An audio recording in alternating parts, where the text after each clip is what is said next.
Good morning. Welcome, everyone. This is a big moment for the anti-monopoly movement. My name is Morgan Harper. I'm Director of Policy and Advocacy at the American Economic Liberties Project. Let's just give everyone a round of applause for being here and on time. Very exciting. I'm impressed. So I joined Economic Liberties after a 20-minute Zoom conversation where within moments I realized that I had found people who got it, that the gains from the economy are not being distributed fairly, and more importantly, that there are actually policy solutions to do something about it. This summit, all of you, are a demonstration of how much this movement has grown, the diversity of our partners, and we, again, are so grateful that you all are here, so thank you for coming. I'll be your host throughout the day. We have a jam-packed program, but do not leave early because we have a special message from the president coming at the end of the day, so if that's not enough to entice you, I don't know what is. And we have many housekeeping notes to get through before we start our program, so I'm going to begin. We have a hashtag. It's on your program. Use it. AMS 2023. Make sure that you're sharing insights, questions that occur to you throughout the day. Books and mugs for many of our esteemed panelists are available outside as well for free, so take those. We have continuous coffee service in the back of the room, okay? Bill McGee, somewhere out there, that's for you, the airline reference.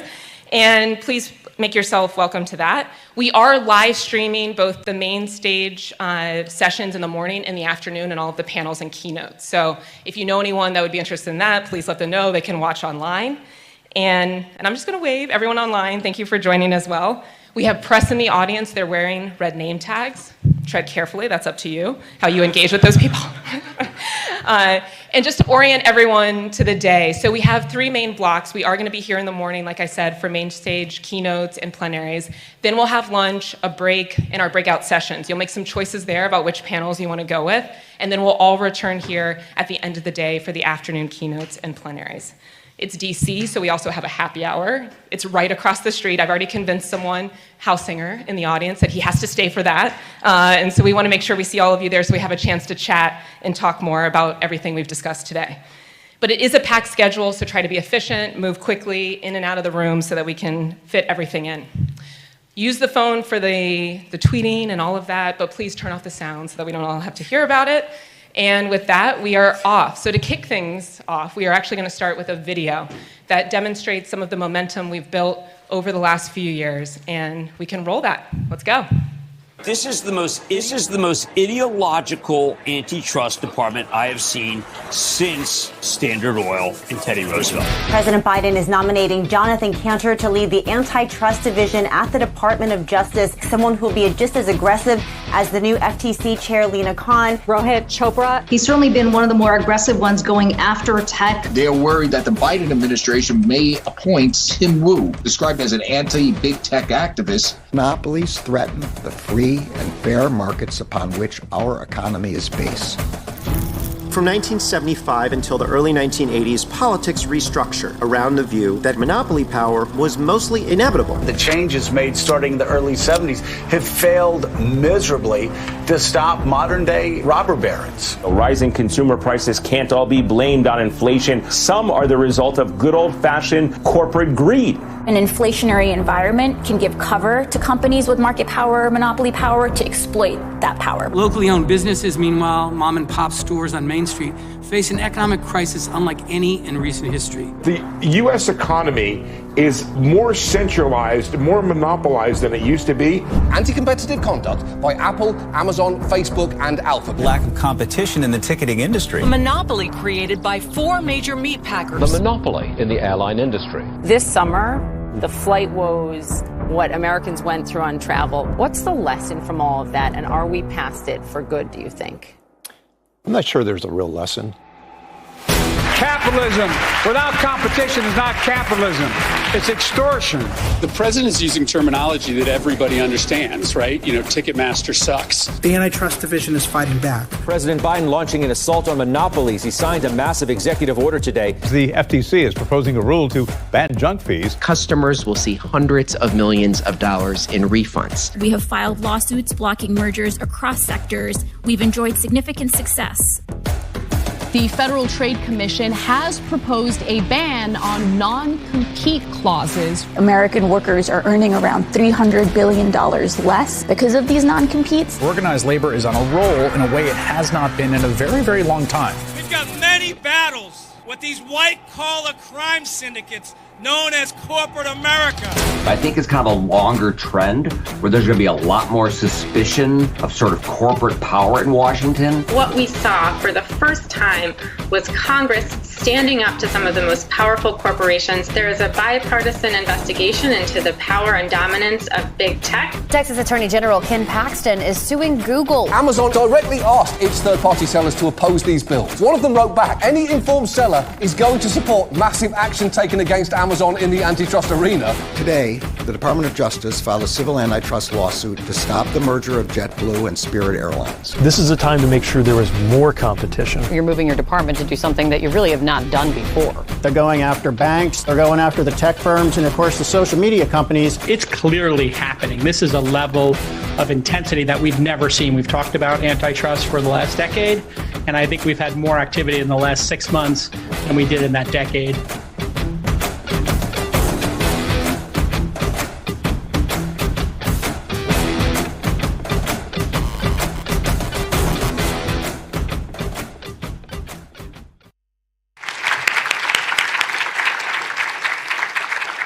So I love that reel for a couple of reasons. One, it shows just how pervasive the monopoly problem is. But again, it's also showing how we have already advanced policy goals to do something about that. This is a movement rooted in action and a desire to win for American consumers, small business owners, workers, and communities. The reel is just a few snippets, but throughout the day, you're going to hear from more people who share this passion and are fighting for a fairer future for every corner of this country.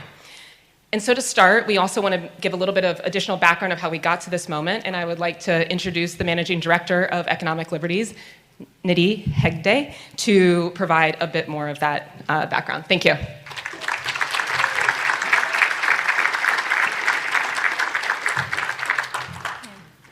Thank you, Morgan. Franklin Roosevelt said, "Freedom is no half and half affair. If the average citizen is guaranteed equal opportunity in the polling place, he must have equal opportunity in the marketplace." That is the founding slogan of the American Economic Liberties Project, which we created just 3 years ago to be a part of the movement to address America's monopoly crisis. We have one overarching goal: educate and arm policymakers and the public to confront concentrated corporate power as FDR and now President Biden is doing. We believe that our markets should support the interdependent goals of economic liberty for all, fair systems of commerce, and democracy. But decades of neoliberal policy choices have ensured that they don't, and instead we have extreme corporate concentration in every sector of the economy. But this is changing. In the last few years, our movement has started challenging corporate power at every level of government. And as you saw in the video, the Biden administration launched an unprecedented whole-of-government approach to tackle monopoly power and made historic appointments, while legislators and leaders in states and cities are fighting for a range of policies to make our markets fair. This shift has been made possible by the ideas of many of the people in this room, as well as the voices of farmers, pharmacists, entrepreneurs, small business owners, and workers, and the stories told by artists, musicians, and news publishers. And we at Economic Liberties feel so fortunate that we get to work with you every day. So taking on monopolies can sometimes feel impossible, whether you're building and scaling a business, fighting for fair employment, trying to get access to healthcare, or even just trying to sit next to your kid on an airline. But it's not that impossible anymore. That's why we want to gather our community today, to demonstrate the power of this movement, to show that anti-monopoly is of and for people from all walks of life. Because while it's true we have a monopoly crisis, as I look around this room, it's clear that we also have a solution, a movement to build fair and democratic systems. So today, whether you come to this summit as a confirmed anti-monopolist, a budding anti-monopolist, or even a skeptic, I mean, I've seen the guest list, guys. We hope that you leave inspired and connected. Finally, this summit would not have been possible without our incredible partners who are organizing and advocating every day for a fair economy across the country. So I'd just like to take a moment to thank them all. There are a lot. So I'd like to thank Common Future, Demand Progress, Digital Content Next, Future Music Coalition, International Brotherhood of Teamsters, National Community Pharmacists Association, National Grocers Association, News Media Alliance, Small Business Majority, the Economic Security Project, Kauffman Foundation, and Omidyar Network. Truly, we are so thankful to have such a broad and diverse set of partners. Also want to thank our amazing Economic Liberties team who brings so much passion and dedication to this work. So with all of that, let's get started. So we are so honored that today, for open the first Anti-Monopoly Summit, we have Senator Klobuchar as our opening keynote address. Senator Klobuchar has earned a reputation as an effective, results-driven legislator willing to reach across the aisle to get things done. In the last Congress, she distinguished herself as a senator with the most bipartisan bills, and Vanderbilt University has ranked her as one of the most effective senators in Congress. She is a longtime antitrust champion who has worked tirelessly to reinvigorate America's antitrust system. She chairs the Senate Judiciary's Antitrust Subcommittee, where she has upheld the American anti-monopoly tradition, even in the face of immense power, leading the charge to strengthen antitrust enforcement and put in place rules for the road for dominant digital platforms, despite a torrent of lobbying money from some of the largest companies in the world. Senator Klobuchar has fought for workers, small businesses, and entrepreneurs, taking on companies with market power in everything from ticketing and digital platforms to shipping and healthcare. A skilled legislator, she has worked with members across the aisle to introduce several bills to tackle the power of big tech, something everyone must be familiar with. The senator has also fought to provide antitrust enforcers the resources they need to address accelerating consolidation, successfully passing the Merger Filing Fee Modernization Act, the most important antitrust reform in half a century. Senator Klobuchar is the author of Antitrust, Taking on Monopoly Power from the Gilded Age to the Digital Age. So please join me in giving a warm welcome to U.S. Senator Amy Klobuchar.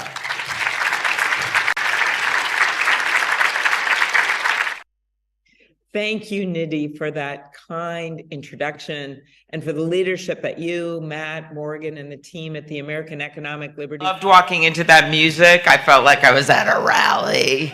And that is the kind of spirit, Nidhi, that you bring to this incredibly sometimes complex topic that I think a lot of people would like to just stay complex so it's not accessible to regular people. And I figure a lot of our job, if you go out there, I love Nidhi's words about whether you're with us or skeptical or whatever, but those of you that learn something new or actually start something triggers that maybe if you want to have an economic system that works for everyone, you've got to have true competition, no matter what side of the aisle or ideology you come from. That you'll learn something new and be ambassadors, and you can always turn on that music if you need it, right? I want to thank Lina Khan. I see her here for her incredible leadership. She has taken a lot of incoming, as we say, in Washington and is standing tall.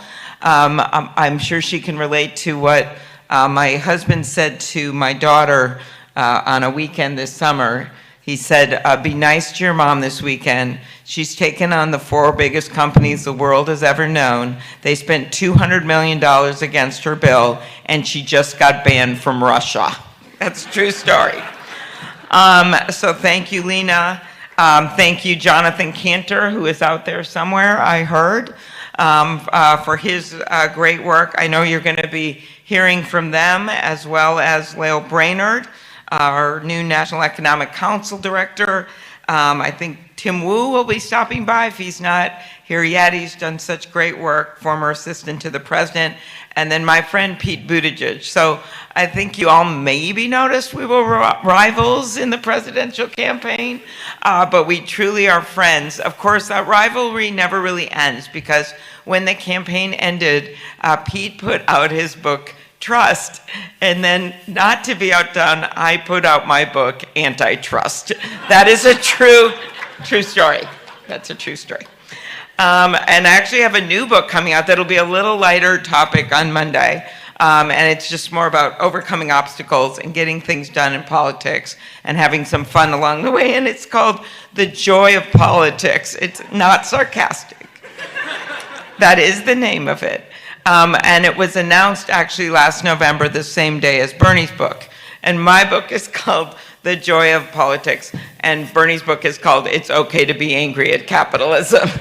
And so Bernie found this very amusing. So at the end of last year, I did get a bunch of stuff done, but I was trying to get two big, really hard things done. One, as you all know, was some of our antitrust bills, particularly the one involving news media and consolidation. That had the most chance at the end of last year. We got so close getting it on the defense bill. And then the other was Afghan refugees, a bill I actually have with Senator Graham. And man, it was at the end, and I was just talking to everyone and doing everything. And Bernie kept coming up to me on the Senate floor going, "Where's the joy? I don't feel the joy."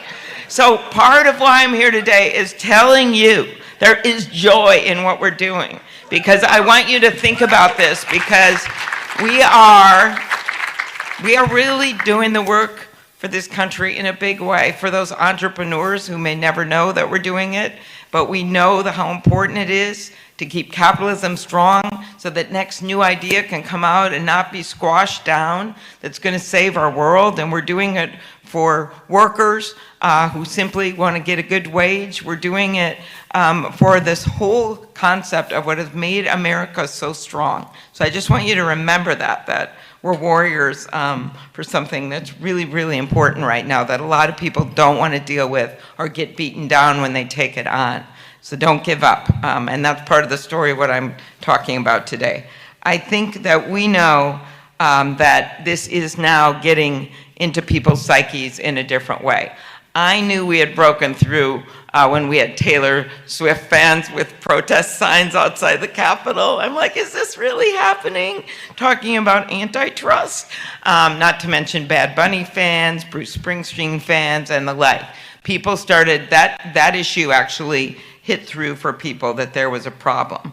Or a farmer who sees increased costs that he doesn't think that he should have to pay, or whether it is the tech issue, which I think for so long had just been kept down, like we can't do anything, and it's finally risen up in a big way. In fact, when I run back to the Capitol, we're finally doing something on the child privacy issue, which has been awaiting us for a really long time out of the Judiciary Committee. So we know the facts. In over 75% of U.S. industries, a smaller number of large companies now control more of the business than they did 20 years ago. And all too often, we know what that consolidation means. It means less competition.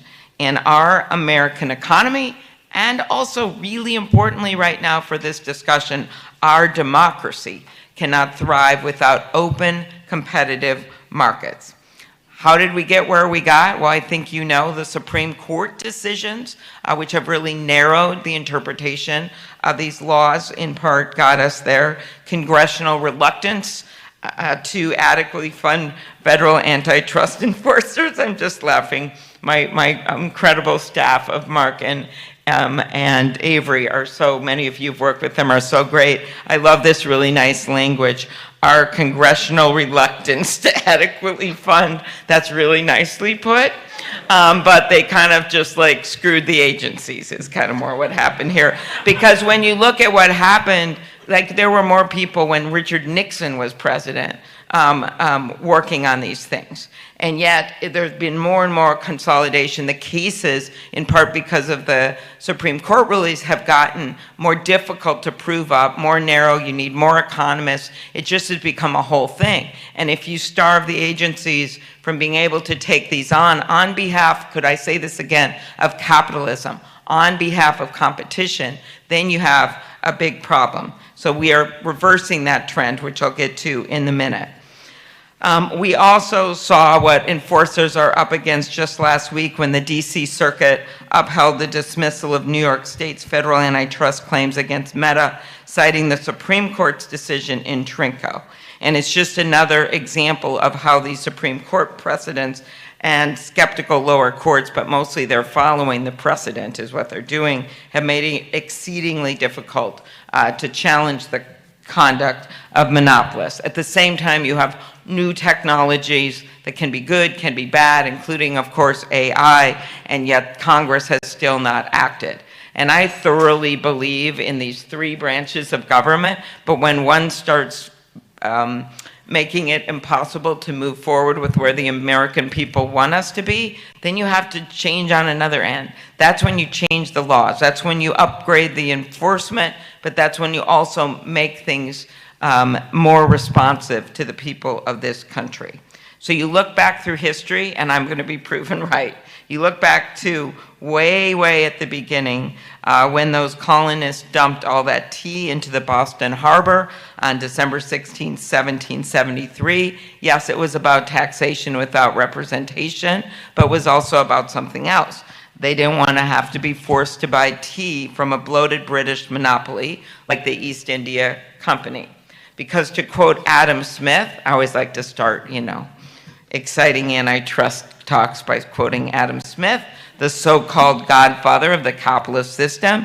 He said the invisible hand of competitive entrepreneurship is the key to a strong capitalist economy. That's what he's most known for. But what also people don't always notice, he was also known for saying that we can only have an economy that works if we have a government that is willing to take on, and these are his words, the overgrown standing army of monopolists.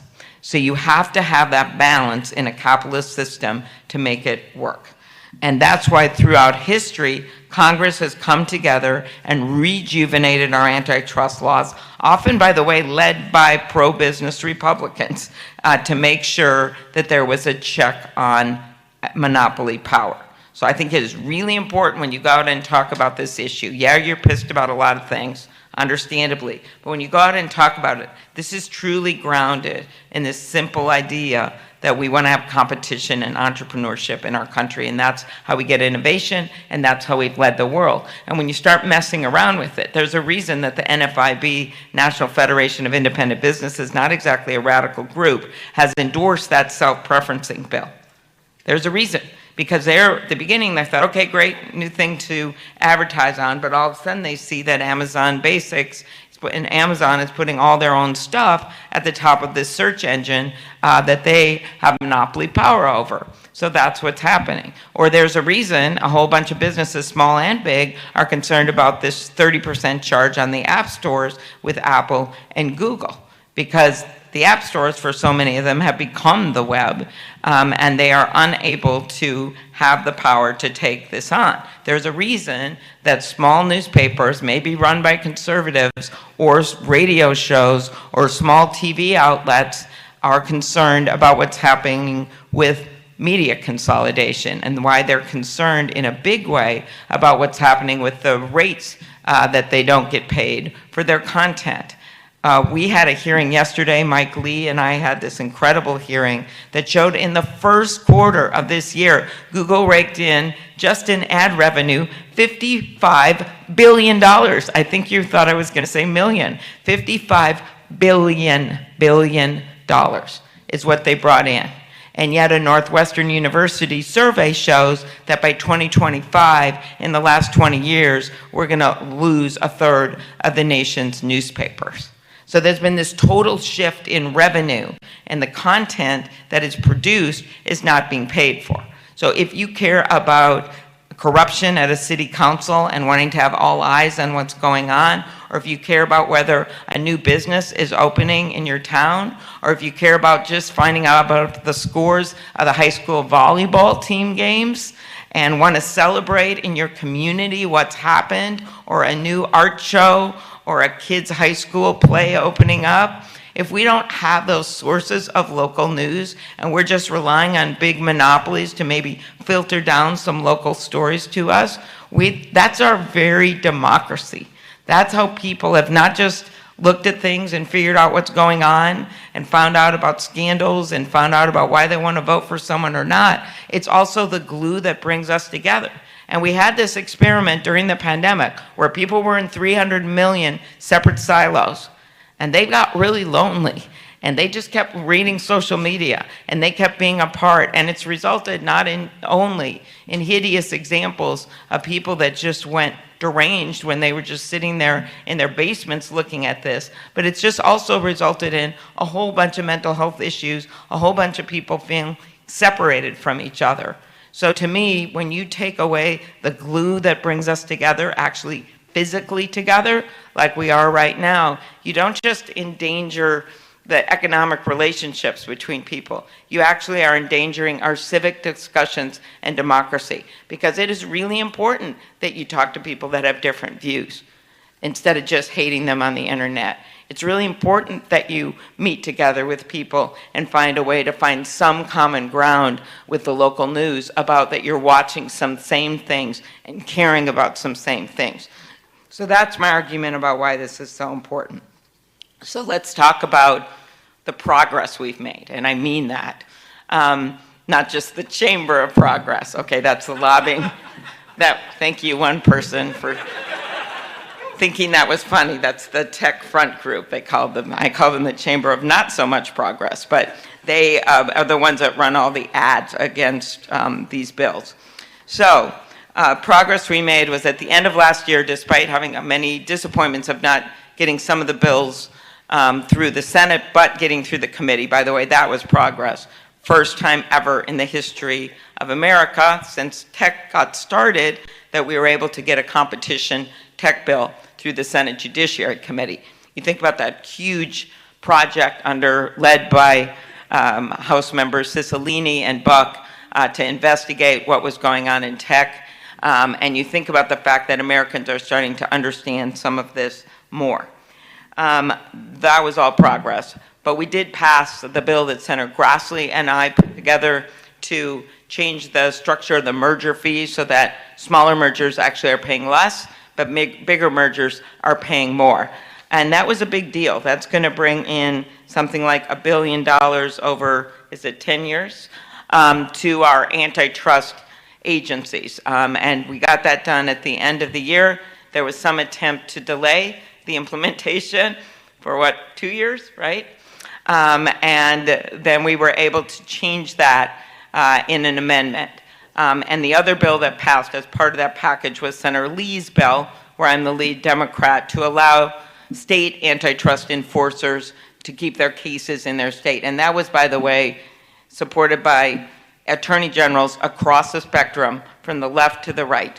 And you can think of who I'm talking about, but nearly every single one of them supported it, including the California AG, where many of the cases are being moved to. So that passed with an 88-8 vote. It was an actual amendment vote. Senator Lee and I spoke in favor of it.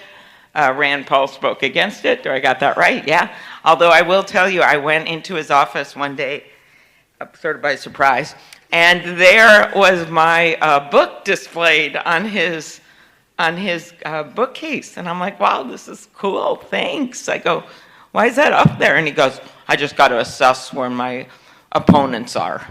So I keep it up there to remind me. But in any case, that is on his bookshelf. So that's what we got done at the end of the year. Now let's talk about where we're going now. First of all, I have a broader antitrust bill, Competition and Antitrust Law Enforcement Reform Act. Right now, that's just Democrats on there, but it would help to overturn some of the Supreme Court case law. Trinco, Brook Group, Ohio v. American Express would put some different standards in place. One of the things that even Macon Delraham, who was head of antitrust, Jonathan Cantor's predecessor over in Justice, under the Trump administration, he agreed with the piece of this that we should be shifting, at least he told me this, shifting the burden when it comes to what you have to prove up in these cases. Not just on mergers, but also on discrimination cases, which would be really relevant because we have so many cases that are going on from past mergers that have been approved. To say that the government doesn't always have to prove that something is against competition, that the companies would have to prove that it doesn't hurt competition. Not that it is actually going to help competition, but that it doesn't hurt competition. Is that a nice layman's way of describing? Oh, good, Cece, to keep checking this. So don't get a Pinocchio of some kind. Okay, so what's going on specifically? You know, there is consolidation, everything from cat food to caskets. John Oliver once did a piece on this and ended by saying, if this all makes you want to die, good luck, because there's only 3 casket makers. And we had to call the show and say there's actually 2 now, one bought the other. But from cat food to caskets, you know about some of the consolidation in ag and pharma and other places, but I did want to focus a bit on tech. So we've got Google with 90% market share, Apple 100% of app distribution for their iPhones, Amazon accounting for 40% of the entire US e-commerce retail market last year. And let me make this clear.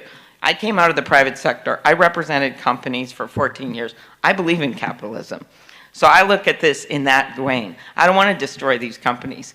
I want to just make sure that the next company can come along and that we have competition right now. And what's happening as they're using their dominance as digital gatekeepers to siphon profits from the companies that rely on their platforms to reach consumers. It works great for them, but it is increasingly not working for everyone else. That's why that investigation took place. That's why these bills have come out. And as I mentioned, there's the self-preferencing bill, which has other great things in it as well, with Senator Grassley, that has what Samantha Bee once called the Ocean's 11 of co-sponsors on there, including people like Josh Hawley, Mazie Hirono, Cory Booker. It really goes the spectrum. Cynthia Lummis. It is a spectrum that usually is not seen on other bills. So we're going to continue pushing that. We got it through the committee. We're going to bring it through the committee again. The Open App Markets Act, that's my friend Richard Blumenthal and Marsha Blackburn are leading that bill, and along with myself. That bill also got strong support in committee. And then finally, I mentioned the newspaper bill already. So what's happened? The lobbying effort is huge. I think it's well over 200 million. You can't prove it all because the pop-up ads are not accounted for. We do know that in 1 week last May, a single industry group spent 22 million, that's in 1 week, on TV ads against the American Innovation and Choice Online Act. There was one analysis by Bloomberg that as of August of last year, more money had been spent against that bill, which didn't even have a floor date at the time, against that bill than any other political issue, except I believe the Georgia Senate race, and that includes pharma bills and their efforts to stop the negotiation under Medicare. So that's what we're up against, and these ads played all over in my colleagues' districts. There were red ads and blue ads, totally different. It would be worth looking at the difference between them. In the red states, it was an angry guy closing a pickup truck door looking like he was real mad. In some of the other states, it was attacks on elected officials, stopping innovation. It was very different rhetoric. I wish the ads could play in each other state. But my favorite were the pop-up ads that I put on display yesterday when I was asking about how they can target advertising. These ads were targeted so my colleagues would see them in Washington, D.C. And they came up on, when you did searches, of course, on the internet. And they said, Amy Klobuchar could, and the small letters was really, really small, but the lawyers must have made them put it in, break. So it sounds like I'm breaking, okay? Amy Klobuchar could break Google Maps. That's a big assertion. Amy Klobuchar could break Amazon Basics, maybe Amazon Prime. Amy Klobuchar could break FaceTime. And so those, I had multiple colleagues because they did a real good job because they know how to use the internet. Duh. So you have monopolies using their own platforms to target ads to elected officials to keep their monopolies in place. So let's be really clear about that was. And at work, my colleagues saw it and they're like, whoa, are they going after you?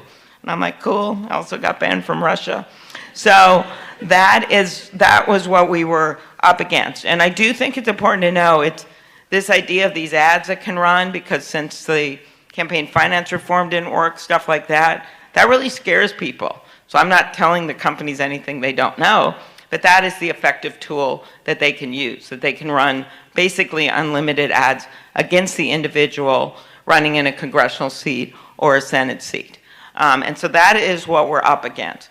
But so I've given you the good, what we got done. The bad, what we didn't get done, but I still continue to see progress. And I do want to emphasize that more and more people eye-opening when they hear these things or they hear about it, especially small businesses, have been very effective in pushing the problems this is creating. One last thing I wanted to mention before I turn into a pumpkin and have to go back there, is the ticketing and live entertainment, what's happening there.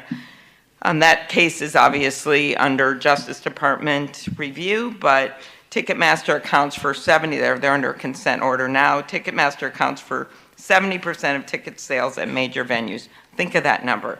Its parent company, Live Nation, owns many venues throughout the country, and then they also, through Live Nation, promote the concerts. So many artists are afraid to take this on at all. They have told us that. It is incredible, the monopoly that should never have been allowed to go through, but it was. And I've been very clear that our hearing was about getting the facts out, so the agencies have the facts, but then also looking, can we do some consumer ticketing laws to make things a little better on our end? And Senator Cornyn and I are working on a bill right now. We also, Senator Blumenthal and I put out a bill on the monopoly, outlawing the monopoly, the long-term deals that they make with concert venues. We just put that out last week. It's worth looking at. And then finally, the hearing itself just, I think, finally made a dent of all the antitrust hearings that we've had. One of my favorite parts of the hearing was that this artist, this band member named Clyde Lawrence of the band Lawrence, was the one that was willing to come forward and testify. And at the beginning, we're like, look, people won't ask you many questions. It's going to be fine. And he did a great statement. And then the senators, Democrats and Republicans, just started asking him questions. And he did so well explaining what it was like to be not as known band, but a respected band, that one that can sell out venues. And he talked about their health care and how much things cost and what it was like. And as more and more senators asked him questions, he kept turning around and talking to someone, and everyone assumed it was his lawyer. I knew better. It was actually his saxophone player that he had brought along to have some moral support during the hearing. Also, at some point, the Live Nation witness mentioned Garth Brooks, and I saw Clyde excitedly turning to his saxophone player and talking, and I wrote this note really fast that got brought down to Clyde, and it said, Clyde, you're doing great here. Your band's going to probably be the better of your courage, willing to come forward and do this. But at this moment in your career, you may not want to take on Garth Brooks. In any case, Clyde was fearless, and the hearing went well, and I'm hoping that we got some good information out there, not just for the regulators, but also for the Justice Department. So my basic message to all of you is we need your help. We need ideas. We need people talking about this and never stop talking about it. We have to stop admiring the problem. We have to stop pretending it's all about economists and antitrust lawyers, as much as we love all of you if you're there. But that this is really about people's everyday lives and what they can afford, and if we truly believe in competition, and if we're willing to take on some of the monopolies of our day. I have on my wall that old cartoon of the trusts back then, the rail trust and the ag trusts and the steel trust, and they're all looking down, those bloated big things, looking down on the Senate, because they basically controlled the Senate. Well, it's not too hard of a thing to think about the new names that could be on those trusts. And it's time to basically unleash capitalism. That's what I think. You got to have competition. And that's why you have been able to see, but when you have it work, and it only works if there are some guardrails on it. Just listen to Adam Smith. So it's important to ground our arguments in the economic past successes of our country and our views for the future, and to not drown in the negativism, and to basically poke apart these arguments. Because there's a reason that we have Democrats and Republicans on these bills. And I just ask that you uphold those that are willing to come out and speak out on them and understand what they're up against when they're willing to take this on. And once you do that, we can get it done. So thank you, everyone. Appreciate it.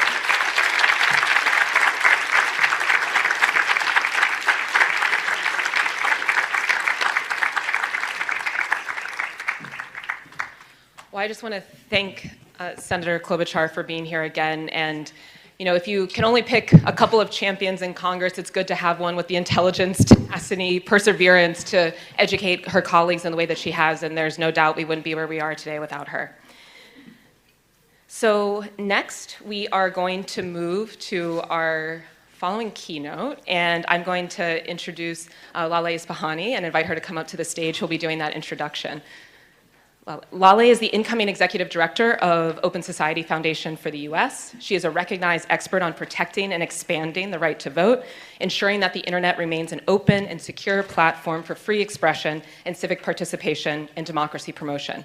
She has been a leader of Open Society's initiative to fight corporate consolidation of media and data, and she is also an Economic Liberties board member. Thank you, Laleh.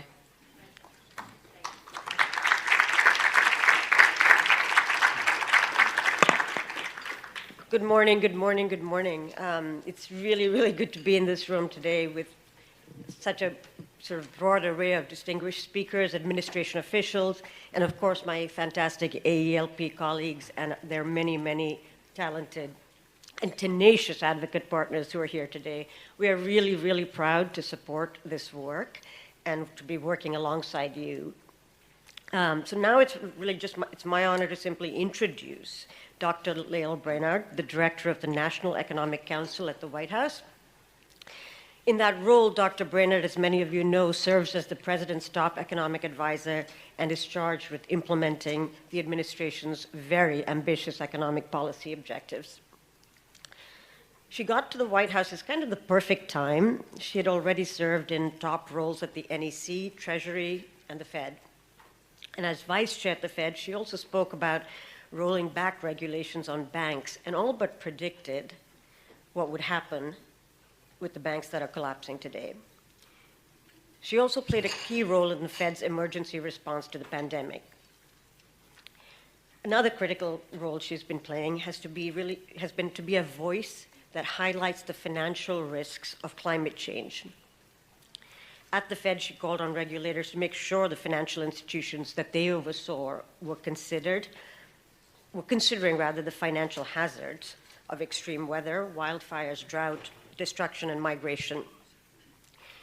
And when she was then tapped to play a key role in the implementation of the Inflation Reduction Act, which, as you know, has a substantial amount of climate-related policy in it, President Biden and she were in perfect sync because they both understand climate change is central to economic policy. So Dr. Brainard also drew attention, actually, while at the Fed for something that is close to at least my heart and many of our hearts, which was to really meet with workers and activists, in particular those who were denouncing calls for tighter monetary policy amid America's sluggish wage growth.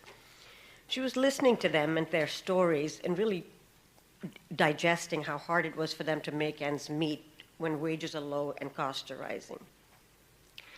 So when he nominated her, President Biden noted that in addition to her being one of the country's leading macroeconomists with an extraordinary depth of domestic and international economic expertise, he noted that she understands how the economy affects everyday people. This is probably the highest praise and the most important qualification for a president who himself is unwavering in his support of workers and in view of the fact that we all want an economy that works for all of us. So please join me in giving Dr. Lael Brainard a warm, warm welcome. Thank you.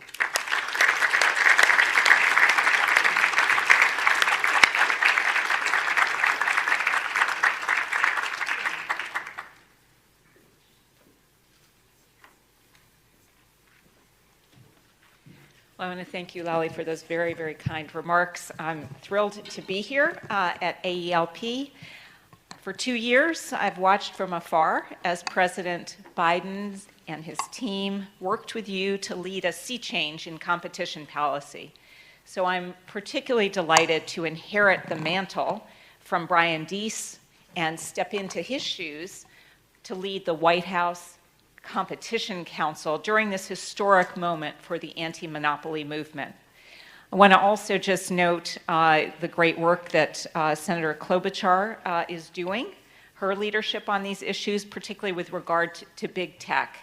And I'm hoping that we can work together and continue to make progress on the legislative front. As President Biden recently said, it's time for Congress to show the nation we can get the job done on bipartisan proposals to protect our privacy and our children and to tackle anti-competitive conduct so that America's innovative startups and small businesses can thrive. The central role of healthy competition is, of course, very familiar to my discipline. Competition means more and better choices, lower prices, higher wages, and more innovation and productivity. Competitive market structures mean a more resilient economy so that shocks don't paralyze the entire system when a few suppliers or middlemen become choke points. But it isn't in theory that most Americans experience the lack of competition. What President Biden and the anti-monopoly movement have long recognized is that competition is a fundamental American value. It's at the beating heart of capitalism. And it is a key pillar of our economic agenda. It has to be. It's key to the president's vision for an economy where any entrepreneur or small business with a great idea can compete on the merits and succeed, where workers have bargaining power and where consumers are treated fairly, and where rural communities can flourish. The importance of promoting competition isn't abstract. It's all too real for many Americans every day. When the only emergency room in your area closes after a merger, or when there's no affordable internet in your area, or when your tractor breaks down and you can't get anyone to fix it, those are the ways that ordinary Americans experience the high levels of market power in our economy every day. That's why in July of his first year, President Biden signed an executive order to promote competition in the American economy, directing every agency to use all available authorities to promote competition. It turned the page on 40 years of growing consolidation and is restoring the American ideal that true capitalism depends on fair and open competition. Recognizing that the antitrust enforcement agencies are the top cops on the beat, President Biden nominated strong, capable leaders at the FTC and the Department of Justice. I think you just heard from one of those stars. And we're proud to have secured significantly increased funding for our antitrust enforcement agencies, up to $120 million more annually. After that, budget was flat for years. But restoring competition after decades of consolidation also means making this the mission of the whole of government, not confining it to antitrust enforcement. So you'll hear later today from CFPB Director Chopra and Department of Transportation Secretary Buttigieg about how their agencies are working to promote competition by banning junk fees. And to help implement this whole of government sea change, President Biden established the White House Competition Council. To succeed at our mission, we have to work across government to ensure the voices of consumers, workers, farmers and ranchers, small businesses, and entrepreneurs are heard. And the members of the anti-monopoly movement who are here in the room today are, of course, so critical in helping us to do that. Thank you for all of your work in bringing those voices to the table. And thank you for your years of working in the trenches on research and advocacy, and for your efforts to enact change at the local, state, and federal level. Together, we are delivering for consumers. The FDA changed its regulations so that hearing aids can be sold over the counter. Thanks to that initiative, they're now on shelves, and they're lowering hearing aid costs by as much as $3,000 per pair, which affects the nearly 30 million Americans with hearing loss. The junk fee efforts are likewise lowering costs for consumers now. The CFPB's actions to crack down on junk fees have already started saving Americans billions of dollars. 15 of the 20 largest banks have now ended bounced checks fees altogether. And we're seeing consumer products becoming cheaper and easier to repair. After the president endorsed the right to repair, Apple and Microsoft announced they would allow people to fix their own devices. And the FTC has successfully secured settlements, making it easier to repair grills, motorcycles, and generators. All of those things put money back in the pockets of hardworking Americans. Our approach to competition is delivering for workers too. The FTC has launched a rulemaking to ban non-compete agreements, which it estimates that if finalized as proposed, would increase wages by nearly $300 billion per year and expand career opportunities for almost 30 million Americans. Every worker should have the freedom to switch to a better job. Small Business Majority recently announced its support for this rule, citing research showing nearly 2/3 of small businesses favor a ban on non-competes because they create barriers for those small businesses when they want to hire employees or even launch new businesses. Our pro-competitive efforts are also delivering for farmers and ranchers. Thanks to the so-called Meat Action Plan, independent processors are using Agriculture Department grants to expand their operations to give farmers, ranchers, and consumers more and better options. And the department is hard at work getting new rules under the Packers and Stockyards Act with regard to meat processors. Our pro-competition agenda is critical to our small businesses who create jobs, drive innovation, give our towns and cities a vitality all around the country and bring people together. Thanks to the more than $450 billion in economic relief we delivered to mom and pop businesses and our ongoing efforts to expand their access to capital and counseling, we've been seeing a small business renaissance with more filings for new business applications in the last 2 years than we've ever seen before. Those small businesses have created over 3 million jobs since the beginning of the president's term. And I want to close by just touching on how competition also fits into our broader industrial strategy. We're now seeing a fundamental reindustrialization of the U.S. economy, spurred by historic legislation on clean energy, on infrastructure, and on semiconductors. Part of this record investment in domestic manufacturing is due to incentives that finally put U.S. manufacturers on a level playing field, and part of it is a fundamental rethinking by businesses about their supply chains in the wake of the pandemic and the energy price spikes associated with Russia's war.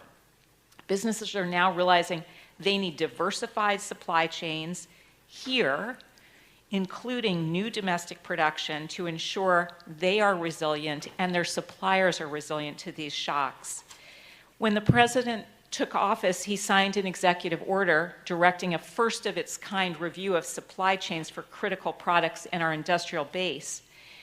And what those reviews found was that geographic and sole source concentration and consolidation of production are a vulnerability for the nation's economic security. So we must make sure that as we rebuild those supply chains, we are supporting a competitive ecosystem. That'll be key to spurring the innovation necessary to tackle the climate crisis. That's why we have the Office of Clean Energy Demonstrations that was established in the bipartisan infrastructure law to take early stage firms and technologies to commercialization. Those projects are going to be supported by the long-term policy certainty from the IRA tax credits, which will allow new entrants, small businesses with good ideas, to thrive and compete. President Biden, with the support of the people in this room, is fundamentally changing not only the conversation, but also, I believe, our economic trajectory. But this is a long-term project. It took decades to get to where we are today, and we need to stay on this project for years in order to get to the more competitive market structures and competitive market behaviors that are going to allow workers, consumers, small businesses in our economy to thrive.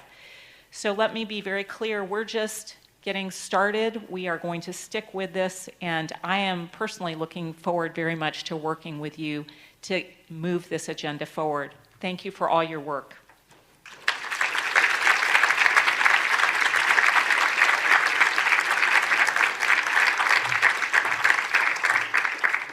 Thank you so much, Director Brainard, for those excellent remarks. And hi, everyone. My name is Denise Hearn. I am a senior fellow with the American Economic Liberties Project, and it is my distinct honor and privilege to introduce our next set of speakers. Lina Khan is the chair of the Federal Trade Commission. Under her leadership, the FTC has entered a new era of more effective and democratic enforcement, utilizing its full range of tools and authority to reinvigorate competition in the U.S. and to protect workers and small businesses from the harms of consolidated markets. Chair Khan has left no stone unturned, fighting for workers, reviving dormant authorities, opening up the commission to the public, and filing to block anti-competitive mergers across the economy. Chair Khan, we are incredibly grateful for your leadership in this movement and honored to have you with us today.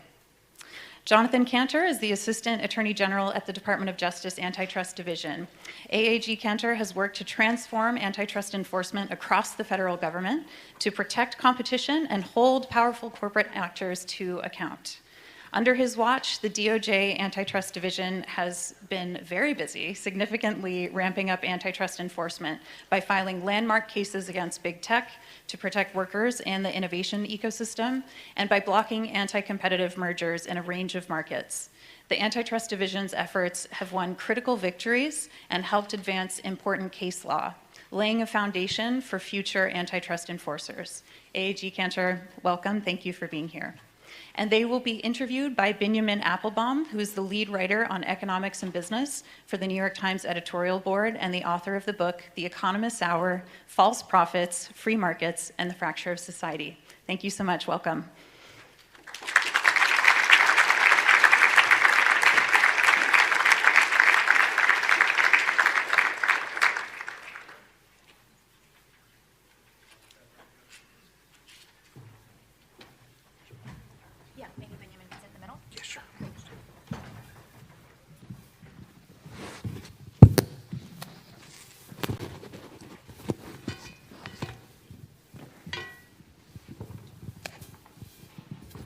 So I was thinking as I walked in today that if we had invited your predecessors 10 or 20 or 30 years ago to come to an event like this, I'm not sure how many people would have showed up. This interest in antitrust is new, it's a hot issue, it's become a big thing, and a lot of people seem to share a sense that something is wrong and that you guys are going to fix it. But perhaps the place to begin is by asking each of you to define what it is that you think is the problem that can be addressed by your agencies. What are we dealing with here? You want to start, Chair Khan? Sure. Well, first of all, I just want to say how great it is to be here. Just such an electrifying event with such a fantastic set of speakers. I also want to note that, the president, as we just heard, has just really been a phenomenal leader in centering anti-monopoly in his governing philosophy and his economic policy, and we would not be here at this moment without that. I also want to give a big thanks to Senator Klobuchar and a whole set of our Congress people who are exposing the problems of monopoly and vigorously identifying ways that we can be passing legislation to address these problems. And lastly, I just want to give a big thanks to everybody in this room. You all have been so key to reawakening the country to our long anti-monopoly tradition and making sure that we're centering it in our governing. The way I look at antitrust is that it's part of a broader anti-monopoly framework. Anti-monopoly is really about the relationship between democracy and corporate power and ensuring that the corporate power and businesses are playing by the rules. And antitrust is one important tool that is designed to promote fair competition. I think we've seen in sector after sector over the last 40 years, we've seen enormous consolidation, and that consolidation is leading to higher prices for consumers, lower wages for workers, declining rates of innovation and entrepreneurship. I think stepping back, we've also seen a tremendous amount of fear I got my start in this work as a reporter and a researcher, and my job was really to go talk to regular people about what was happening in their markets. One of the markets that I first studied was agriculture, looking at chicken farming and seeing how chicken farmers, because of the consolidation among chicken processors, were now oftentimes just dependent on a single company to get to market. And that dependence and that lack of competition meant that those processors were able to decline how much, to lower how much they were paying the chicken farmers, but also engage in all sorts of retaliatory and coercive practices that were leading to serious fear. And so antitrust is about fair competition and making sure that everybody is able to enter the market and have a fair shot, but it's also about ensuring that we have the underlying conditions in our commercial and economic sphere that are compatible with democracy. You want to take that one too? Sure. Tough act to follow, though, I will say. Let me also echo Chair Khan's comments about the excitement of being in this room today with all of you. It was incredibly inspiring to hear from Senator Klobuchar, who's been just a tremendous and inspirational leader on these issues. Director Brainard talking about the important role that the White House has played in promoting a whole-of-government approach. And we really do have the wind in our sails. But at the end of the day, antitrust, anti-monopoly is about people. It's about making people's lives better. It's about making our democratic and capitalist society more productive, more fair, more open, more accessible. I think about, from my perspective, opportunity and the American dream. It's a little bit grandiose, it's sometimes a little bit hokey, but I genuinely believe in the American dream. I grew up in Queens, New York. I remember accompanying my grandfather to the Union Hall, where he was a plumber, and the amount of pride he had in installing plumbing in a school and in a hospital, and working to provide, leaving school at a young age and working to provide opportunity for his children to go to college, and then for their children, me, to go to law school. And I often think, and I keep his citizenship papers, because he came to this country at 1 year, as 1 year old, and the path to upward mobility, the path to success, the path to opportunity, that's what a democratic society is about. That's what antitrust and competition is about. It's about a society that provides opportunities for all. And when we have an explosion of monopoly, when we have gatekeepers, when we have choke points throughout our economy, we lose those pathways, that we lose those opportunities, and it really does strike at the heart of the American dream. And to me, that is something that's worth fighting for. And what inspires me so much, and I see it in this room, and I've seen it in so many conversations that I've been able to have since I took this position, is that people throughout the country care about these issues because it affects them, and they understand it affects them. For a long time, antitrust had become a very technocratic, insular conversation. No longer. Now it's a conversation by people for issues that affect people. And that's the way it should be. You guys had your own antitrust conference recently. It's the hot thing to do in Washington these days. And one of the things you said there, to get back to that word gatekeeping, you said gatekeeper power has become the most pressing competitive challenge of our generation. Explain to us what gatekeeper power is and what you mean by that. So this kind of really, I think, goes to the heart of the anti-monopoly tradition, which is we don't want corporations who are as powerful as governments making decisions about winners and losers, making decisions that take away the freedom of choice and the benefits of competition. And so if we have gatekeepers who can decide what information we get to see, what we get to read, what we get to watch, what news we can consume to help inform the political discourse, those are choke points. Those are gatekeepers who can impact not just how much money we pay for a product, which is really important, how much innovation we get, but really the democratic process.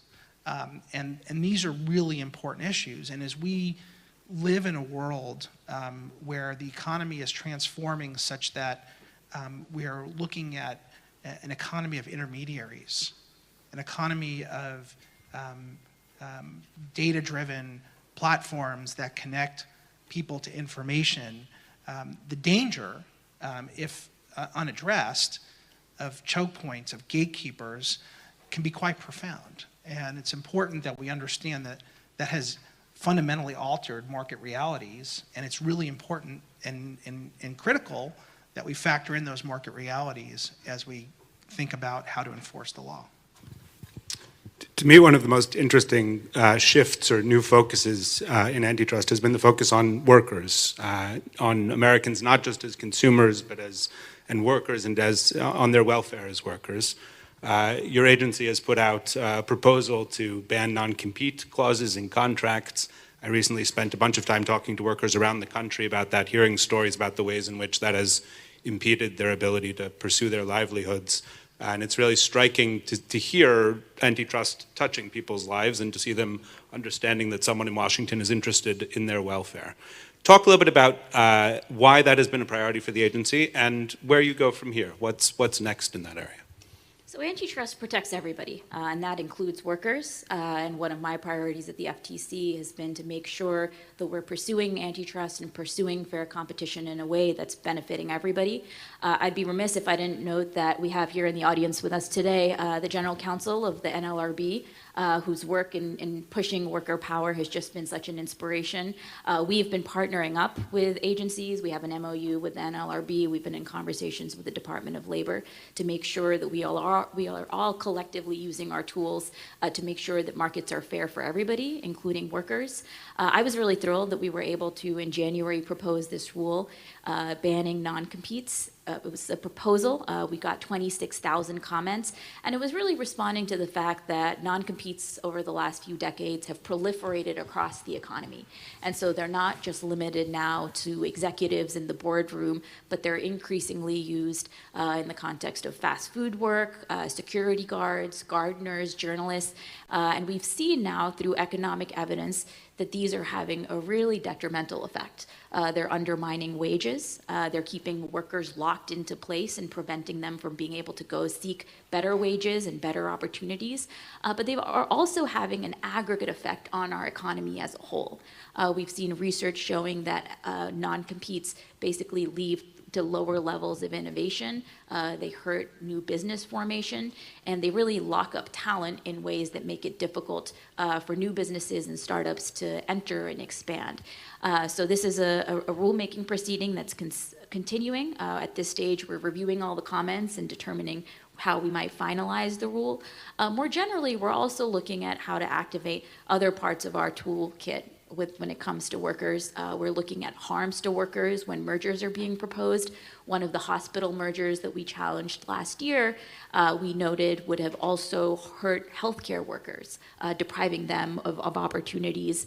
We're also bringing lawsuits and law enforcement actions where monopolistic conduct or unfair methods of competition are hurting workers and depriving them of opportunities. So it's a muscle we are reactivating, and we're really looking forward to continuing to build on all this work. You've spoken of this moment as an inflection point in antitrust, a sense that something new is beginning.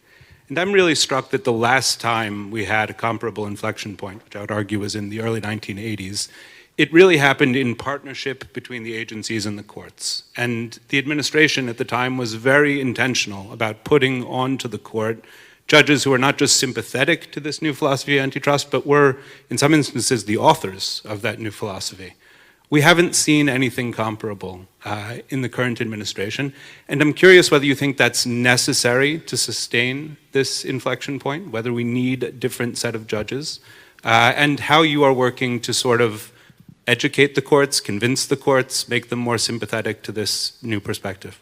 Sure. So from the perspective of someone who's at the Department of Justice, my focus, and I think I have to stay extremely focused on enforcing the law as it's written, educating courts with facts, When we have issues that affect real people, making sure we explain how they affect real people, whether it's a fry cook who wants to have the opportunity to work at another McDonald's for more money and a better job, or book publishers who are looking to increase their advances so that they can fund the research necessary to bring new ideas to the general public. That's our job, and ultimately, we have faith in our judicial system. It's up to the president and Congress to determine who sits on the bench, and it's up to Congress to write the law and the president to sign it. And so we're going to focus on enforcement, and we're going to do our level best to make sure that we are following the facts and the law. We're explaining cases in ways that not only are sound as a matter of law, but that animate the facts, because we believe that these monopoly concerns, these antitrust concerns, have real impacts on real people. But at least from the bleachers, it certainly looks like you are intentionally going to court to revive dormant theories of antitrust, that you've been sort of going through the statute book and saying, we're going to try out that one, we're going to try out that one. You seem to be pursuing something of an intentional strategy in that regard. I should say everything we do is intentional, including putting a period at the end of that sentence. Fair enough. I'll ask about another sort of binding limit, which is the legislature. It's striking to me that our nation's antitrust laws were written at a time when Teamsters still drove teams of horses, updated most recently really when Teamsters still worked in factories. We now live in a world where the Teamsters are representing warehouse workers at Amazon. Do the laws limit you from doing what you need to do? How much of a binding constraint is the text of the law? Look, I think the laws present an enormous amount of opportunity to be fixing problems right before us. One of the key parts of what we are looking to do with the FTC is really ensure that we are adhering to the rule of law. I worry about a trend that we've seen in recent decades where enforcers have left the text of the statute unenforced, have decided that the words on the page don't matter. Our statute prohibits unfair methods of competition, and that's what we are looking to reactivate. There are other statutes that Congress passed, including the Robinson-Patman Act, that has gone unused, and so we are fully activating the tools and the laws that Congress charged us with administering, and I think there's an enormous amount that we can do there. How do you think about prioritization? I mean, there's an endless number of opportunities to litigate, to enforce. How do you decide which cases most deserve your attention? Yeah, it's a great question and something I think about a lot. So look, stepping back, we're really focused on what are the areas where we see the most significant harm. Where do we see the most significant number of people affected? Oftentimes that means dominant companies who have the biggest set of customers, the biggest set of people who are dependent on them. One big area of focus for us has been healthcare. We're looking very closely at the ways in which potentially unlawful practices may be contributing to high drug prices, to instances where people cannot afford essential medicines. We've started at the FTC holding these regular open commission meetings where anybody in the public can come speak to the Federal Trade Commission, to the commissioners, and tell us what are the issues that they're seeing, that they're facing in their day-to-day lives. And just time and time again, we hear in particular from people who have not been able to afford insulin, for example. And so we're looking very closely at that entire supply chain and identifying, what are the actors that may be acting in potentially unlawful business practices here. Earlier, we talked about gatekeepers, and I think a lot of the current conversation around gatekeepers ends up focusing on digital markets, where no doubt we see, potential gatekeepers that have emerged. But I think this is something that we're seeing across our economy more generally, be it in agriculture, where you have, millions of consumers and thousands of farmers that are just connected by a handful of meat packers, a handful of chicken processors. We see it in healthcare, where we see these pharmacy benefit managers that are sitting right in the middle and controlling, the types of practices that independent pharmacies are facing, the medicines that consumers are or not been able to access. And so we're looking at magnitude of harm. We're looking at who are the most significant players in the supply chain. Oftentimes that means looking upstream. And so, when you're seeing a lot of prevalent business practices. Sometimes that can involve, fly-by-night scammers, fraudsters. And so we try to look at the FTC at what are the platforms or the intermediaries that are facilitating those business practices so that we can target at the root cause and be much more effective and efficient with our enforcement. Same question for you. How do you think about prioritization? Sure. So we have a little fun acronym that we use at the Antitrust Division. We like to keep our hands on our hips. HIPS stands for High Impact, Programmatically Significant. And so we think about issues that are, why is that funny? Come on.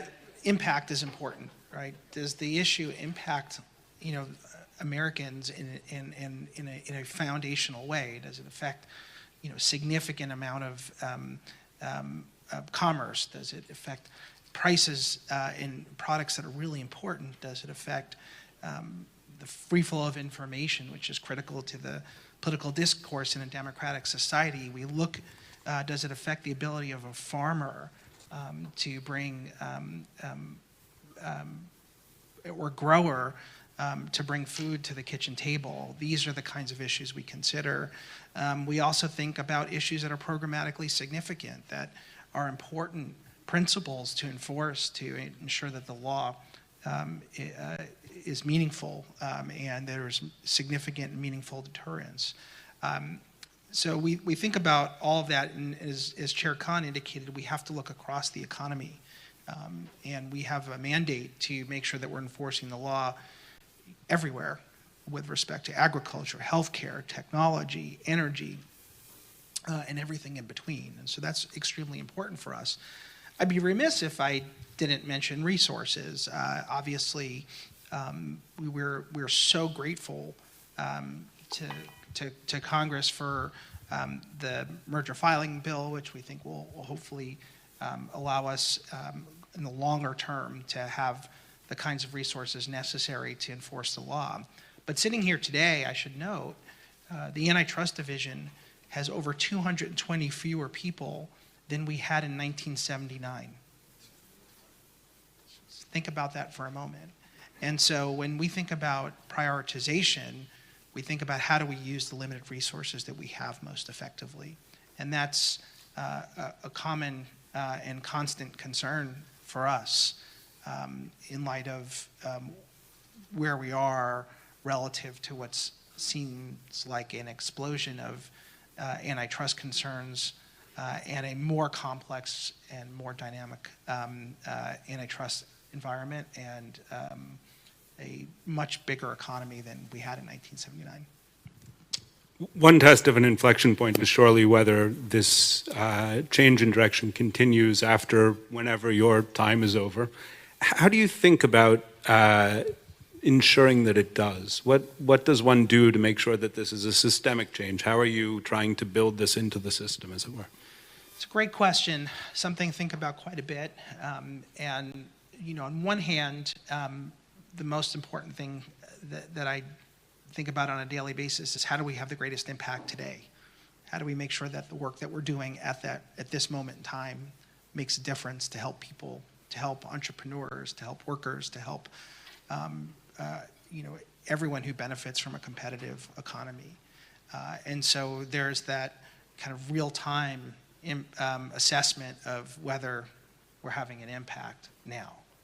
Then there's also, of course, making sure that we are well positioned for the long term. And that is everything from making sure that we are bringing cases to animate important principles of the law, that we're using all the tools we have in the toolkit, things like Section 8 of the Clayton Act, which prohibits interlocking directorates, something that had been systematically underenforced for over 100 years. And now we are enforcing it effectively and across the economy. And also thinking about important technological changes that fundamentally alter how business is conducted on a daily basis. So things like AI, for example, change how people do business. It changes how data is used. And these are important foundational shifts. And we need to make sure that we have the institutional expertise, the institutional knowledge, the legal framework and precedent available to ensure that we can enforce the law in light of these technologies. And with a new technology like AI, to what extent do you sort of adopt a humility and say, we don't understand this yet, we're not sure where this is going, versus trying to engage with it as an enforcer? We have to engage with the facts on the ground as they exist. And so that means, from our perspective, investing in data scientists and AI experts, which we've done, so that we can understand it. Making sure that these technologies yield competitive markets and the technologies themselves are competitive is absolutely critical. And making sure that we are understanding this at the dawn of these technologies is absolutely critical. And so we think it's our obligation to make sure that we understand it. This question about institutional durability is such an important one, and one thing that I think about a lot. I would say a couple of things. One is that we're really investing in our toolkit and making sure that where needed, we're updating that toolkit. Our agencies currently have a revision of the merger guidelines underway because we want to make sure that these guidelines are fully reflecting the existing law, but also fully reflecting the realities in our economy. We also recently launched an Office of Technology where we're bringing on data scientists, data engineers, AI experts to make sure we're investing in that skill set internally. But big picture, I think a lot of the institutional durability question comes down to the public, to all of you. I think one reason why this monopoly problem was able to persist for so many decades is because people were living with these problems in their day-to-day lives, but antitrust and the policy choices that led to monopolization and consolidation had been obscured. And the technocratic language of antitrust had obfuscated the fact that extreme consolidation, extreme monopolization was not just some inevitability. It was the result of concrete policy choices by enforcers, by regulators. And I think one of the sea changes that we've seen over the last decade and the last few years in particular is that people are now connecting the dots. They're connecting the dots between the fact that they're not able to, chicken farmers are not able to get to market, or workers are not able to switch to another employer that will give them better options, that patients are not able to access affordable health care. People are connecting the dots between those realities and the fact that there are policy choices behind them. And I think that's something that is very, very difficult to reverse. We're public servants, we're enforcers, we serve the public, we need to be regularly hearing from the public. I've been thrilled that our open commission meetings, we're regularly hearing from people across the board. We're hearing from franchisees, we're hearing from gig workers, we're hearing from patients. And I think the more that the public is aware that competition and monopolization, consolidation is not some inevitability, it's not just something that's delivered to them, but it's a result of policy choices, that'll make sure that people continue to hold whoever comes into our jobs in the future accountable. That's so well said, if I may. I just echo all of that. And it's really up to you.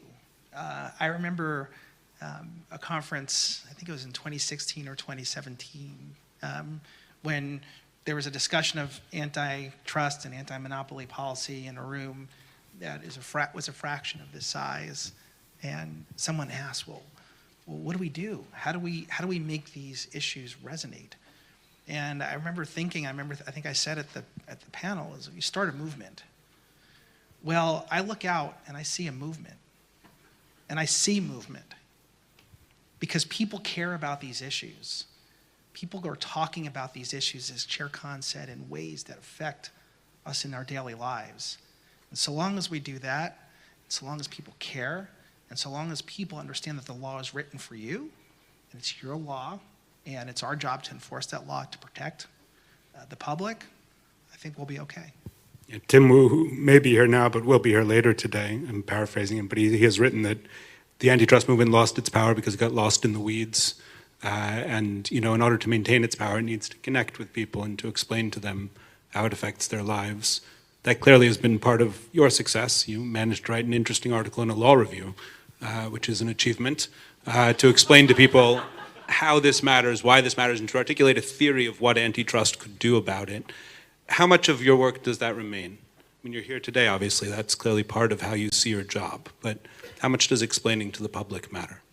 I think talking to and engaging with the public and learning from the public is essential, right? I mean, we're here in DC, we have blind spots, and it's really only through engaging with the public, hearing from the public about what types of problems they're facing in their day-to-day lives, can we know how can we best use our tools.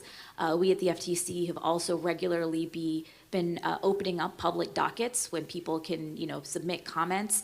That has in fact driven some of our work already. One of the first things we did was open a docket to collect information and input about unfair contract terms that are maybe pervasive throughout the economy. We heard a lot from independent pharmacists through that about contractual terms from PBMs that could potentially be unfairly and unlawfully squeezing independent pharmacies. We've been hearing a lot from independent franchisees, from independent grocers, and so that type of back and forth with the public is just essential. We're nearing the end of our time, so I'll ask each of you one final question. What is your proudest accomplishment or most important accomplishment so far, and what is the biggest piece of unfinished business? So look, I think the work that we've done to reactivate our tools has been critical. The FTC was created by Congress to enforce Section 5 of the FTC Act. This is our provision prohibiting unfair methods of competition. It had been lying unused for some time. We last year issued a policy statement. We followed that on with enforcement actions. We followed that on with our proposed rule looking to prohibit non-competes. We've been looking across the statutes to identify what are provisions that have gone unused, be it Section 3 of the Clayton Act, the Robinson-Patman Act. So that work of reactivation is ongoing, but that's been really, really exciting to see. I think also more generally, we're really looking at this stage to make sure that the initiatives that we've started are going to be able to get over the finish line. That includes the rulemakings. It also includes several major investigations that we have underway, and making sure that, with the time that we have, that we're able to deliver the most impact to make sure that markets are serving everybody. And the same question for you. What's the biggest thing you think has been accomplished to this point? So I'll mention a few things. First is, when I arrived at the Antitrust Division, I found an unbelievably dedicated and talented staff, professional staff of lawyers, economists, paralegals, support staff, who were working tirelessly to enforce the law and giving them the runway to be so effective, to work as hard as they are working and to have an impact has been really exciting for me to watch. And I learn from them every day, and I'm inspired by them every day. When I think about I'm really reluctant to try to look in the rearview mirror while driving, I guess. I want to keep the eye ahead. But I think we've had a number of really exciting developments. And so I think about, very much like Chair Khan said, using the tools that we have been given. Section 8 of the Clayton Act, prohibiting interlocking directorates. Well, we've seen a significant number of abandonments, which is a very immediate way to deconcentrate the economy by having interlocking board directors step off boards, and we've seen huge success there. We have, I believe, our deterrence program on merger enforcement has been extraordinarily successful, and that includes a record number of abandonments of deals, many that have been public, but many more that are not public. We have started enforcing for the first time in 45 years Section 2 of the Sherman Act as a criminal violation, including our first conviction in over 45 years, and we have another case going to trial this summer. Those are just some of the many areas where I think we've made enormous strides in a short amount of time. In terms of unfinished business, I'd just say all of it. And I think I do not take for granted the opportunity to be in this role, to work alongside some of the most talented and dedicated people at the staff level and at our front office level, some of whom are here today, who are just so amazing. And the opportunity to be in this position at such an important inflection point is not lost on me. I wake up every day and I think about it. And so my view is keep our head down and keep working as hard as we can, as fast as we can, and as responsibly as we can to make sure that we're enforcing the law in the interest of the public. Chair Khan, AAG Cantor, thank you both. Thank you.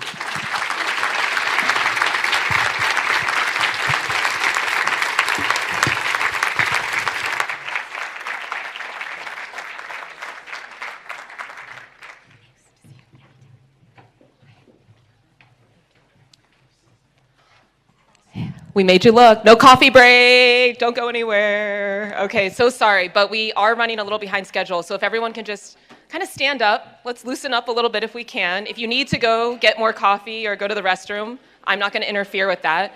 But we're just going to stand up and stretch and then sit back down pretty quickly so that we can start the next keynote. In 1 minute. 1 minute.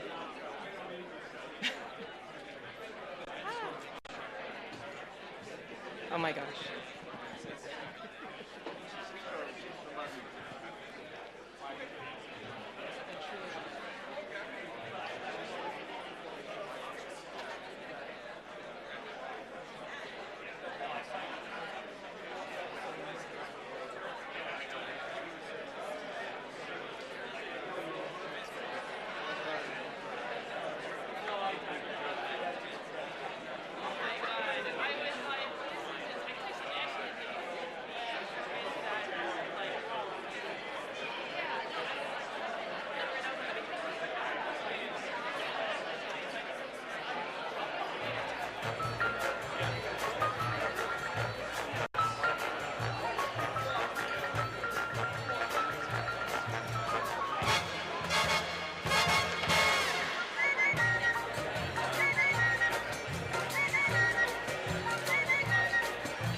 There are seats in the front, so people who are standing in the back, you don't have to do that. There's seats in the front. Start sitting back down if you can for our next keynote. No one's going to do that. It's fine. At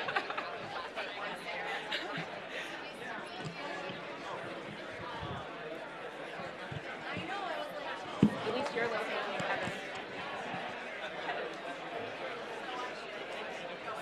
Sitting down.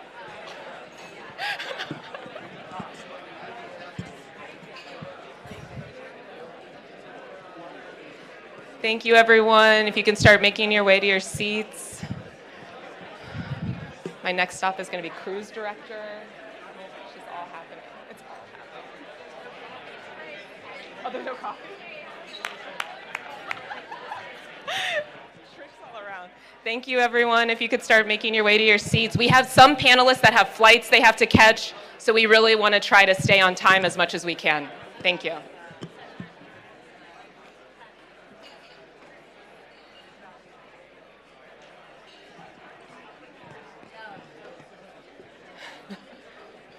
Thank you.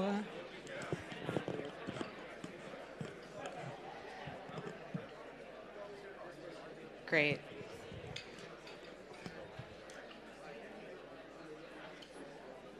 So I do want to acknowledge also, first of all, I think we should give a round of applause for that panel. If everyone could just join me again.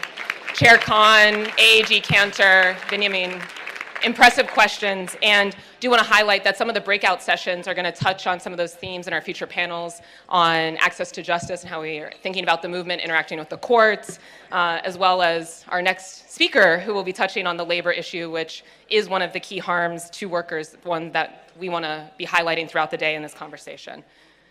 Great. So I actually have the pleasure of introducing our next keynote speaker, General Counsel Jennifer Abruzzo. So Jennifer Abruzzo is General Counsel at the National Labor Relations Board, an independent agency charged with safeguarding workers' rights.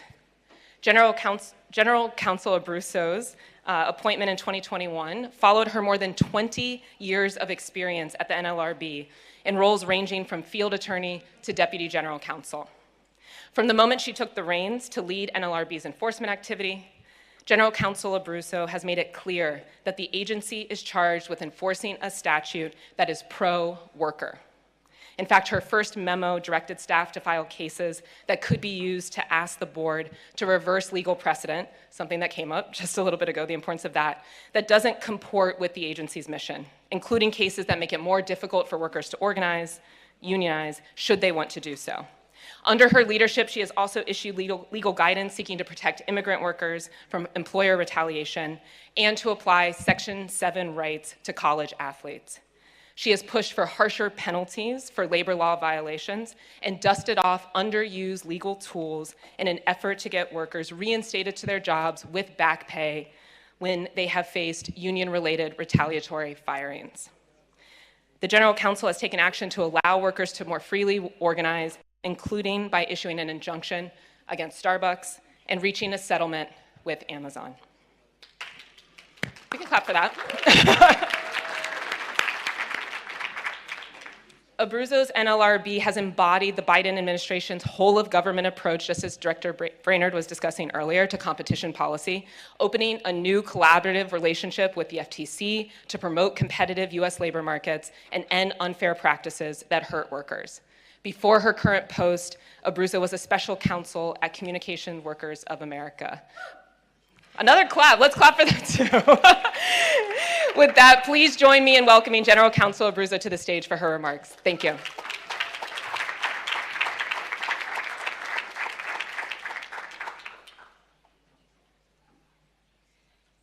So it's so great to be here. Thanks so much for inviting me. It's not an audience that I normally speak with, but this is terrific.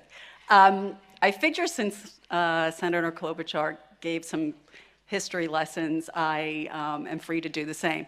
So I'm going to start with the Great Depression, but just to give some context, but I won't go through the decades afterwards and bore you to tears. But just to say that our statute, the National Labor Relations Act, was enacted during the Great Depression because workers in this country lacked channels of communication to address their issues with their employer. So Congress created a right for employees to collectively bargain with their employer, to freely associate with one another to improve their wages, benefits, and working conditions, to level the playing field between employees and employers. And it was thought at the time that negotiated wages and benefits would help them become more active consumers and would boost the failing economy. So we are, as was said, an agency, an independent, neutral federal agency, but we enforce a pro-worker statute. We enforce the rights of workers in this country to self-organize, to join, support, or assist a union, to bargain collectively through freely chosen representatives, to engage together for mutual aid or protection, which is often called protected concerted activity, which means that they can act collectively to improve their lot as employees, or to refrain from doing so. And as was mentioned, and I'll just kind of talk about this for a moment, but we have seen a surge of underserved, underrepresented, vulnerable communities of workers, many of whom are people of color, raising their voices and demanding a seat at the bargaining table. And they're doing this through established unions, they're doing it through homegrown unions. It really doesn't matter, right? What matters is that workers in this country at Starbucks, at Amazon, at Home Depot, at REI, at Whole Foods, and Trader Joe's, and McDonald's, and everything in between feel empowered to engage with their employers about issues of common concern, whether that's substandard wages and benefits, whether that's health and safety issues, whether that's inequities in their workplace or lack of opportunities. And in fact, we are right now engaged in litigation against Whole Foods, Home Depot. We just had a successful decision from a judge in Fred Meyer's stores just either yesterday or today, where we are taking on companies that are retaliating against workers for engaging in protected concerted activity by engaging in social, racial, and economic justice advocacy, which obviously has a broad societal interest, but also affects them and their coworkers at their workplace and at other workplaces. So we have been, as I said, litigating fully, and we will continue to do so to make sure that workers in this country are able to improve their circumstances and help others do the same. Now, I will say that, with knowledge comes power, right? And unfortunately, because of some successful lobbying back in 1935, there's no requirement that employers advise, either through postings or otherwise, their workers about the rights under the NLRA, unlike other worker protection statutes like Title VII or the OSH Act, the FLSA. And so it's crucial that workers know their rights so that they know when those rights are violated so that they can come to the agency and seek redress. But we see way too often where employers bank on the lack of knowledge that workers have about their rights. And we see them discharging people, disciplining people, isolating people because they want to organize, they want to unionize. We've seen them threaten, intimidate, coerce, oftentimes in mandatory captive audience meetings, which I believe is an independent violation of the statute, because you are coercing economically dependent employees to listen to your anti-union rhetoric when you have the right to refrain from listening to that. And so we are woefully underfunded. As Jonathan was saying, we have significant resource issues. Whatever you can do to help us in that regard, talking to appropriators, I'd much appreciate it. But despite the fact that we are understaffed and under-resourced, we are doing all we can to fully enforce our statute, including going into district court.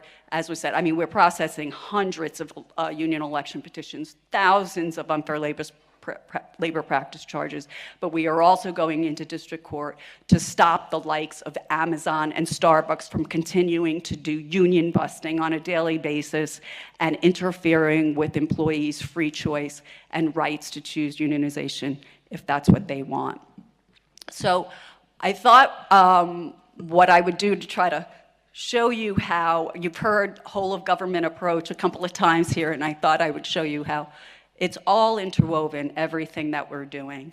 Of course, we have and have had longstanding collaborations and partnerships with the typical worker protection agencies like DOL, OSHA, Wage and Hour, OFCCP, and the like, and the EEOC. And we continue to have a very robust relationship with them. We are engaged in joint outreach, information sharing, co-investigation, co-enforcement, because we want to deter violations and then we want to swiftly remedy if they happen. But I'm really pleased and proud to say that we have, during my tenure as general counsel, have developed really, really critical partnerships with the FTC, with DOJ antitrust, with CFPB, because our goals are the same. The goals are to stop deceptive and unfair practices. The goals are to address misclassification. The goals are to address employment structures that cause vertical constraints on competition that affects workers. And so I'll give you just a few examples. So I mentioned misclassification. Misclassification, just in and of itself, puts high road employers at a competitive disadvantage, right? So I firmly believe, as I think we all do, Jonathan and Lena as well, we have to broadly construe our statutes and fully enforce them. And in terms of who is an employee under the statute, and other statutes, it really matters that employees are classified appropriately. And under the common law, an employee is someone who performs services for another, and that other, and they're subject to the control or right of control of that other. And so it's a very broad definition, and it's crucial that we consider it that way, because if someone is an employee, they get the panoply of rights under various statutes. And if they're not an employee, they get none. They get no protections.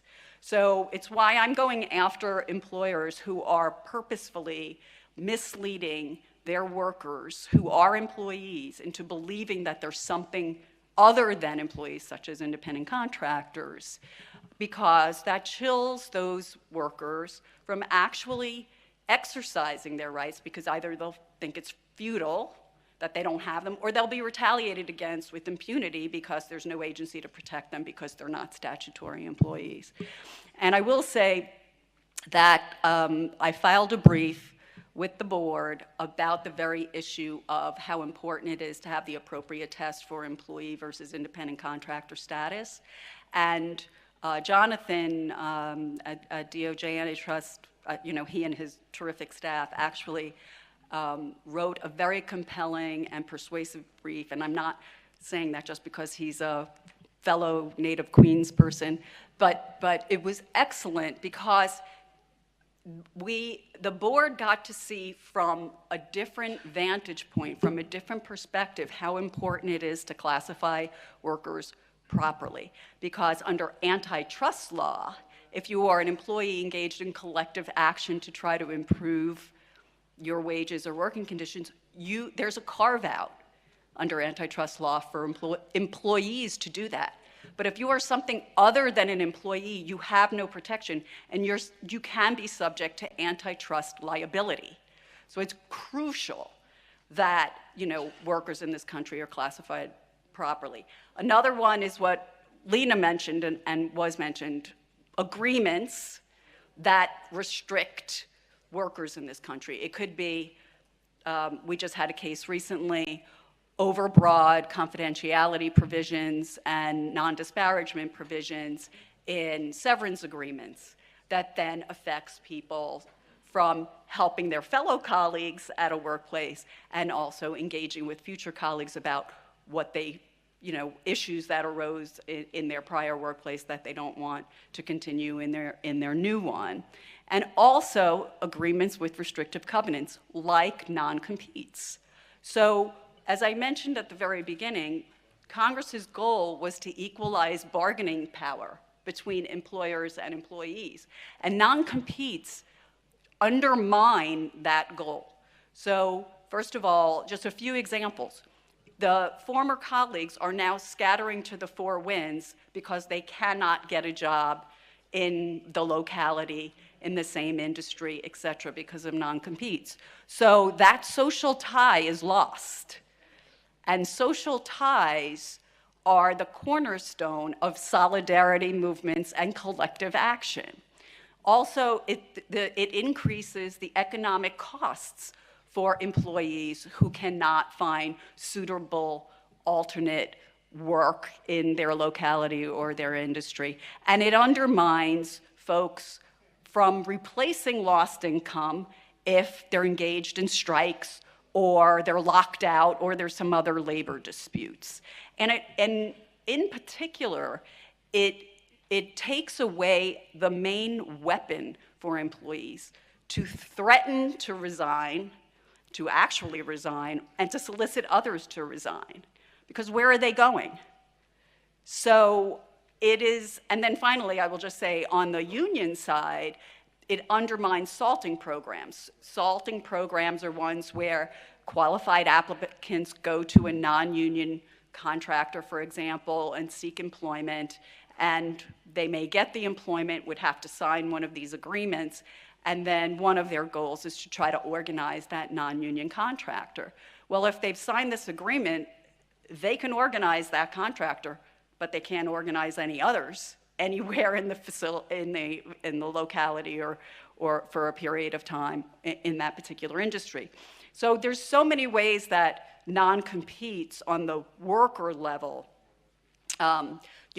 just affect everything. I will just give one more example, and that is AI, artificial intelligence, which was also raised, and you may be talking about that a little later. But from our standpoint, I mean, first of all, like AI this has been a term that's been used many times. It's the black box, right? There's so many interests at stake. There's privacy interests at stake, and I know that the CFPB, who we have an MOU with, is looking at the selling and sharing of information.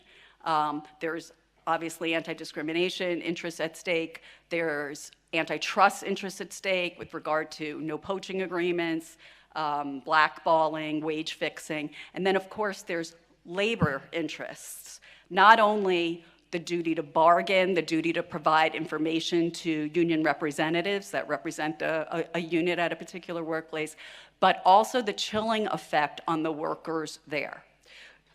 In exercising their rights under the statute, as I said earlier. So I'll give you an example. You know that, I mean, I can't even pretend to know all of the various AI that's out there. I don't think any of us could.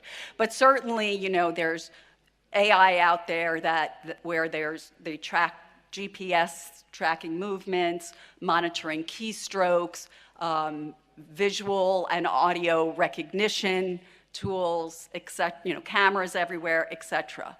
And intrusive electronic surveillance really precludes, especially these days when a lot of people are working virtually and people are monitored and tracked at all times, when is it that they're going to engage with one another freely without being afraid that their employer is able to hear or see them engaging with their coworkers about areas of mutual concern?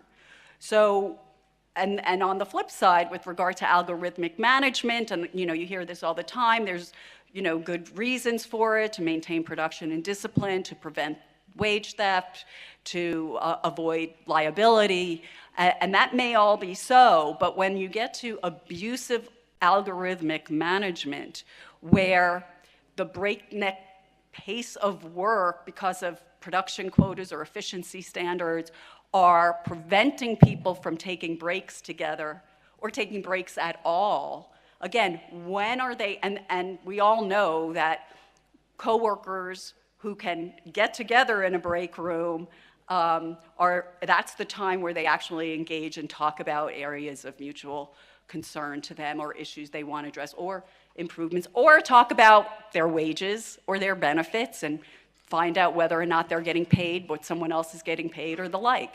And so it's really crucial that these sorts of tools are not so intrusive and not so abusive that it precludes employees from engaging in Section 7 activities, the right to organize, the right to collectively bargain, the right to engage with one another to improve their circumstances, even without a union.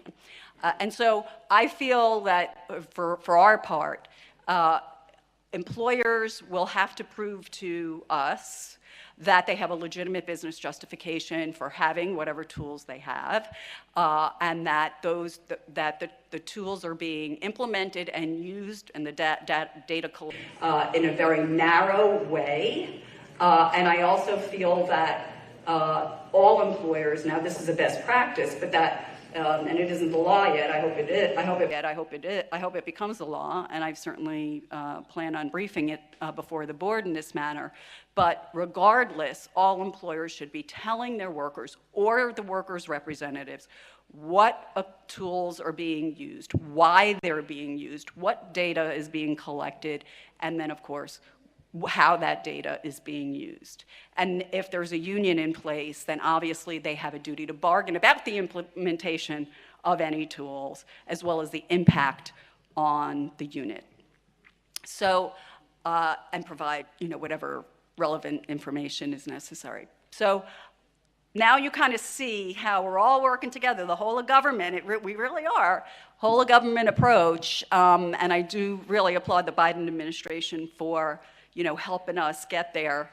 I will just say, and was said, my goals have been the same as they were for the past, I've now been with the agency 25 years, the short stint at CWA, and it's to educate, to protect, and to enforce, because if we don't do that, we're not going to really effectuate our mission, which is to empower workers to improve their circumstances. And we all know that workers aren't alone, that there's strength in numbers, and that, based pretty much, with all the challenges that we're facing right now and workers are facing in this, or all facing, it's critical that employers have appropriate practices and structures to ensure that there's industrial stability in this country, because when workers' voices are heard and their issues and concerns are addressed, workplace conflict diminishes, and that is a win not only for the workers and for their families and for communities, but it is a win for businesses, and it's a win for this country. So, and it just gives everyone the opportunity to thrive. So I thank you so much for having me here today, and enjoy the rest of the conference.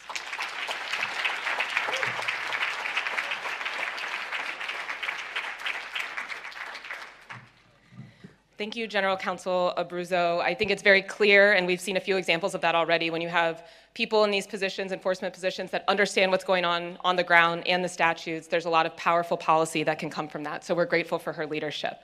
We're actually going to move right into the next panel, and if I could invite panelists to keep us efficient here, to just come up to the stage as I begin your introductions, I'd appreciate that.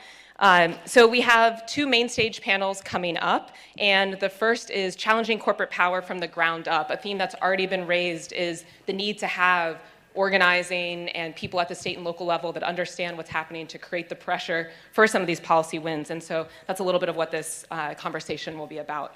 So for this, we're honored to have Congresswoman Summer Lee and State Senator Mike Gianaris. Thank you.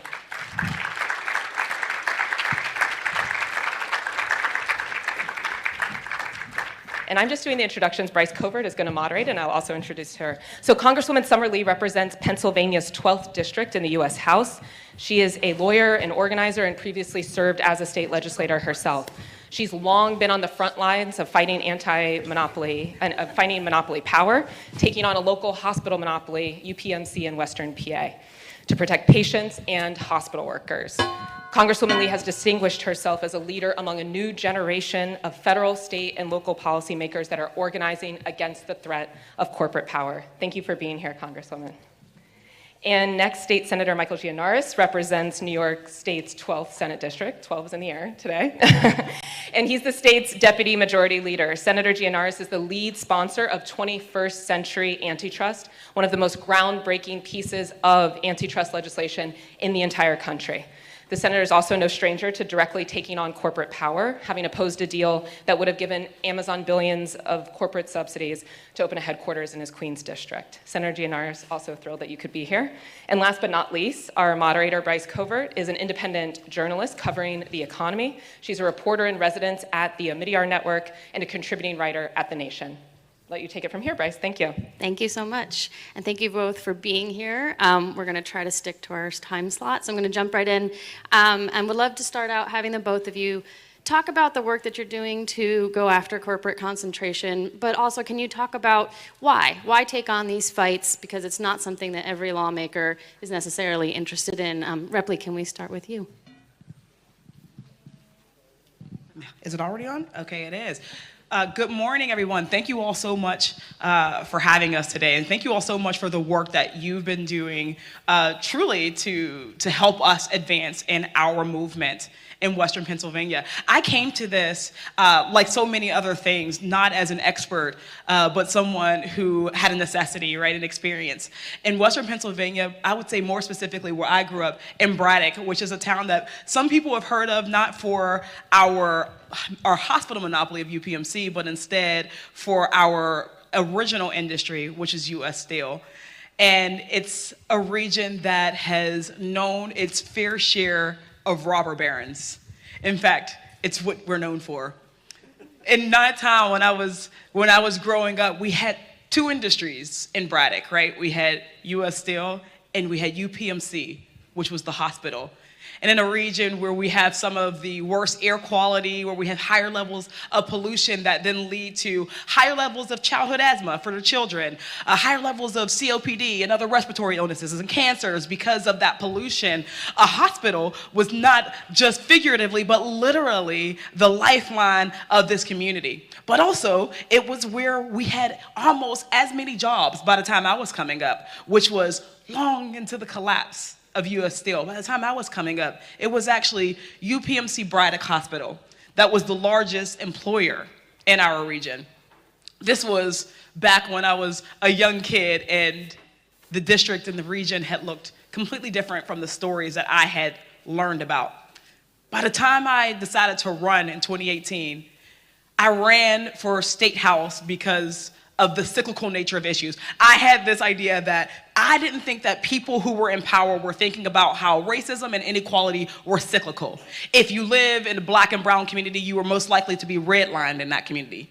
Those communities were most likely to be in closer proximity to that refinery or that mill, that pollutant, right? That source of environmental degradation. Those communities also, though, are medical deserts and food deserts. They're communities that are less likely to have transportation to get into job centers, to get to opportunity. And then all you can end up buying your next generation is a one-way ticket right back into that cycle. And that's what I was seeing. And when I was in law school, where I did not study antitrust, but I did look at that cycle. And what I thought was a unique quality of Braddock. When I left, I found out, actually, this is a common quality of all poor and working class communities all throughout the country. So when I first ran, we were running the Stop a Fracking proposal that was already sitting on top of our steel mill. Decades before, the biggest fight that we had since then was UPMC closing our hospital. People in our community protested, they organized, they put everything that they had to keep that in here, because we didn't just need that hospital because it kept people alive. Literally, there was nowhere else for folks to go. Remember, we have no transportation in and out of this community. And UPMC, which is a charity, a charitable hospital, a nonprofit with tax-exempt status, decided to move their hospital from a community that relied on Medicaid or some sort of subsidy, and they instead decided to build a luxury hospital in a more affluent community that the people of my district would not be able to access. I remember reading about medical deserts, areas where people would die because they had to travel miles and miles and miles for emergency situations, and I was seeing that happen right in my community. We fought and we lost. They closed that hospital. They have since opened many, many more.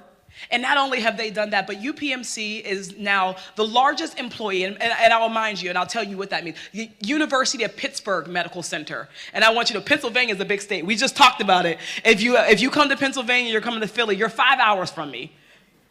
University of Pittsburgh Medical Center is not just the largest employer in Pittsburgh, it is the largest private employer in the Commonwealth of Pennsylvania. More jobs than Walmart and anyone else, right? So they close hospitals and communities that they don't see worth in anymore. They don't pay their taxes, so we can't build up our neighborhoods. They move jobs away. And right now, they have control of over 3 out of 4 hospital jobs. But they also are a union buster. And when I started to run for office, I started to meet everywhere I went, in every community I went, I started to meet hospital workers, healthcare workers who had been putting their livelihoods on the line, literally being fired, being retaliated against, getting their job back, going through the cycle over and over and over. And those were the people who populated my campaigns. And that's who I learned from. That's how I learned how to fight. That's how I learned how to organize. But I got to start to meet them and to talk to them and to learn their struggle. Well, here they were at the forefront of the fight for 15 early on, because the largest employer was not paying our essential workers more than a minimum wage in some instances. Half of our workers have to avail themselves of a food pantry. Our largest employer, whose CEO was a billionaire at this point, or very close to it, was saying that his employees, if they cannot afford a turkey, could come to the turkey drive that they were sponsoring, or make them go to the employee-sponsored food pantry. I talked to a nurse who said, I don't go there because I don't want to take from my colleagues, because that's how bad and concentrated that problem is. Another half of the low-wage hospital workers have medical debt to their medical insurer, because they are not just a hospital monopoly, they also are the insurance carriers here. And one of our fights that we ended up having, because as we go through the years, our fights continue to pick up. So when I first started with them, it was with the Fight for 15. And then when I got into the State House, we found ourselves with a problem where they were going to cancel the insurance of people who had the other insurance, the minor insurance in our community. That means we had the only children's hospital in the region, only hospitals for some unique cancers, some specialties, and they were going to kick those people to the curb, and we had to listen to story after story after story of cancer patient or child who was afraid that they would die. Some of them did. We ended up fighting back, getting a consent decree to expand that. But our fight continues on, because in the midst of the pandemic, what we were able to see is that UPMC uses not just union busting tactics, they use non-competes. They are the primary employer. So if at 3 out of 4 hospital jobs, if you're being abused by their employer, which they are, they can't even leave because of fear of retaliation or the fact that they have cornered the market. There is nowhere else for them to go. So I got into this fight because literally our economic justice is based on it, right?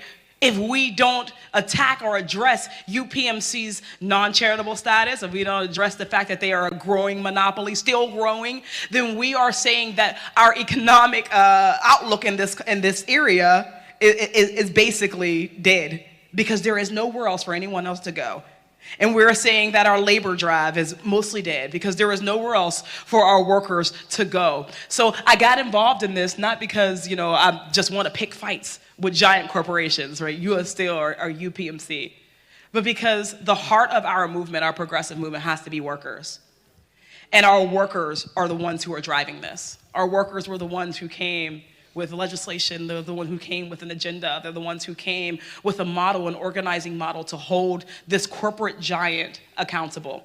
And I'm proud that today, because of the work and the groundwork and the foundation that they've built, we now have folks like AELP who are coming in with reinforcements. We have folks who are coming and getting elevated to positions in every level of government who are committed now to holding this corporate giant accountable. But I also come with a word of caution that what UPMC is doing here is probably happening in your community too. And the reality is that what we do and what we are able to do here, the victories that we are working towards, are going to have some sort of bearing on what happens next in communities like yours. So I'm proud to be here. I'm going to hand it off.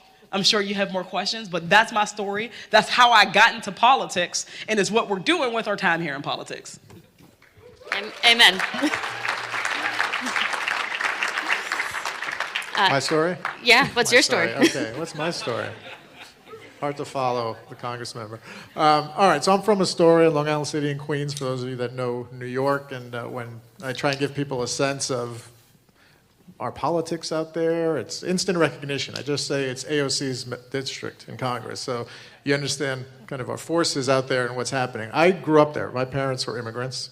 And back then, the neighborhood was, you know, a wave of one immigrant community replacing another one, replacing another one. And my parents were from Greece, and all the Greeks came to Astoria in the 60s.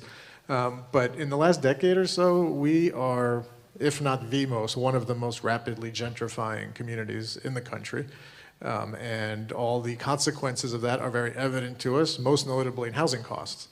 And people are being turned out. The landlords are raising their rents, in some cases 50, 100% year to year, and people are being forced to move out. And those are the kind of the forces we've been dealing with when, to answer your question of how I got into this, a small little company called Amazon decided they wanted to, you know, plant roots in our neighborhood. Fortunately, our politics, which I just referenced, were such that the community was up in arms about it. And interestingly, people from afar thought it was the best thing ever. People in New York, but not from experiencing the same hardships that my constituents were, thought it was the best thing ever, and couldn't understand why thousands of people were taken to the streets on a regular basis to oppose this thing. But just from the deal being announced, rents were going up. Wasn't even consummated yet, as you all know, it never was. But just from that announcement, the speculators were coming in, buying up apartments, raising rents, doing what they do. In the end, a confluence of forces, including our taking the state Senate majority that year, and my ascension to leadership and my maneuvering to get an appointment on an obscure board that ultimately would have had to approve the deal, led to them deciding not to come. I think it was the best thing ever. Other people don't. But I think, you know, not too far from here in Virginia, you could see that the promises are already not being kept. We would have, there's all sorts of talk about the deal, and we could get into the details of it, but I know we have limited time. But the fact is there was real money going out the door to them, not just tax breaks. There was $500 million that was going to them just to build their buildings that fortunately we never had to spend. But that experience taught me a lot. And one thing I realized is market power is power, not just in the market, but over everything else. Market power becomes political power. It becomes power in a lot of facets of our lives. And from going through that, I met Pat here at AELP and some of the folks there, and we started thinking, well, why not have the states lead the way, or at least kind of give a nudge to our federal government to do things the way we think they should be done. We drafted a bill that would completely upend the way we do antitrust enforcement in the United States. We would move to a system that is akin to what a lot of other countries in the world are doing, focusing on an abuse of dominance standard as opposed to the current monopolization standard. And in reaction to that, a lot of folks who were against and concerned said, but wait a minute, if you do this, everyone's going to come to New York to try and enforce antitrust laws under this new standard. And I said, yes. That is exactly what we're trying to do. We're trying to help our like-minded colleagues in the nation's capital kind of move things in the right direction. And if it happens that New York is leading the way, then so be it. There is a blueprint for that, by the way. Many years ago, I wrote a law that New York passed called the Airline Passengers Bill of Rights. I don't know how many of you remember, used to sit on a tarmac for 2-3 hours. They wouldn't let you off. Like all sorts of horror stories coming out of that. We passed a law that everyone said was unconstitutional because That's federal preemption on airline regulation. But we passed it. There was lawsuits going on, blah, blah, blah. It went on for years. And in the meantime, while our law was getting adjudicated, the Obama administration made it the law of the land through regulation. And so there's ways that states can help set an example and help move the debate, and that's what we're trying to do. It passes the Senate. It's passed the Senate the last 2 years. We're trying to get our colleagues in the Assembly now to move forward with us on this. I think there's going to be some real progress on that in the next week or so that hopefully you'll hear about. And if we do this, your entire conversation, your entire conference would be about the subject of the new enforcement regime and how we can really give people and competitors a chance. The other thing I'd say before we move on to the next round of questions is the business community likes to suggest that this is anti-business somehow, but nothing could be further from the truth. We had a hearing about this bill in New York, and there were medium and small-sized businesses that came to say this is something we need because they're the victims ultimately of the market concentration and the abuses that the big players are imposing on them. I think we had Yelp, most notably, was there as an advocate for what we're trying to do. And then, of course, the big tech especially, but all the big corporations, they're very skilled at what they do, and they pay their lobbyists and consultants a lot of money to come up with these fake organizations that purport to speak for everybody and tell us how bad it is. And we had one of them at our hearing, and I started asking him questions. I said, great, who funds your organization? What? Oh, I don't know, it's not something we want to talk about. But that's important. Who are you speaking for? We're speaking for the business community, right, but who's paying you? Oh, our filings will show this. They just wouldn't answer the question. It was very embarrassing for them. But it really revealed kind of the lengths to which and the skill with which this community fights back. And they have the resources.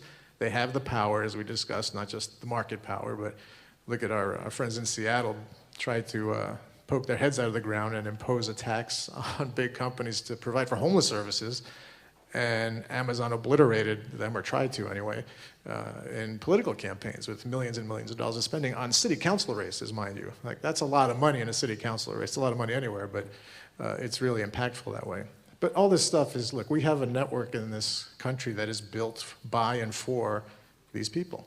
Campaign finance is part of the problem. The way our antitrust laws are written is part of the problem. There's a lot of things we need to peel apart and fix, and I know the Congress members working on that here. We're working on it in New York, and look forward to making some progress. Thank you. You both just now talked about the real people on the ground in your districts who are being impacted by this. This is an issue that can feel esoteric. It's about case law. What does the word antitrust have to do with my life? I wonder if you can talk about how you make this resonate with regular people, and can that help spur action at the federal level where perhaps it gets a little more esoteric, from the ground up, what are the efforts that you're doing in your districts with everyday people? How does that impact what's happening in Congress or in the agencies that are in charge of this? Well, I think it is very difficult to get the public engaged on antitrust law. And what we have done is we have great grassroots organizations that are working with us in New York. Organized labor is a big part of it, which is why the monopsony and the worker aspect of this is so relevant. The Teamsters have jumped in on our bill and are helping move the ball in the AFL in New York is supportive of what we're doing. But you have to get credible representatives to talk to people who respond to them. If I just go before a group, and you guys are all interested in this, but if I were at a town hall, I'm like, antitrust law, they'd look at me cross-eyed, and I could spend 2 hours trying to explain to them why, and they probably get it, but it's better if you're a member of a labor organization and your president is telling you this is important for our well-being and our survival. And so I think coalition building is a very big part of it. We're working hard to do that in New York, and that's why the bill's had success in the Senate. Hopefully we'll get the other house to join us. Yeah, I'll just add very quickly that antitrust obviously is not something that lay people understand, with the type of legal mind that you do, right, or that a legislator does. But I'll tell you, in Pittsburgh, understanding UPMC, you can't miss what's happening with UPMC. It looms that largely over our region. So the workers' families, so many people are in the industry in some way. And I'll remind you that our hospital workers aren't just nurses and doctors. Our hospital workers are janitors, our hospital workers are food service workers. So many different roles come through UPMC. And UPMC has become so oppressive and so anti-worker that everyone in the region understands what's happening. People just intuitively understand the implications of we can't form this union, which means that we can't bargain for better health care with our healthcare provider and worker and our employer, right? They understand intuitively that because I am a nurse and 3 out of 4 healthcare jobs comes through this company, they understand that there is nowhere else for them to go. So helping them to understand the antitrust part of it really I don't think is entirely necessary. We can talk collectively, and we do, about what are some solutions to the problem that we are experiencing on the ground. And I don't think that it's important, and this is not dumbing it down at all. I think it's actually bringing it up. It's bringing us as legislators up to their intuitive understanding of their lived experiences and meeting that moment with solutions that they are helping to drive. Can you talk about the countervailing forces that you're up against? I would imagine it's concentrated corporate power, but is it other things? You know, your colleagues, is it hard to get them on board? Fellow lawmakers, are they as excited about this as you are? And like, what does it take to get people activated on this so that you can fight against, you know, the lobbyists and the corporate interests that are coming at you? I'll go first. The senator started it, and this is also my crusade. Money in politics is one of the largest factors and forces that keeps us from so many of the different things that we recognize would bring about economic justice, bring about safety, bring about some sort of fairness across the board. When we think about how much money these corporations are able to flood into races, to absolutely flood into races. They're able to buy politicians. There are so many politicians who they answer not to constituents, they answer directly to that board of directors for that corporation. They answer every cycle to them. And we can't overstate how big a problem that is. There are so many politicians and colleagues who don't disagree with us for whatever it is, and we're talking here about corporate consolidation, but we can say the same about gun control. We can say the same about education reform and environmental justice. But the reality is that there is a fear that in speaking out against these corporate giants, as they amass more and more power, that they are going to then turn their gaze to you, that little politician, that one representative. So I think that is one of the biggest roadblocks that we have. The second is that there are some people who actually genuinely want them to keep that power. Right, and those are the bigger impediments. The ones who want them to keep that power because they have a vested interest, they have a stake in it. They're able to trade in stocks, and they feel that they are a part of the game. So I think that is another one of our big impediments. But for us also with UPMC, for instance, is that we have to have cooperation between multiple levels of government. It's not just a federal issue, it's also a state and local and county one. It's also federal. And we have to recognize that if we don't have people who are willing to attack it all at the same time and be able to hit it from every single angle, that it makes it harder and it prolongs the fight. I would agree with all that. I'd say at the state level, an additional challenge we have is just getting people's heads around it, because it's not something we normally deal with. Right? We're generalists. We just finished the state budget in New York dealing with probably 100 issues all at once. So we know a lot of things about a lot of things, but not very deep. And to get into antitrust law, you really have to get into it. And I think that's one of the, I got a couple of year jump on my assembly colleagues because of the experience we had with Amazon. But part of the delay on their side thing is just getting into the information, getting them to comprehend what it's at stake, getting them to understand what the changes we're suggesting would mean. And it's just never, you just talk to a state rep, you were one, Congressman, but it's not like antitrust law is at the front of mind when you're sitting there at the State House. But we're trying to get it there because it has massive implications across the board. And I think it's something where all levels of government do have to work together. Speaking of, are there opportunities to work across state lines? And is that important in this work, that states are standing together, that localities are standing together? Certainly. And I mean, we see this on a lot of issues. And I think we're biased, but like New York and California often set policies that are a little bit forward-thinking in my mind, and then other states start engaging and putting their own twists on it, and debates really do move. States really are the laboratories, for good or for bad. There's a lot of bad going on in the country right now in that respect too, but I think we have an opportunity to do something, and we've already had outreach from colleagues in other states about what we're doing, and people who want to do it in their own states. So yes, there's a lot of collaboration, and I think once there's a success somewhere, it really accelerates the progress. And so that's what, again, we're hoping we could set an example in New York. Do you have any stories in particular? I mean, you were talking very generally and very eloquently about what you've been seeing on the ground, but of people who have brought stories to you about how this has really impacted their lived experience. What does it mean to be an average person whose life has been derailed by corporate power? Certainly, I know many. I talked briefly about the food pantry. One of the organizers who has become one of my good friends who had medical debt to her employer. That story you can multiply. I know organizers who have lost their jobs multiple times. And finally have now had to find a new line of work because UPMC will not allow him to come back. We are now in the midst of a threat of another closure in another community, another Black community that is already divested. This is a community that isn't as close to, say, the city as Braddock, my hometown, is.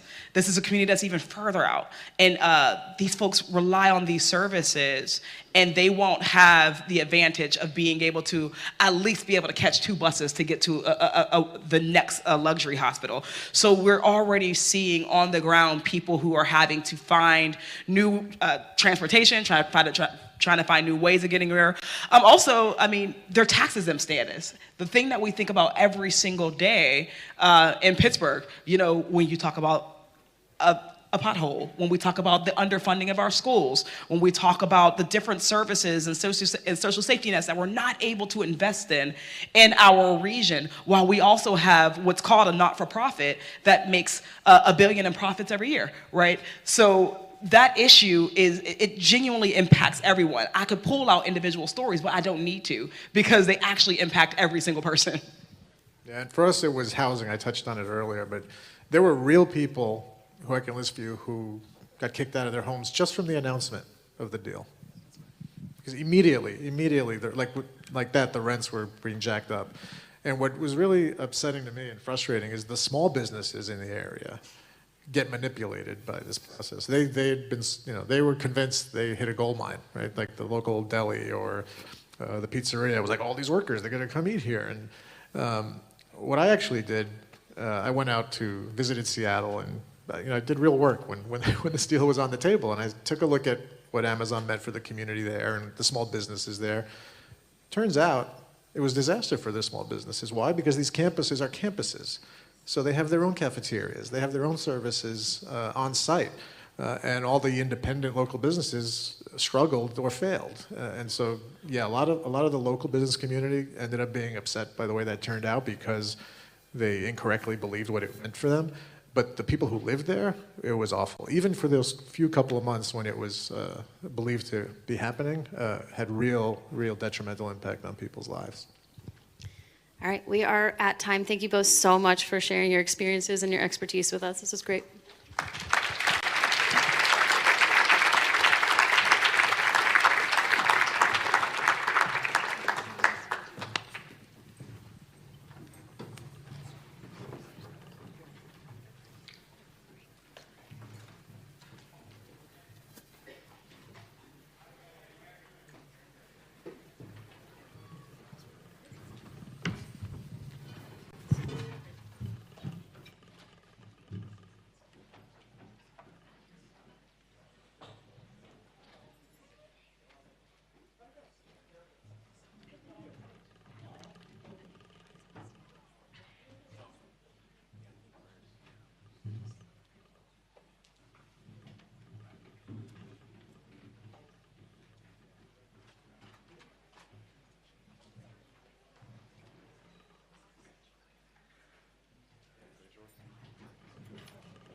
All right, we'll give it up for that last panel one more time, please, and say hello to everyone watching online. We still see you. We're happy you're here.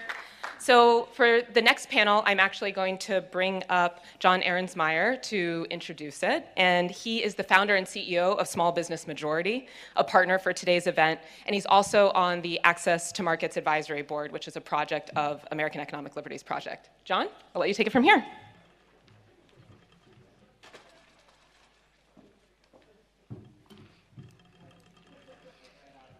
Well, thank you, Morgan, and many thanks to the Economic Liberties Project for convening this summit. We particularly appreciate the ALP's focus on small business and understanding that small business is absolutely essential to getting our competitive situation in this country right. I run Small Business Majority. We have a network of 85,000 small business owners across the country, and we work to empower America's entrepreneurs to build a thriving and equitable economy. I'm very pleased to announce the exciting next panel, Reviving America's Competitive Spirit. Central to true competition are America's entrepreneurs. Small businesses are the backbone of the economy. We create half of all jobs and 2/3 of all net new jobs. Small businesses face unfair competition challenges across multiple industries, technology and non-technology alike. We hear stories about these problems every day. It makes it increasingly difficult for entrepreneurs to compete based on the quality and price of their products and services. In a comprehensive poll we released last year, we found that the vast majority of small business owners believe that larger companies have the resources to take small business creative ideas, mass produce them, and drown out small creators with oversized market power. And a majority say that one or more large industries dominate their market. The same poll found that small business owners endorse government-driven solutions, much as we just heard from Senator Gianaris. More than 3/4 support a range of actions by government to enforce antitrust laws and protect small businesses against anti-competitive practices. I want to highlight one such government action. As we know, the Federal Trade Commission has proposed the ban of the use of non-compete clauses in employment agreements. Like so many other issues being addressed today, non-compete clauses are antithetical to the free, fair, and open competition that is essential for a thriving and equitable economy. Here's some highlights from research we just recently released, and this research was cited by NEC Director Lael Brainerd in her remarks. Almost half of small business owners say they've been the subject of a non-compete agreement that prevented them from starting or expanding their business, and more than 1/3 had been prevented from hiring an employee due to a non-compete agreement. So it's no surprise that a majority support the FTC's proposed rule to ban non-compete agreements, with only a small percentage opposing the ban.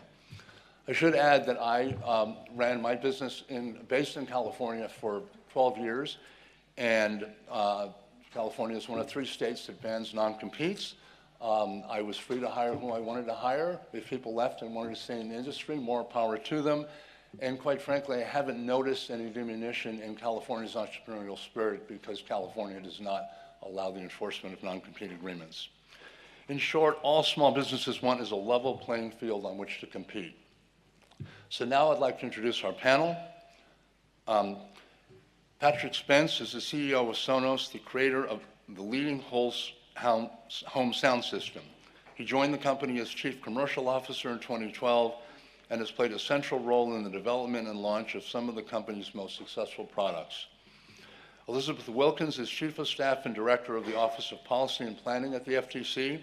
The Office of Policy and Planning assists the Commission to develop and implement long-range competition and consumer protection policy initiatives and advises staff on cases raising new or complex policy and legal issues. Shirley Maudlin is the owner and co-founder of 3D Design and Manufacturing, which provides manufactured products for the defense and automotive industries. Shirley is also a member of our Virginia Small Business Council. She and her husband started their business 16 years ago in their garage. And our moderator, Victor Huang, a friend and partner, is an economic growth expert whose ideas have shaped the economic lives of millions of people worldwide. His organization, Right to Start, expands entrepreneurial opportunity for all through grassroots organizing, engaging policymakers, and storytelling media in 21 states. He's been extremely successful on a bipartisan basis, I might add, in making sure that states and local governments foster, not inhibit, entrepreneurship. So with that, I guess our panel will come up here.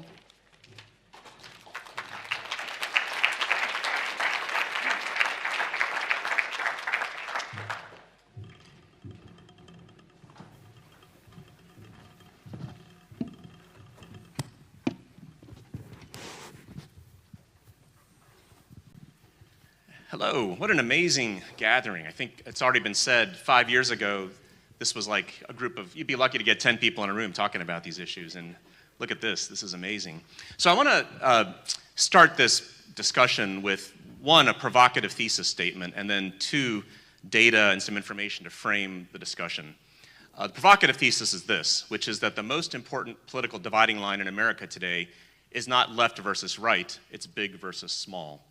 And if you look at a lot of the data, it kind of backs that up. We've been talking today about how it's not a level playing field, but if you actually talk to the people who are competing in that playing field, here's what they'll tell you. So this is data from the Kauffman Foundation, where I ran the entrepreneurship department. 81% of entrepreneurs say government favors big corporations over them. 69% of entrepreneurs say government doesn't care about them at all. And this is a poll that we just recently conducted at Right to Start. 84% of voters say that government should redirect subsidies from large corporations to homegrown businesses.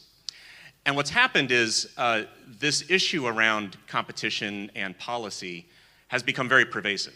So it's not, we've talked about different aspects of that today around antitrust and trade, and that's absolutely a part of that discussion. But it ranges across issues from regulation to occupational licensing. 25% of all jobs require permission from the government to be able to do right now. Government contracting, we'll talk about that in a bit with Shirley. Workforce training. One of the things that people don't fully appreciate is how the $13 billion in workforce training that's dedicated, that's federally granted to the states that go to local workforce development boards, almost all of that is actually goes towards subsidizing job training for established corporations. Very little of it actually goes towards entrepreneurial development. Economic development, the subsidies for incentives and recruiting companies across borders. Intellectual property, and Patrick will talk about that at length. Non-competes, we've talked about those. Taxation policy, if you have a flat rate for corporate income tax, that penalizes the people that don't know how to work around those tax laws, so you actually end up having a higher tax rate for young businesses. Capital access, given a lot of the issues on how much harder it is to raise money for young businesses. Banks hardly lend under $200,000 to businesses that really need it. Healthcare access, given the subsidies we provide with our healthcare laws for corporations that are more established and bigger compared to smaller shops. So very pervasive set of issues around how the playing field is not level anymore, and there's a lot more data to share. And so I think as a whole we can make that argument that the best ideas and products and innovations are not necessarily winning in the marketplace today. And so the question for the panel with that sort of framing is, how do we ensure a level playing field to compete? How do we revive that competitive spirit in the country? And I will also do just a little bit of self-boasting about our work. This is actually a wave that's building beyond Washington here. My organization, Right to Start, has been involved in state and local work. We have this year 13 state legislatures have introduced 29 bills based off of our policy recommendations on how to unleash America's entrepreneurial spirit and to make it more competitive for our entrepreneurs. So there is a wave building across this country of broad-based reform. It's the biggest reform wave for entrepreneurial policy that I've ever seen in American history. If you look back across the years, there's never been anything quite like this moment. So this is beyond just this meeting. There's actually a wave that's building. So let me throw this question out to the group and just start with this big, broad question is, how did we end up here? I mean, America is supposed to be the world's quintessential startup nation, right? We are the entrepreneurial country we're just a young country ourselves. We're supposed to be unleashing entrepreneurship. It's supposed to be something that just happens. But we've seen declines in entrepreneurship. We've seen struggles in creating a level playing field. How did we get here? Let me start with you, Shirley. Well, I think so. okay. Well, first, my company, we provide mechanical engineering, design services, and manufacturing services. I'm a small business. My husband and I started it about 16 years ago in our garage. So very typical of small businesses. But we kept our small business in our home, in our business, in our garage and in our basement. And we grew our company with our own money, with the money that it made. We were not able to expand because we saved money, purchased small equipment, and we began to make parts for automotive. And then we got immediately into defense and homeland security for prime contractors. So we didn't go into debt because we were fearful of failure as a small business. So when it was time to expand and move out of our house and actually get a footprint and actually buy new updated equipment, no lender would speak to us. No large institution would speak to us. They wouldn't lend us the money because we didn't have the credit history in the business. That was quite a challenge. We ended up going to a local bank, a very small bank in our very small rural community, and they assisted us. So as a result of that, we were able to get the equipment that we needed, not all of the equipment. Of course, we started our expansion just before the pandemic, which was not very good for us. We suffered during the pandemic with workforce issues, with supply chain issues, but we also continued to push forward, and we did expand our business, and we now provide a good service to our national defense, to our homeland security, and to help bring our automotive industry back into the United States. So this is the beginning of the small business, the entrepreneurial spirit, and the struggle and the battle, the fights that you have to fight along the way to just be able to get to the point where you can begin to really feel like you are a part of something very, very important, and we do believe that in our national defense, in our homeland security, and in bringing our automotive industry back into the United States. Do you feel like our country supports that entrepreneurial spirit, or the way the system is set up now, does it hinder it more? It is very difficult right now. In manufacturing, I'm so happy to be here to speak for the small manufacturers in our country. But we have had challenges. We have challenges every day. And supporting the entrepreneurs is not something still that the large lending institutions do. It's hard to get equipment. It's hard, the workforce, it's very, very difficult to get a workforce in manufacturing, unless you're a factory. We support the factories. We don't build the cars. We make sure the factories stay running so the cars can be built. So I think that we have challenges. One of the major challenges we have is we work with raw materials.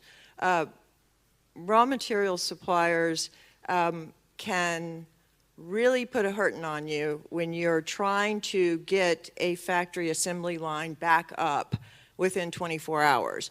When a raw material supplier, which we have had experienced more than one time, where we depend on a geography because we can get the material quickly, and they are used to dealing with us. They stock the materials that we use, sometimes special alloys in defense and homeland security and those products. So these material suppliers there was one particular material supplier that was literally bought by a European company, and then they made it quite clear that they were wanting to dominate the market. And so they have over 560 locations throughout Europe and North America. And one of those locations was right in my community, which was they bought a company that we relied on. We could go to the warehouse, we could pick up the material. If the automotive industry or defense, one of the prime contractors, was in a jam and they needed something really quickly, we could just send a driver over, pick up the material, you know, and that's what we could do. Throw it on the machine, get it made and get it out. We can't do that now because that company has been bought out and they put in restrictions. You have minimum orders, you have to spend a certain amount of money, you can't go to the warehouse and pick up the material. They don't stock a lot of the materials anymore, especially the alloys that are used in a lot of the work that we do.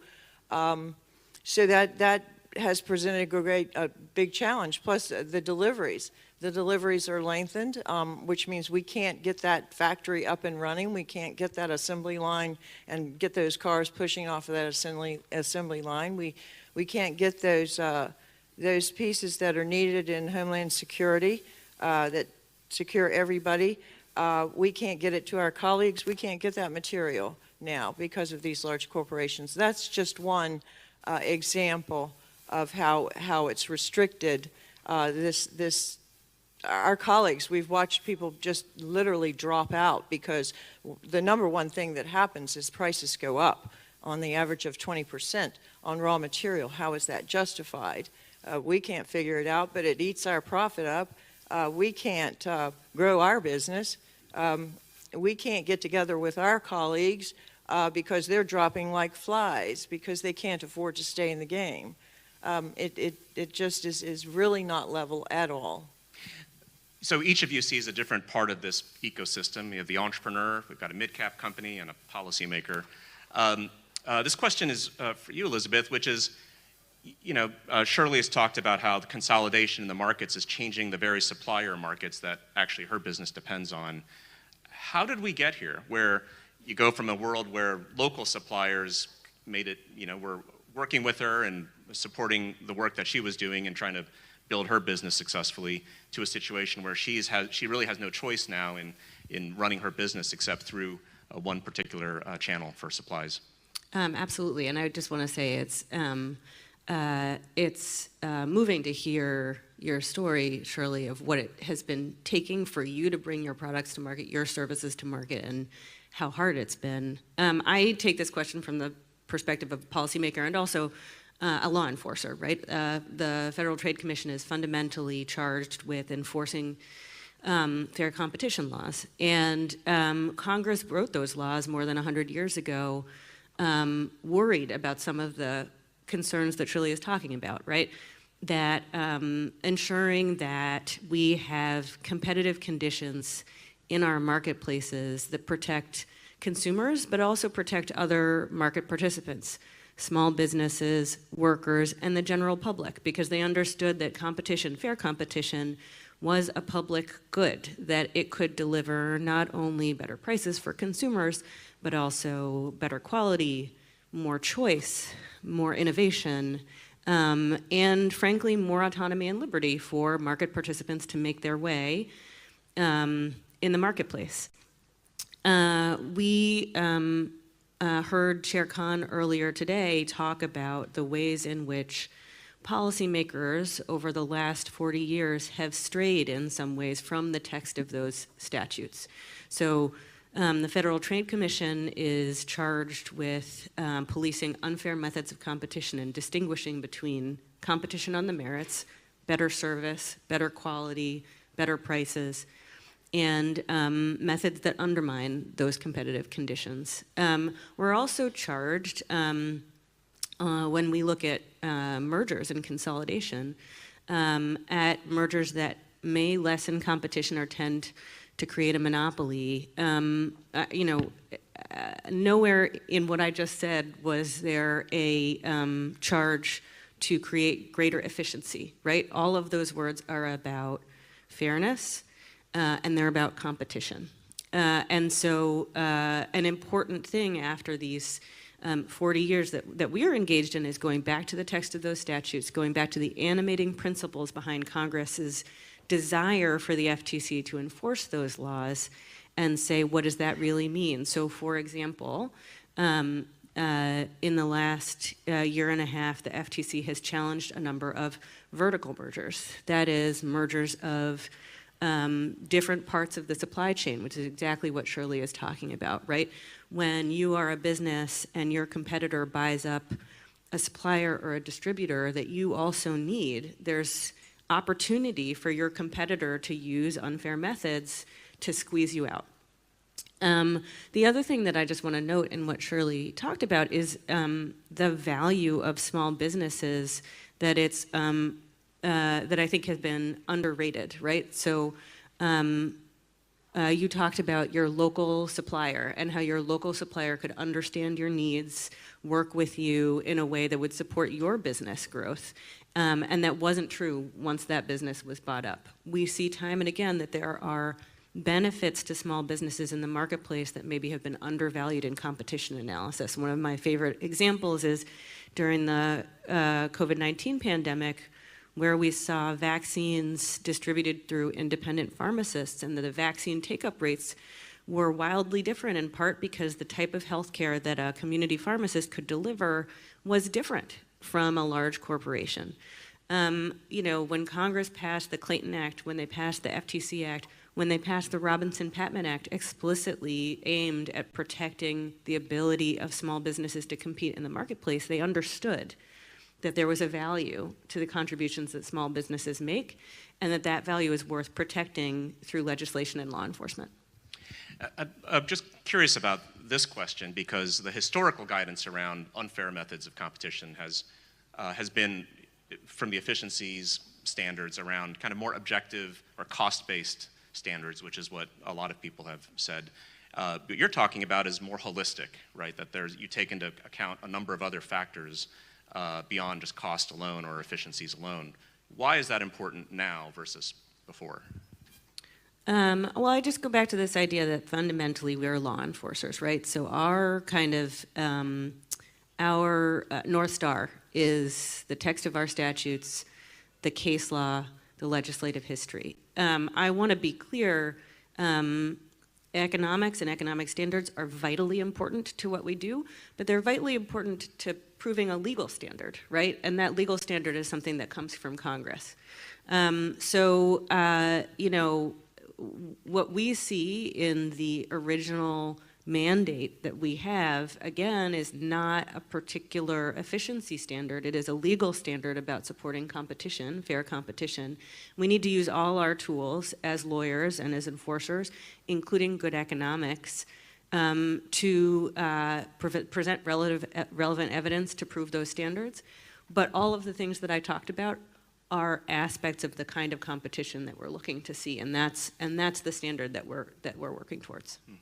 Patrick, you want to jump in here? Yeah, I did, because I think this is a good place to kind of build on like what I'm seeing, and to give everybody a little bit of background. You know, I left school and I joined this tiny startup called Research in Motion, and we brought what you all know now as the BlackBerry to the world. So that was the first 14 years of my life working.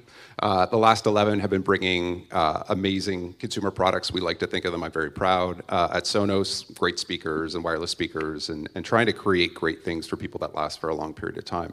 So I speak and come at this from the language of entrepreneurship, competition, and innovation. That is my lens. And so, you know, I won't be able to speak some of the language of monopoly and the details, but my teenage daughter asked me, given what I do, why are you going to an anti-monopoly summit in Washington, D.C.? And so she's big into basketball. And what I think epitomizes the American competitive spirit, probably better than anything, and on a really simple level where I can talk to my daughter about it, is sports.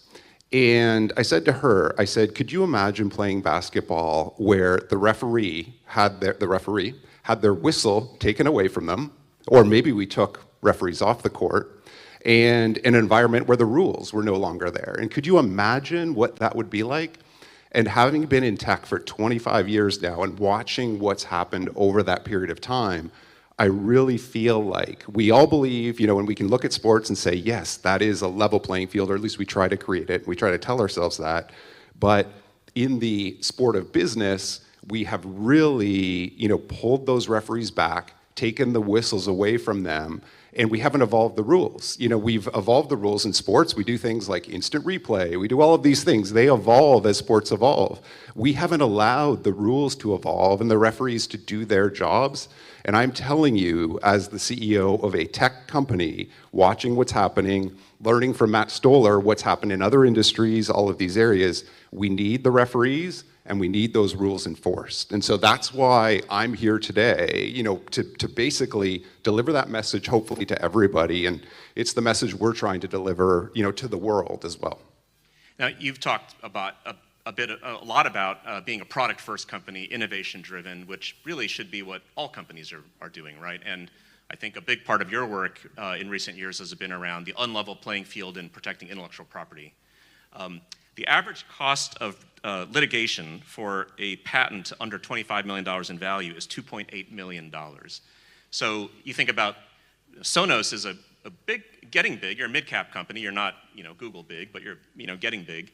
But you think about garage inventors. You think of startup companies. And if they file a patent, the average cost is $2.8 million to defend that patent. What's wrong with the system, and what can we do about that? So I think and for those that don't know, the other reason I'm probably here is because we're also known as the company that sued and won against Google on intellectual property. They infringe about 200 of our patents. They basically have copied everything that we've done in the smart speaker space and underpriced, predatory priced, self-preferenced, all the things that you hear about these days. And I think you see many other examples. We've been in the privileged position, and we've worked hard to put ourselves in a position where we can fight back, and that's what we've been doing. But to Victor's point, I talk to a lot of startup CEOs, and there's fewer and fewer that are getting venture capital money that want to take on and come into certain areas that are within that zone of what big tech is there because of the way they're operating. And just in the same way that the regulators or referees have been hollowed out, right, by business, using that money, using that power we've heard about, the same thing has happened in the patent system and intellectual property, where the characterization of, oh no, that's not innovation, these kind of things, we need to be able to protect our inventors and our innovators so that we give them a chance to actually build the products that they're trying to build and go through. And we can take care of situations where there's patent trolls and people are using these for the wrong reasons, right? We can always deal with those things, but we have to make it easier. So a company like Eero, for instance, who came up with the first mesh network system for Wi-Fi around your home, Google copied what they did in an instant, and then underpriced their product. And if you searched on Google for Eero, the Google solution would come up first. And that is the kind of thing that we need to make sure we have a system in place to fight against, because then they were driven out of business and sold for $1 to Amazon. So it's just, this is the thing we need the patent system to be able to do, and we need to have the referees be equipped to move quickly, right? That's the other thing, because of how quickly this moves. So Google, in our situation, has really counted on, the ability to slow things down in the court and take years, because they know it does take a long time. And we need to make sure that we have ways to address these infringements and bad behavior in a much, much faster way in this day and age. Yeah, there are so many stories of small entrepreneurs, little startup companies that had a patent that was a legitimate patent, but just didn't have the money to defend it, right? And so they lose their ability to protect their business. Coming back to Shirley, a lot of your business has been around government contracting. And my parents actually had a startup company, and I've been an entrepreneur a few times over, but my parents built their business off of government contracts as a tool to, once they had a state of Texas contract, they leveraged that into contracts with IBM and Motorola and Apple. And so government contracts are a huge entry point for young businesses. But some data here, small businesses entering the federal procurement market declined 79% from 2005 to 2019. So almost four out of 5 businesses less than before were entering government contracting. And this is the poll that we did a while ago at Right to Start. 78% of voters favor dedicating 5% of government contracts to new entrants in their early years, new companies trying to break into contracting. Government contracting, for any of you that ever gotten into it, it's a bear, right? It's so hard, whether it's the federal level, state level, or local level. Why is it so hard? What makes it so hard? And what can we do about that? Well, to speak to the federal level, it's very, very complicated. So for the small business, you're already constrained. You're constrained in your workforce. You're constrained with your finances. You're constantly fighting the battles, as I've already spoken of, trying to keep factories running, trying to keep products moving.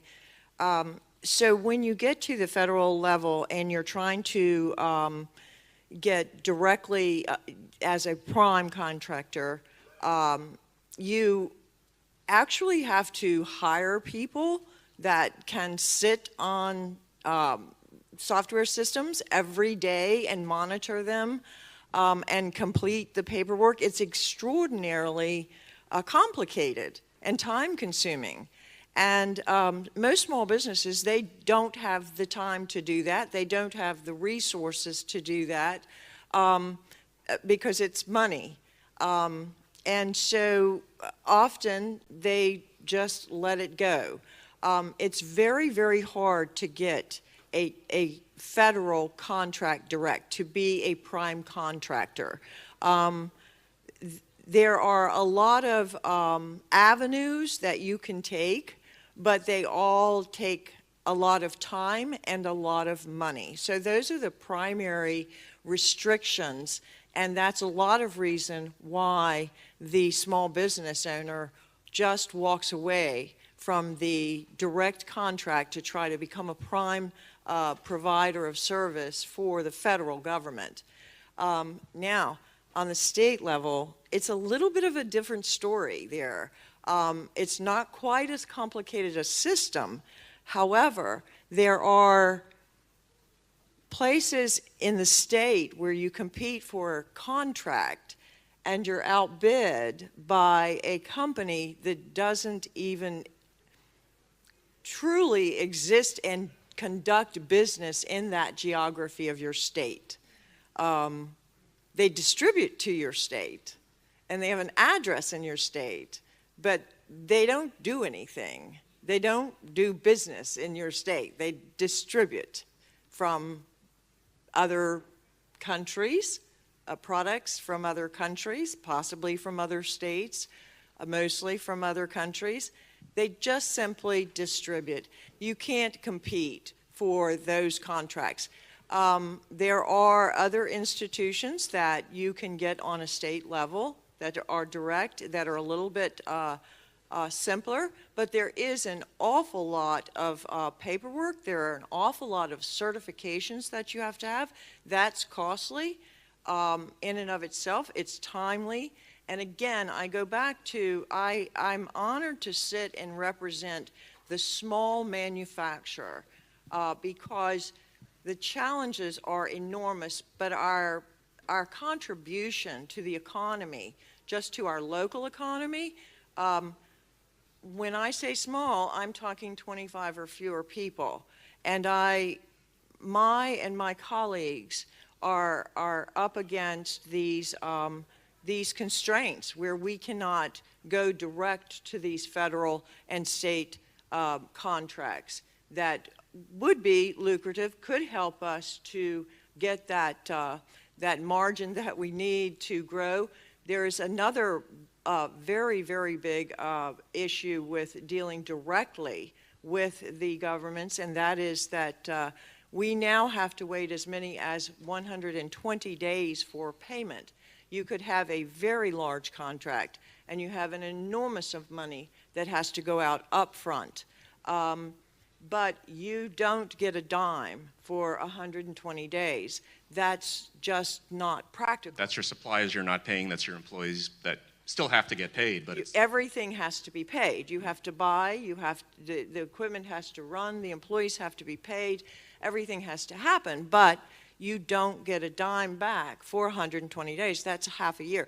That's almost impossible for a small business to survive if you're carrying your business through federal and state government contracts. So there's this inherent built-in advantage for large incumbents in contracting, right? Because they can afford the systems, they can hire the people to stay on top of the contracting process, they can handle 120-day payments.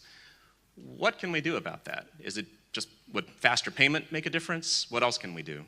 There are thank goodness, there are some areas, some of the large companies that we work for. Now, these are, again, not necessarily directly state or federal government contracts, but these are very large corporations. And a lot of the large corporations, if the federal government, if they wanted to see an example of how it can work, there are a lot of these large organizations, because we also do work in some pharmaceutical. So there are a lot of these organizations that they put in clauses, ways for small businesses to be able to get funding quicker. Progress payments, different mechanisms that they can use where they can pay you more as you go. So that's what some of the major corporations will do. That is, there is nothing right now available to us in federal contracting or state contracting that allows that to happen. Inherently unlevel playing field for government contracts. Let's Elizabeth, talk about workers right now. Non-competes is an issue that FTC is taking on, and the data shows that about 1 in 5 American workers has been subject to a non-compete restriction at some point in their lives. And our poll at Right to Start shows that 80% of voters support policies that reduce restrictions, keeping them from moving to be able to compete against their old employer. So it's something that the public seems interested in. Talk about non-competes and how important that would be for entrepreneurs and unleashing the entrepreneurial spirit in this country. So, non-competes, it is interesting that this is a restriction that's sort of shocking for like a competition enforcer. It is a restriction that is literally named the thing that we are supposed to be worried about in the economy, right?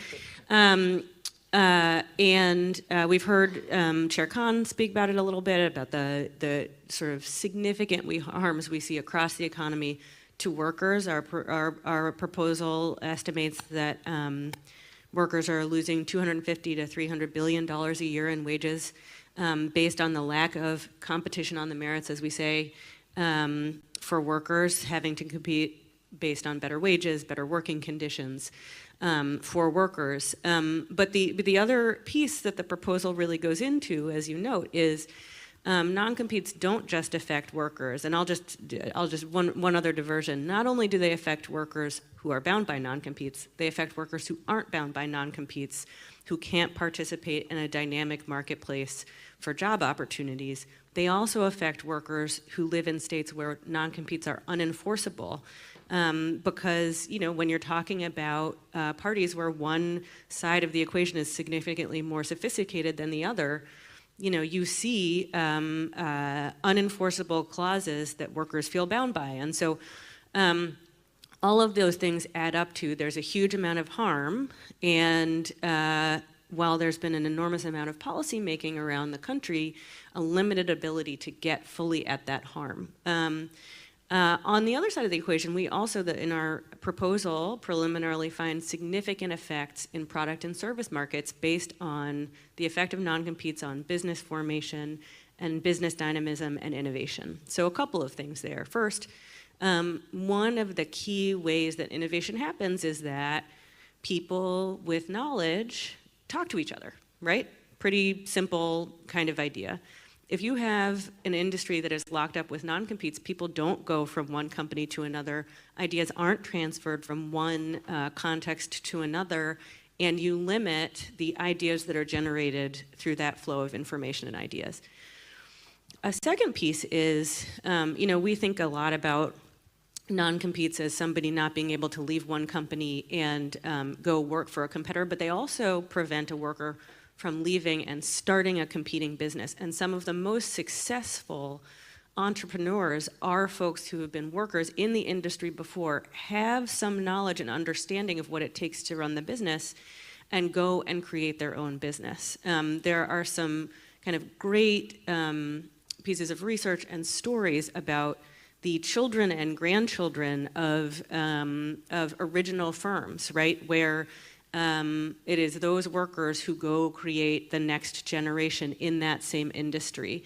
Intel is a company that is the grandchild of a original firm that spawned upwards of 100 other firms in the same industry. So when we talk about entrepreneurship and innovation, a good core of that comes from the ability of employees in an industry to go out, strike out on their own and say, I can do it better, I know something about this, I can do it differently. Non-competes are locking up that potential in a way that is detrimental across the economy. The history of Silicon Valley, for those of you that are familiar with it, goes back to HP. People often think about Hewlett-Packard as the birth of Silicon Valley, and they were fine letting people leave and become suppliers back into their company, right? They actually appreciated the ecosystem, and they were a good corporate citizen in that sense. Patrick, we talked a bit about this around corporate citizenship and that HP culture of the past. How do you get companies to do that again? Well, I think I would say non-competes are a crutch for bad leaders and bad cultures, quite frankly. And, that's the way I would look at that. And that's quite frankly, I have to earn every single day the trust and employment of another day of all the amazing people at Sonos. And that is what we should compete on as well.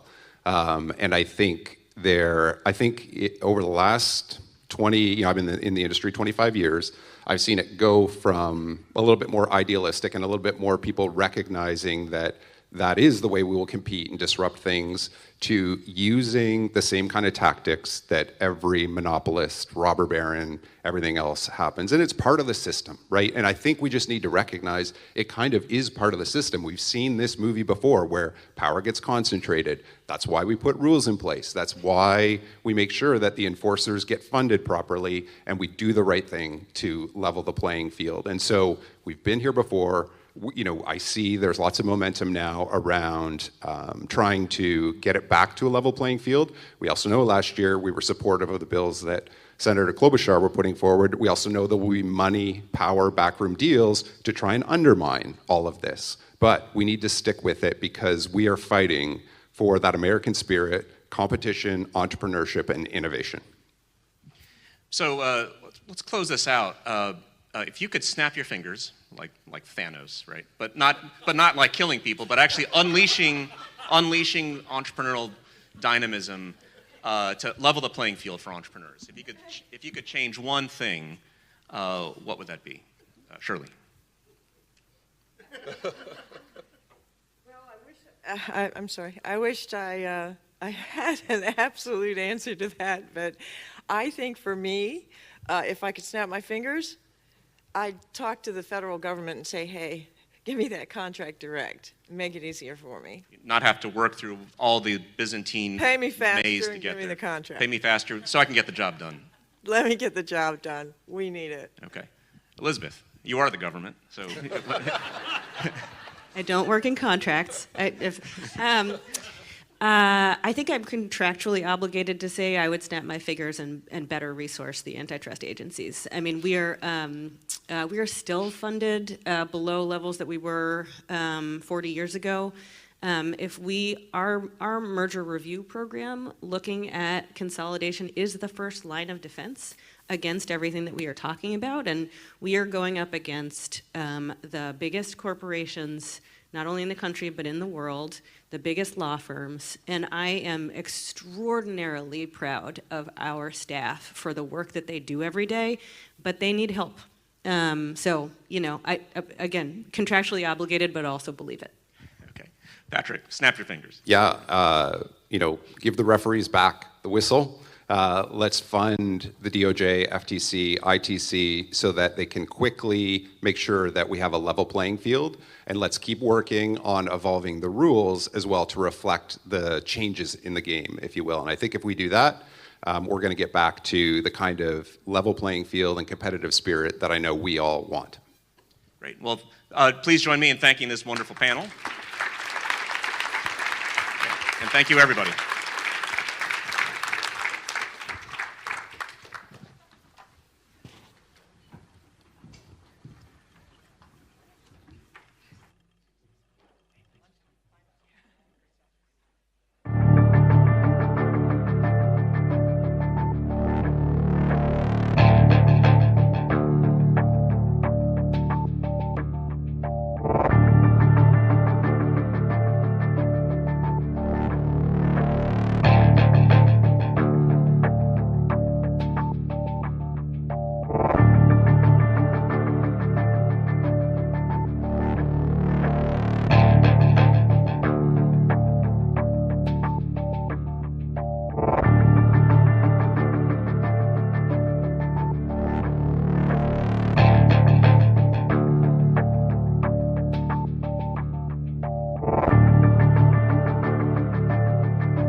5 hours on your computer, and if you're still with us, we love you, and thank you for tuning in to the Anti-Monopoly Summit.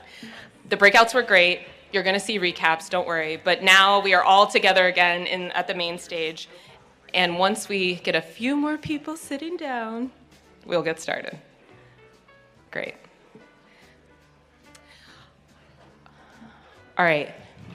So I am very excited to welcome another one of our partner organizations to the podium to introduce our next keynote speaker.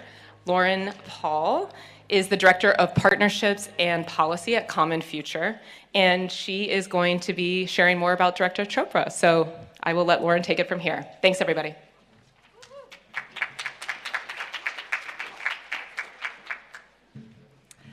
Hello, and thank you so much, Morgan. We at Common Future are so honored to be partners with your incredible team in this work. Hello, everyone. Welcome back. My name is Lauren Paul. I'm the Director of Policy and Partnerships at a group called Common Future, and we are a racial and economic justice group based in Oakland, California. The communities we represent are oftentimes the most affected by the abuses of corporate power across industries. And so we're incredibly excited about the power of this growing movement because we know how much it's going to impact the communities we care about most. And it's now my privilege to be introducing our remarkable next keynote speaker, Rohit Chopra. Rohit Chopra is the director of the Consumer Financial Protection Bureau, where he has been a tenacious, clear-eyed fighter for American consumers, small businesses, and communities, leading the agency to use the full extent of its authority to combat abuses of corporate power, ensuring that markets are fair and competitive. Under Director Chopra's leadership, the CFPB has held some of the largest corporations in the country accountable for their lawless and harmful business practices. The CFPB has won hard-earned victories for working people against powerful corporations, like the credit reporting cartel, Equifax, Experian, and TransUnion, which the agency successfully pressured to remove medical debt from Americans' credit reports by more than 70%. And big banks, which the agency successfully targeted for unnecessary junk fees, like overdraft fees, leading to changes that are already projected to save Americans, many of them who are the most financially vulnerable, $4 billion yearly. The CFPB has also fought back against Wall Street and big tech for their discriminatory and anti-competitive behavior and has moved to ensure that corporate law breaking can no longer be written off as the cost of doing business. Director Chopra, welcome. We're so honored to have you at the Anti-Monopoly Summit today.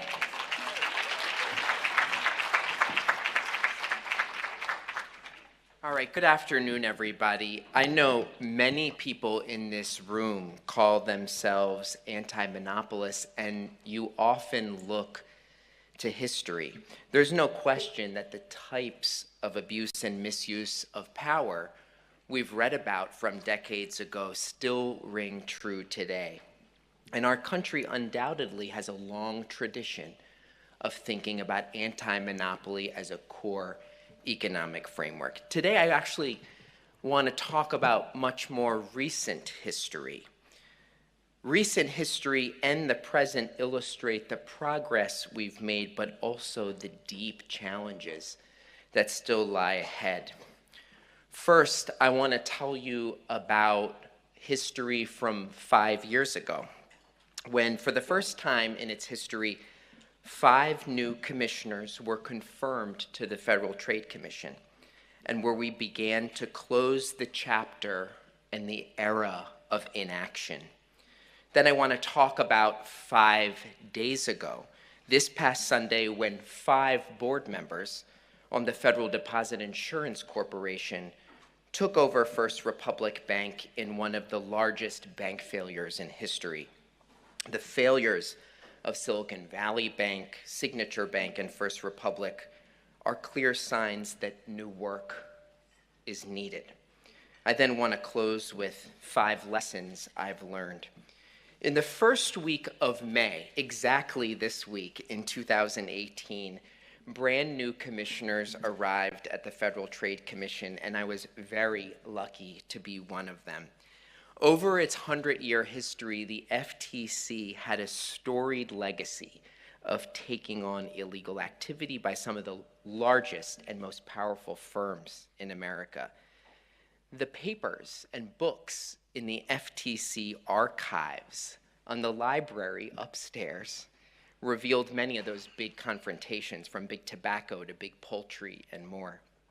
But when the new commissioners arrived 5 years ago, it was clear that that history had become ancient history. The FTC had fallen into deep decay and disarray over 4 decades. And while there was some short spurts and little rays of light, the agency had largely lost its credibility as a regulator and enforcer. Actions by those commissioners and top leadership spanning multiple administrations revealed a disdain for Congress and the rule of law, ignoring laws and statutory directives. Commissioners just decided to stop enforcing laws on the books like the Robinson-Patman Act because of their personal pro-monopoly predilections. Congress routinely enacted new laws to give the FTC powers to stop systemic abuses, like a new Made in USA provision enacted in 1994. But the agency's commissioners just did nothing, and instead gave free passes over and over to firms that lied. Facially anti-competitive mergers regularly flew out of boardrooms and then flew right through the commissioners. The FTC's orders were being routinely violated, including by big tech firms and others, without any action or response. Rather than act to address nationwide or systemic harms, like wrongdoing in the opioid industry, abuses by for-profit colleges, and the resulting student loan default crisis, the rise of unchecked commercial surveillance, and the epidemic of subprime mortgage lending, commissioners reached a bipartisan consensus to watch from the sidelines. To make it worse, commissioners targeted their scrutiny against small businesses, frequently strong-arming them into settlements. Believe it or not, rather than confront the dangerous consolidation creeping across the economy or the obvious fraud in so many sectors, the commission targeted church organists, skating teachers, I'm not joking, and even family dry cleaning establishments through its enforcement and regulatory activities. We even heard during the pandemic of so many businesses crying out for help, franchisees, local grocery stores, and nothing came back. It was sort of easy to think that things had gotten so bad that maybe we should give up. But instead, we acted. We started to say no to the failed status quo and to lay out a new vision, including for the digital era. That summer in 2018, with the help of a legal scholar who joined the commission for a short stint, we began to scour upstairs at the FTC library, the archives, to figure out how to bring the FTC back to life. We published an article that outlined how the FTC could resuscitate its authority to crack down on unfair methods of competition, which previous commissioners on a bipartisan basis de facto deleted without any congressional authorization. The article definitely got some pushback, but it also argued for how to use a dormant rulemaking authority to restrict the use of non-compete clauses imposed on workers in sectors across the economy. We voted against botched settlements that were giveaways to firms that egregiously broke the law, including where companies were purchasing immunity provisions for their executives for billions of dollars. We produced a continuous stream with many of you of new ideas to make clear we needed this agency to be alive again. Thanks to the analysis and advocacy of people in this room, it's starting to work. We brought a bipartisan antitrust complaint alongside state attorneys general from nearly every state against Facebook. We rescinded policies from the Clinton and Obama eras that sabotaged the agency. We discontinued the attacks on dry cleaners and other local businesses. We finalized a Made in USA rule more than 25 years after Congress authorized it. And more importantly, we revived enforcement of laws on the books to ensure fair treatment and fair dealing in both today's economy and tomorrow's. And guess what? That legal scholar who joined the FTC for a stint to write an article with me, her name is Lina Khan, and she's now the chair of the Federal Trade Commission.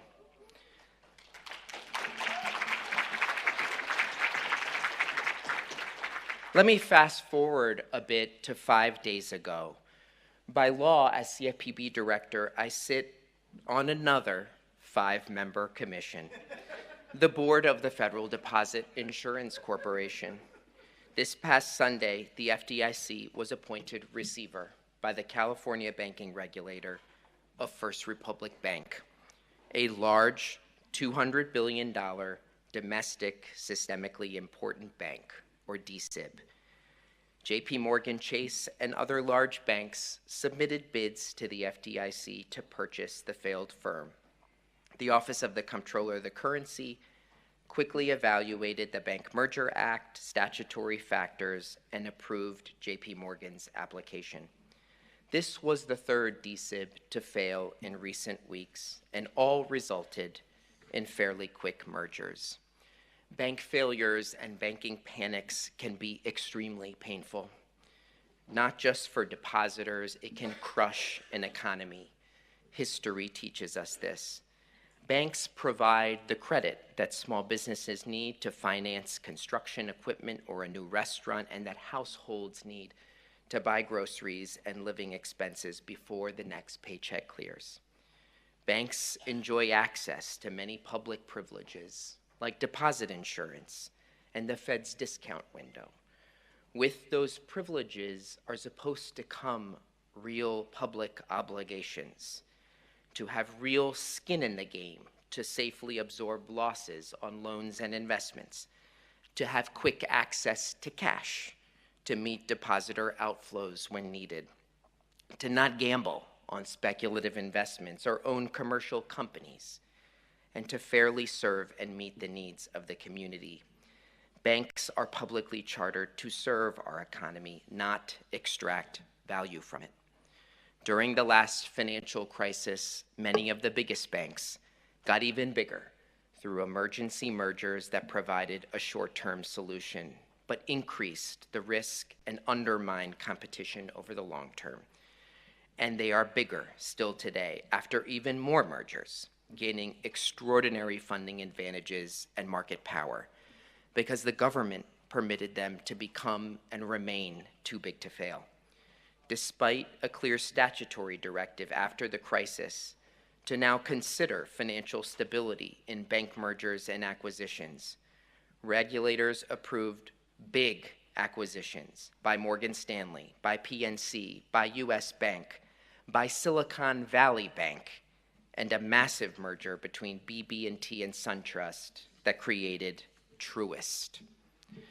New laws and old laws provide a roadmap for regulators to fix some of these problems, but many have been underutilized. For example, large banks must file living wills, with regulators detailing how they could safely fail under Chapter 11 of the U.S. Bankruptcy Code without a government bailout. If the plans are not credible, or if executing the plans would disrupt our economy, the Federal Reserve Board and the FDIC board ultimately have the authority to shrink and simplify these firms. After the experience with Silicon Valley Bank, Signature, and First Republic, it is clear that firms much smaller and less complex than Wall Street firms can still pose a risk. And I don't think anyone truly believes that those living wills are anything more than a fairy tale for the very largest Wall Street institutions. In fact, we just saw the emergency Credit Suisse UBS merger and comments by Swiss leaders all but confirm it. In addition, the Federal Reserve Board has the authority to require large banks to shed risky non-bank assets and liabilities if the firm is not well managed. These are just two of the powerful and underutilized authorities that could be used to help undo some of the harms created by decades of lax merger review. A few years ago, bank regulators started to do what they do, deregulate again, and neglect some of their statutory duties to watch over their supervised banks.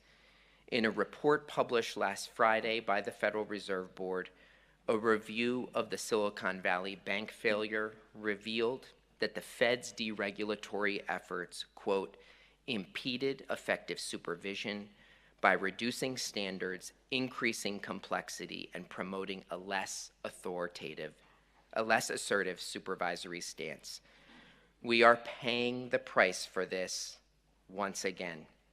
So what are the lessons that I learned in common with the experience of both 5 years ago this week and 5 days ago? First, when it comes to curbing abuses, the answer may be hiding in the laws already on the books. In every effort for reform, there's often a push for getting a new law passed. And yes, we do need new and better laws, but we also can't wait, and we also can't perceive ourselves as powerless. Time and time again, we find that laws on the books from years ago simply go unused, like the unused power to tackle non-compete covenants. This is especially true when it comes to addressing the broken incentives of repeat offenders, willing to pay big fines, but not to fix their business model. At the CFPB, we're actively looking for all of these unused authorities. We're taking actions using existing law to stop the spread of junk fees across banking products, and our work is on course to save Americans billions. The CFPB now serves as the chair of the Appraisal Subcommittee, an obscure, unknown federal agency that can help fix both human and algorithmic bias in home appraisals. Second, when it comes to anti-competitive mergers, resilience matters, and it's not just the FTC and the Department of Justice on the hook.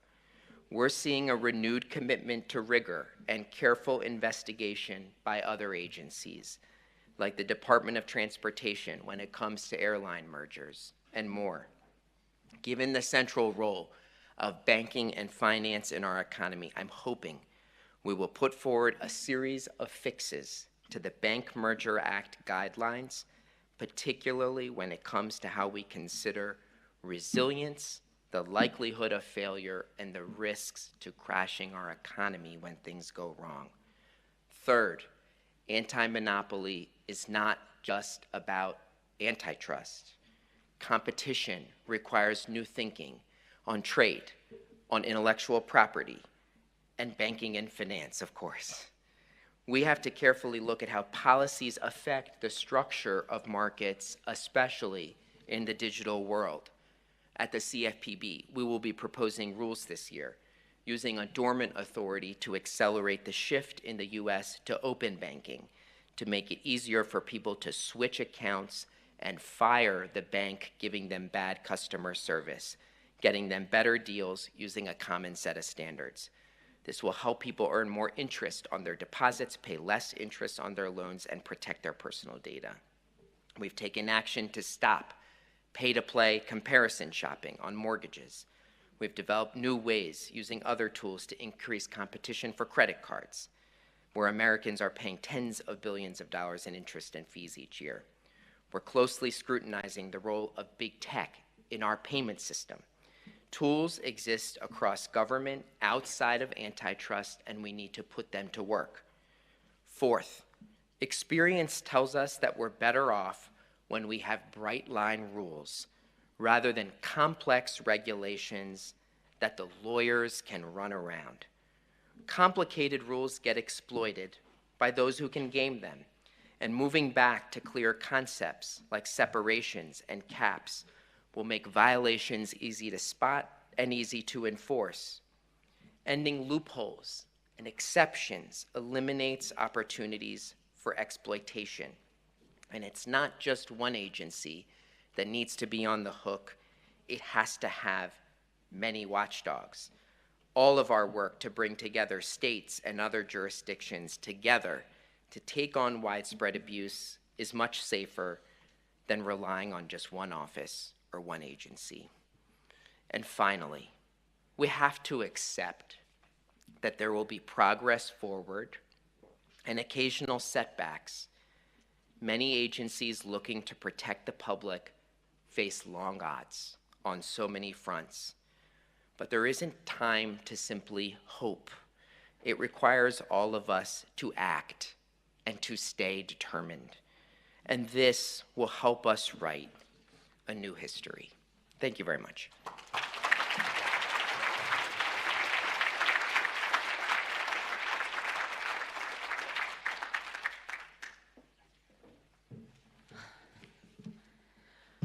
Well, I just want to again thank Director Chopra for those extremely powerful remarks. We should all be, as he was mentioning, indignant about what has occurred over the past few decades of lax regulatory and enforcement that has not looked out for small businesses, for consumers, for workers. And I'm so encouraged by the leadership that he is bringing and others that we've heard from today to reinvigorate and answer that question of what can we do? Well, I think it's quite clear, everything. And we need all of you to get it done. So thank you again.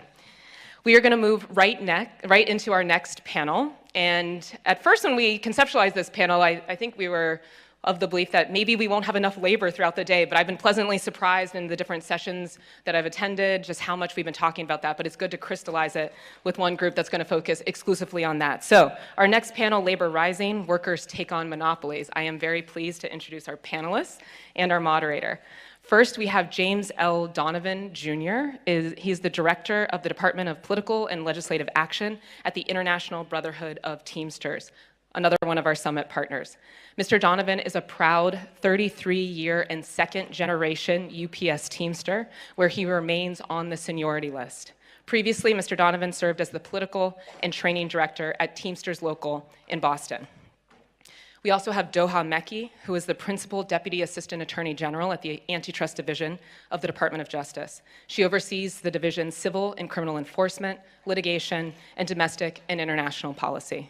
Ms. Mekki has been with the division since 2015 and has testified before Congress about competition in labor markets. Bill Samuel is the Director of Government Affairs at the AFL-CIO, the 12.5 million member labor federation where he chairs its legislative committee. Mr. Samuel previously served as the Associate Deputy Secretary of Labor and as Chief Lobbyist for the mine workers, leading the campaign that won lifetime health benefits for 200,000 retired miners and their families. And we also have Celeste Drake, Special Assistant to the President and Deputy Director of the National Economic Council, who focuses on labor issues. Previously, she was the first director of Made in America in the Office of the Management and Budget. She has also led government affairs at the Directors Guild of America and served as the Trade and Globalization Specialist for the AFL-CIO. And last but not least, we also have Dave Jamieson, who is a reporter on labor issues for HuffPost, who will be leading and guiding today's discussion as moderator. Dave, I'll let you take over from here. Great.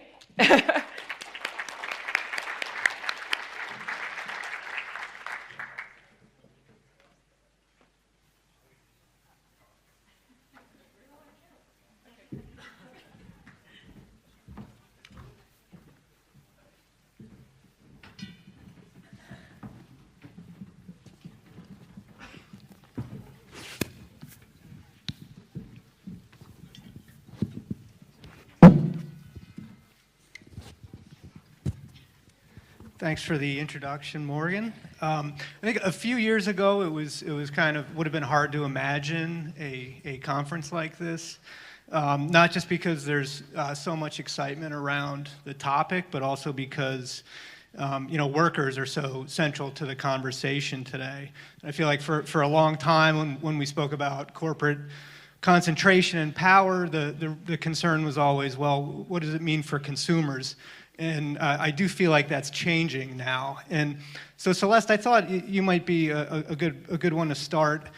So, from the administration's perspective, why does competition matter for workers? And if you care about labor, why should you care about antitrust issues?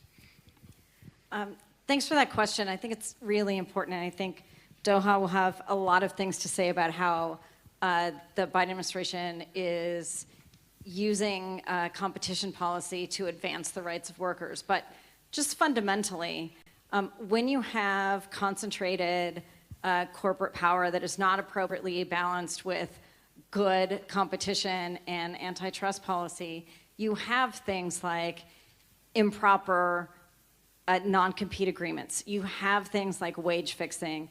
You also have, the opposite of monopoly power, which is monopsony power. And if workers don't have true competition in the labor market, it's just like when you lack true competition, right, in the consumer goods market. Workers aren't really empowered to negotiate for higher wages, safer jobs, better working conditions, all of those things that they need. And I will just say, before I stop this question, is that competition policy that works for workers has to be combined with labor policy that works for workers. They go hand in hand. It's not just enough to say there are a lot of employers, there's a good market. The way to do that is to also say that workers have rights. They're empowered to organize and make a free and fair choice to organize. And when they have organized, to engage in collective bargaining, because that's what really puts them on a level playing field with their employer. I'm happy to talk about that more.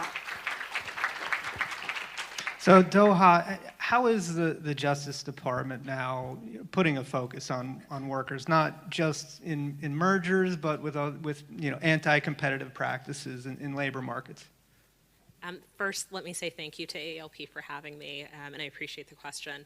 Look, the Justice Department has been, I think, at the forefront of really the intersection of labor and competition issues, and we're really proud of that work. Recall several years ago, there was the Silicon Valley no-poach cases, and I think that really heightened our awareness of the ability of firms to constrain competition for workers, and I think that's an important dimension of industrial policy. And I think several years later, we issued the antitrust guidance for human resources professionals along with our counterparts at the FTC. But really, it's been in the last several years that the work has kind of begun in earnest. And I have been really privileged to see a comprehensive labor competition program flourish at the Antitrust Division, and that means civil enforcement, right? Earlier this year, we filed a lawsuit and proposed consent decree against Activision, which had imposed a salary cap for esports players. Last year, we deployed the Packers and Stockyards Act alongside the Sherman Act to put an end to poultry processors that had been sharing information about wages and benefits of really compelling, really vulnerable workers who worked in chicken slaughterhouses. And it means in our criminal enforcement, we are indicting naked per se, which is a fancy antitrust term for full-blown hardcore conspiracies and cartels in labor markets.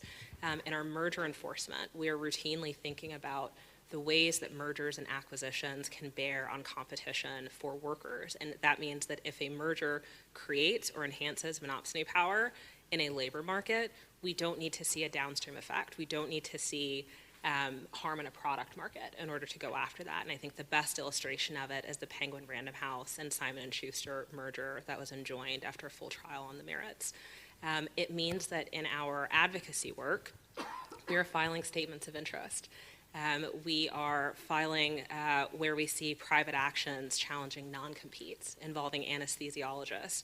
We're filing where we see no-poach agreements involving truckers, right, where there's no competition for them because of a no-poach agreement when they're under contract. We're filing in veterinary clinics cases, right, where we're arguing that workers who lose their jobs have standing to sue under the antitrust laws.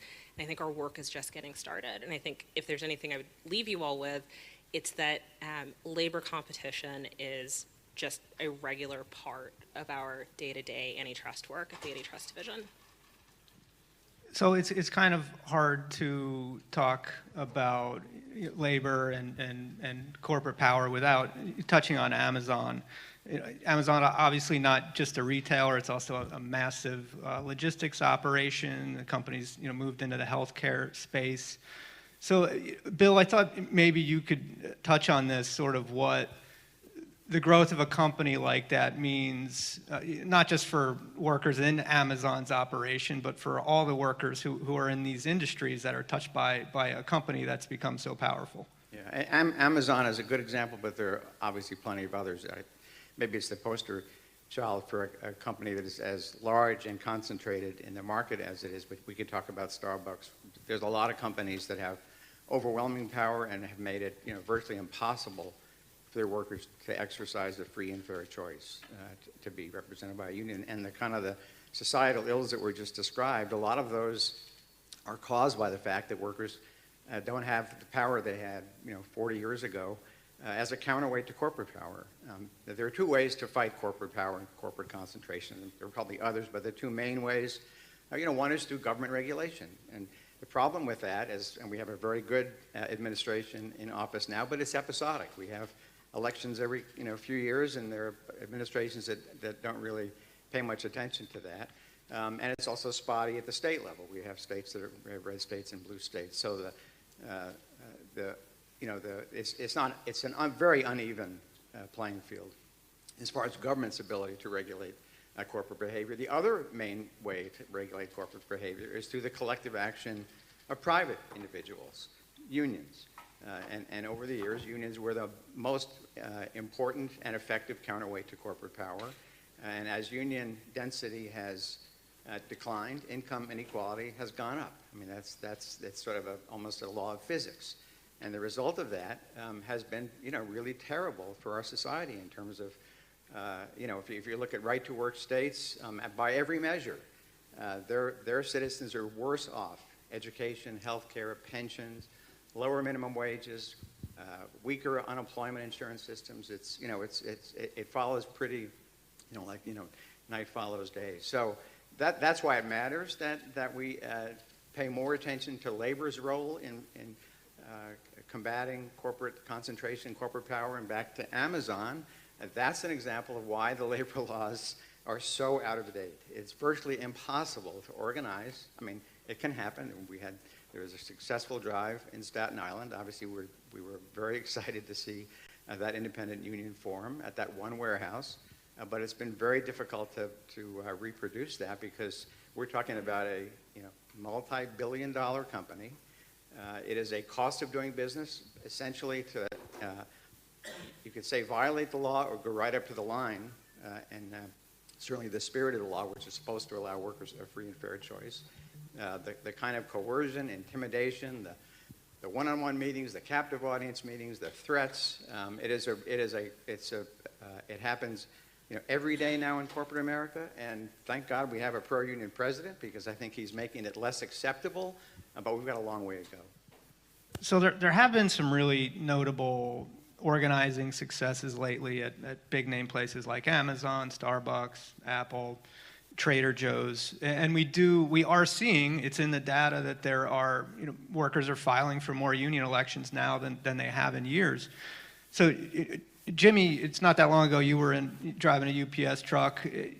When you look around, why do you think there's kind of this burst of organizing right now? Why do you feel like we're in this moment where there's obviously a serious appetite to push back on powerful companies? Thanks, Dave. A couple of things I think factor into this. One is that young people are very much into the technology, meaning that they're looking up what their bosses make. They can go online and find out what their company's statements are, their earnings, and so forth. They might not be able to decipher it the way you can do it as an analyst or stock markets and things like that. But for a working person to find out that their CEO, is making $5 million or driving a Lamborghini or whatnot, it really gets workers irate. A couple other factors that come into it as well is that they see some of the successes that are going on. And what about us? We talked about Starbucks, Chipotle, which is a franchise type operation as well. We had an organizing win out there in just north of, I believe it's in Lansing, Michigan, where these workers took it upon themselves and they self-identified with the Teamsters Union, and we're in negotiations with that right now. But we also have the pandemic. We all know who the essential workers were throughout that. I drove a truck for UPS or a package car, that's what we call it, or if you're from Boston, you call it car. But needless to say, it was we were on the front lines day in and day out. But it's not just UPS; it's the people that work in the food warehouses, the truck drivers that are making sure that the toilet paper was flying off the shelves, and they couldn't get it out there fast enough. But our members were very, very much empowered because they're working 6 or 7 days a week because it's the right thing to do. But that consciousness is raised with that, and people, young people today, and even older people are very much caught up in the idea of working together and being associated with one another and realizing that there's power in numbers. So there's a lot of different factors that come into that. The irony is that corporations still have this outrageous pay for their CEOs. They don't think twice when they make a large purchase and so forth. But what you do see is that some of these same folks are on boards altogether. They're working, they might be on this board here and then 2 over here and over here. Whether they get compensated or not, people are connecting the dots with that. So it is an exciting time with that. The technology has definitely made, when you go into a workplace and everyone's carrying one of these, it can work both ways as well. And this here is an organizing tool. And Dave, if I could just point out, so last year we had a record number of election petitions filed at the NLRB, a 53% increase over prior years. But we're still, the union density is still shockingly low by Western standards. But there's a lot of excitement out there, as Jimmy said, and we've got organizing going on, at Trader Joe's, at REI. We all know about the Starbucks stores, among digital media. The minor league baseball players just organized and got a contract with Major League Baseball. Nurses, students, it goes on. So unions are at a high point now in terms of favorability. People recognize they need the power that comes with a collective bargaining agreement. So you often hear, when labor union reps and leaders get together, it's often sort of a cry in our beer moment. But I think right now we're pretty optimistic about the future. Dave, can Actually, go ahead. We all have a lot to say about this, obviously. If I could just add a couple of points that I think are worth noting. I think the seeds for interest in union participation probably were planted several years ago. Recall that when President Biden was Vice President Biden, towards the end of that administration, there were Council of Economic Advisor reports that started to sound the alarm about things like wealth inequality and reduced labor dynamism and reduced union participation and reduced share of GDP that was allocated to workers. And I think you can look back at that and understand some of the policies that we're seeing today. The second thing is, as we sort of look to the future, remember that people who are going off to college, entering the workforce in the next 5 to 10 years, their lives to date have been bookended by 2 financial crises, right? There was the 2008-2009 financial crisis, and then there was the massive demand-side market failure that was ushered in by the pandemic. And I think that there are 2 really interesting examples of government response to financial crisis that people are seeing in their lives. And I just wanted to add, starting with Jimmy's point about workers being able to look up the salaries of their CEOs. That's real. And when you look at what the president says this is an economy that unions built, that working people built, and unions built the middle class. And as the labor movement and unions themselves have gotten smaller and smaller, so has the size of the middle class, the income and wealth of the middle class as compared to the top 1% of the top 1%. And what the president says is, as we empower workers and as we grow the economy from the bottom up and the middle out, by the way, the really wealthy do well too, right? And all of our businesses do well too. And that's really what the president's modern American industrial strategy is all about. It's taking this economy where it was just assumed for the past 40 years or so that if the economy grows, it's going to create good jobs. And workers are just going to automatically do better. We don't need to have active labor market policies. It will happen. Well, we found out, right, as many in the labor movement and the progressive movement were saying all along, that's not the case. And we need to do more. And that's why the president's modern American industrial strategy has at its core competition policy, to make sure that we have competition, not just for those selling consumers things, but all of the suppliers. You need competition in that supply chain. Has to have competition for labor in that supply chain. Also has to have active labor market policies, and that's why the president has called for the PRO Act to strengthen the right to organize, because he sees how it's been degraded over the years. That's also why the modern American industrial strategy says we can't have the kind of brittle supply chains, the sole sources, the concentration, whether here or whether overseas, because that harms all of us as a country as well as individuals. It has all of these things, and we're investing in these critical supply chains, not just to make sure that we are a leader and we're caring for our economic and national security, but we're creating new jobs, and we're working to make sure that those new jobs are good jobs, and that those employers provide the workers a free and fair choice to join a union. So, you know, when we talk about businesses competing for workers, there's been some very interesting cases at DOJ recently. And I think, you know, Doha, a lot of people might not understand like how wage fixing works. If it's never happened to you, you wouldn't know. And if it did happen to you, you still might not know. So maybe, you know, through the poultry cases you've dealt with over there, can you give us a sense of how employers do this? Sure. So the case that Dave is talking about is United States versus Cargill. It was, and several other companies. It was filed last summer, and the basics of the very lengthy DOJ complaint are that a bunch of sizable poultry processors got together and exchanged wage and benefit information that they were paying to people who worked in poultry slaughterhouses. And what's interesting about it is that it was information sharing. It was a civil information sharing case. And they were using intermediaries to exchange that information. And so there was a data consultant at the center of one of the schemes that's alleged in the complaint. And this person was used to kind of basically share the information. And as part of the relief that we obtained in that case, you know, the company's committed in the aggregate to return about $85 million to the workers who were the victims of this scheme, but that data consultant was banned from the industry. We also used the Packers and Stockyards Act to address, you know, some bad behavior that was also going on with the poultry growers, right? These are farmers who raise chicks to chickens before they go off to the slaughterhouses.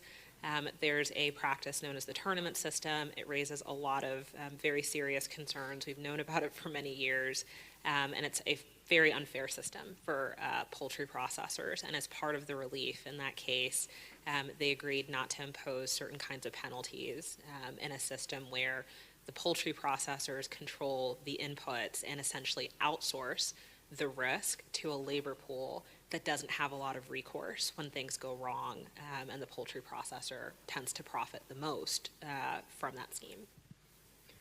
So, Bill, there's obviously a lot of people here who are fired up on the antitrust front. If there's, you know, a growing movement around monopoly concerns, how do you think, you know, unions can be a constructive part of that discussion? And, you know, we can acknowledge that unions this union and that union don't always come down on the same side on a particular merger. But how does the labor movement broadly fit into this conversation? Well, I think the labor movement's strength is that we're everywhere. I mean, we have a network of state federations and labor councils, that are involved in local community activities, political activities, and obviously economic activities.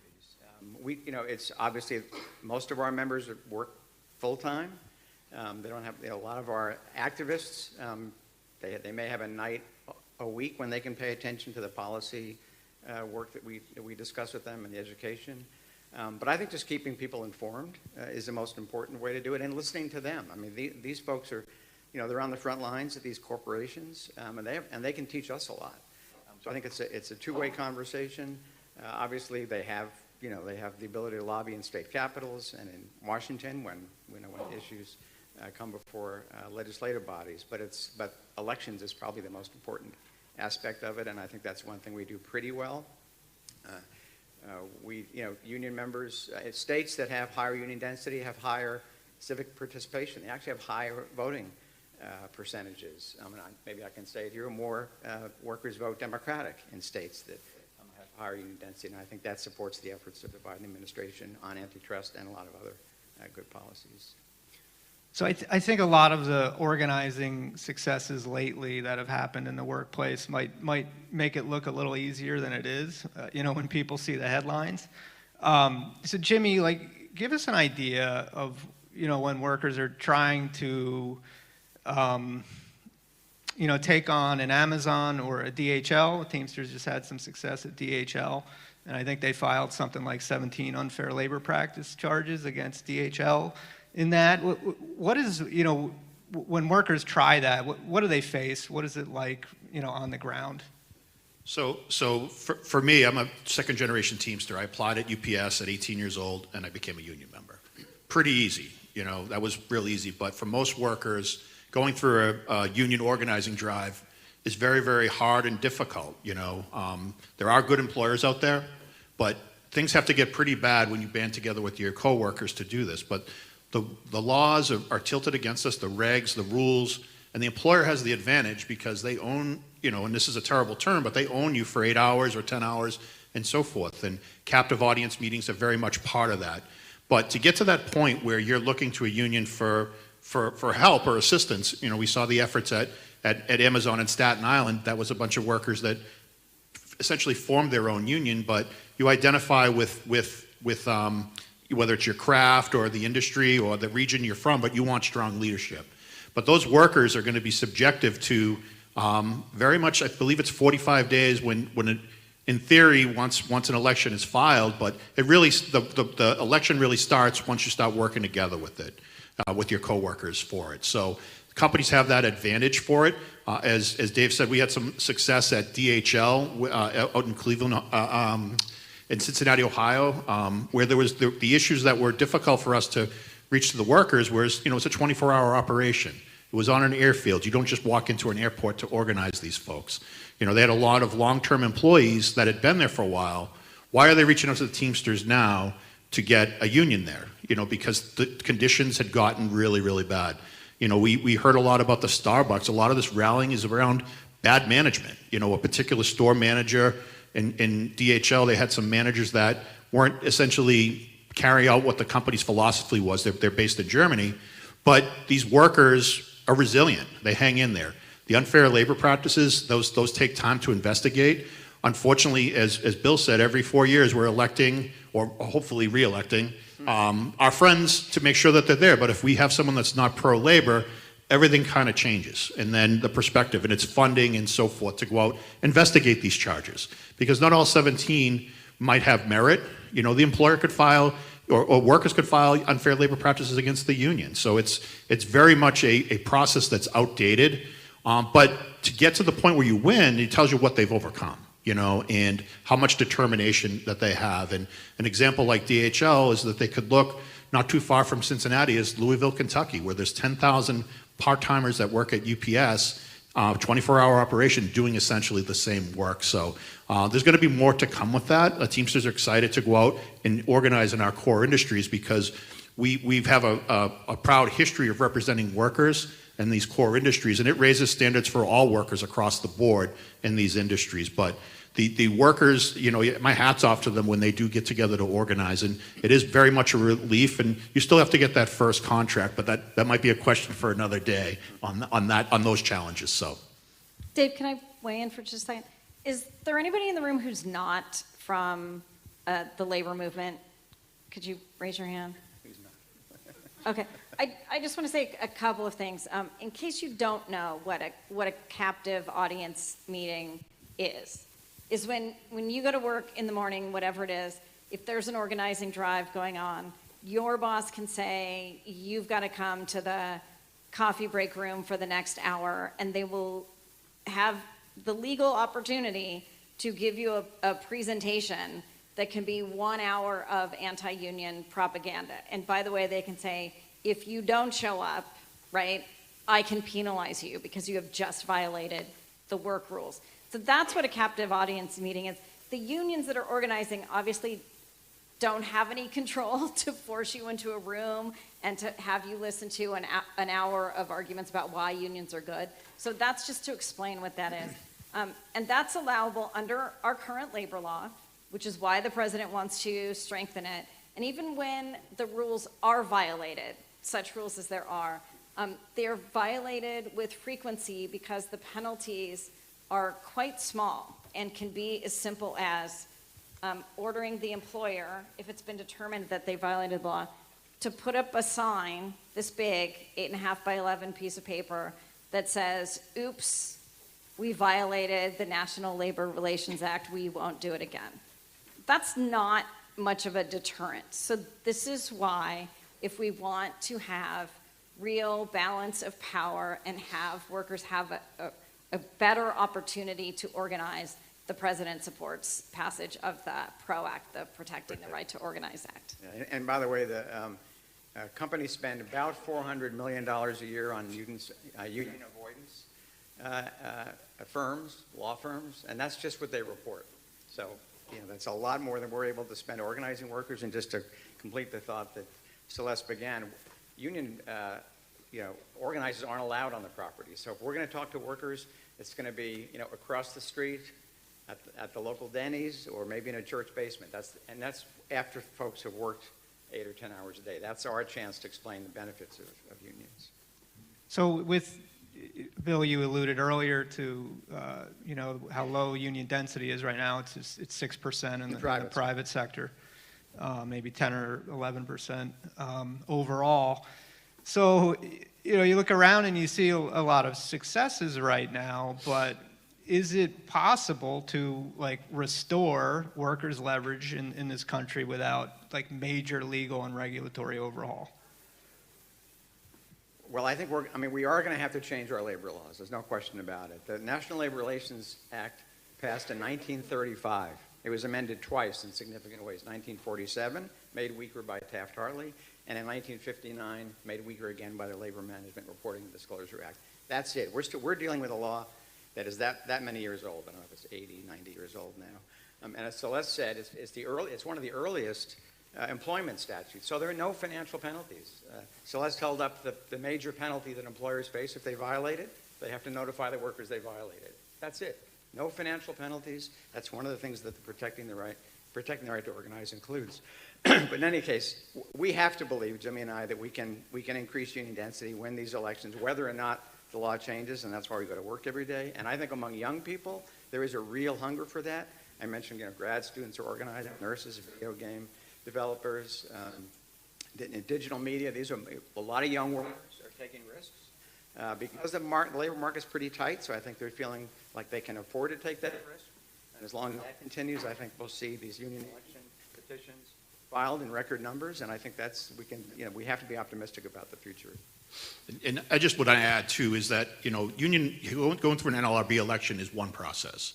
There's also the militancy that we have in some of our industries where the workers will band together and march on the boss, and they'll say, we demand recognition or we're going to withhold our labor, you know. And there are employers out there that recognize that hey, you know, I can't run these trucks if I have 12 trucks and 12 drivers are telling me they need to meet with me or else. Those trucks aren't moving that day. And that militancy has come out of, not from the union's direction, it's coming from the workers themselves. They understand that they have power and collective action.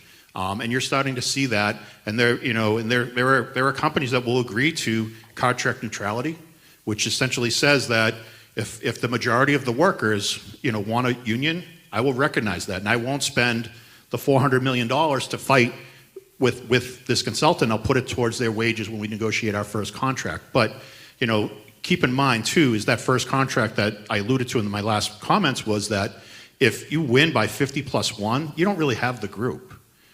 People get sick. We see, where the strength is in the numbers, and you really want to have 75, you want 100%, because 100% of those workers, their lives are going to be much better when this is said and done. And that's the work on that. And the unity is what brings everybody together to get that good first contract. And honestly, that employer is going to have a good workforce because the workforce is well taken care of and well respected. So I wanted to talk a little bit about how corporate consolidation can suppress wages. And Doha, you'd mentioned Penguin Random House earlier and that attempted merger. Tell us what you all found or projected that would have done to the writers who were writing books. For sure. So that trial involved a number of different witnesses who described the process whereby manuscripts are essentially shopped to publishers. And anyone in this room who's ever attempted to write a book, I have never done it myself, but I understand that it takes a very long time. And meanwhile, you are not getting paid often very much while you're writing that book. You're probably living off in advance. And what became very clear through lots of stories told through documents and witnesses and literary agents, they were talking about how they basically played the different publishers off of one another and described time and time again how important it was to be able to shop and receive different offers from different publishers. And I think what the DOJ did well, I'm biased, but what I think the DOJ did very well, what this trial team did very well, was put on different kinds of agents who could tell stories about how it affected their particular clients. And I remember one woman who talked about, the young women and the people of color who didn't really have that many options to get their stories told without a very competitive field in the publishing industry. And so that was a clear example where authors who are workers of a kind would have been harmed if the merger had gone through. The dream is a bidding war. I wrote a book and I did not get a bidding war. So. But yes. So Celeste, you have a background in trade at both the AFL-CIO and the White House. And one thing we saw in the pandemic was the vulnerabilities in our supply chains. We'll say the consolidation in semiconductor production. So what are some of the ways the administration is trying to reshore manufacturing and make the U.S. more competitive in some of these industries and in ways that benefit U.S. workers? So that's a great question. And that's really the central thing that we have worked with Congress to do. So when you look at the president's transformational investments, whether it's the CHIPS and Science Act, the Bipartisan Infrastructure Law, the Inflation Reduction Act, it really is looking at the vulnerabilities that were exposed during COVID, which always existed. We just didn't really experience the brittleness of them, and saying, how do we figure out what are those most strategic and critical industries, and how do we capture some of that production for the United States? A, yes, to boost our manufacturing sector and create good jobs and help our economy, but B, to also make sure that we don't have concentrated supply chains anywhere. If there's only one company in the world that is making, for instance, the key active pharmaceutical ingredients that we need for penicillin, it doesn't really matter if that one company is in Japan or China or Texas. If that one company gets blown away by a hurricane or a flood or an earthquake, the whole world is equally vulnerable. So part of this is about making sure that we have supply chains that are resilient and redundant so that we do produce these critical items here, so we have some control over what we need and when we need it, and we can ramp up production for those critical things. But it's also really making sure that we don't, and the world doesn't experience, again, a problem where we need N95 masks and we can't get them, where we need advanced semiconductor chips and we can't get them, where what we need is a clean economy that decarbonizes, and yet we don't actually have control over or access to the electric vehicle batteries or the solar panels or the wind turbines that we need. So this is really about doing this and then using the tools that we have to make sure those good jobs in those new industries are really good jobs and not just more junk jobs. So there are certain tools that are in the legislation. So most of the jobs that are going to be created under the bipartisan infrastructure law are going to be covered by prevailing wage standards, and that's great. And under the Inflation Reduction Act, there are bonus credits not only for prevailing wage standards, but for the use of registered apprentices. And all of those things promote really good jobs and enhance the opportunity to organize, so that you will see that a lot of those jobs are going to be good union jobs that not just pay well, but give workers a voice. Some of the provisions in these bills are not covered by that. And so we have to be creative, use the bully pulpit, and have the president talk about why unions are good, not just for workers, but for firms. They help the firms be more efficient. They help the firms reduce turnover. They help save costs because workers are well-trained and do a good job. Also, we are using, for discretionary funds, making the applicants explain how they're going to create good jobs. Do they have a neutrality agreement? Do they have a community benefits agreement? What is their plan, for instance, under CHIPS to provide childcare or make sure that it is available to the workforce? So all kinds of creative things.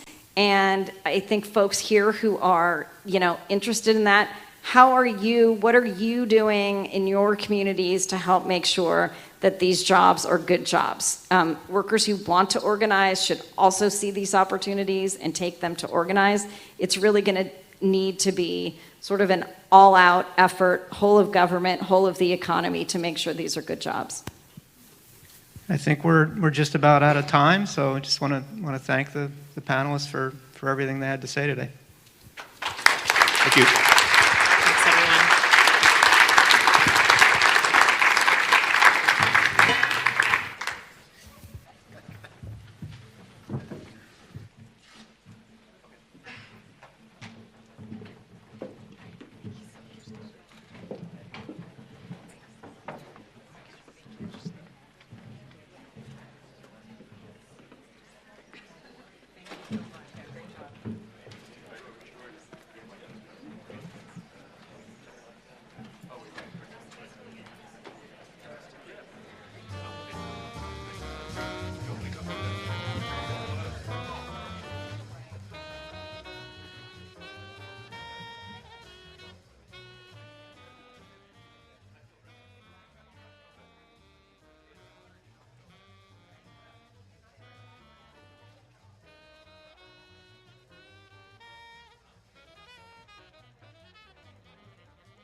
All right, this is not a break.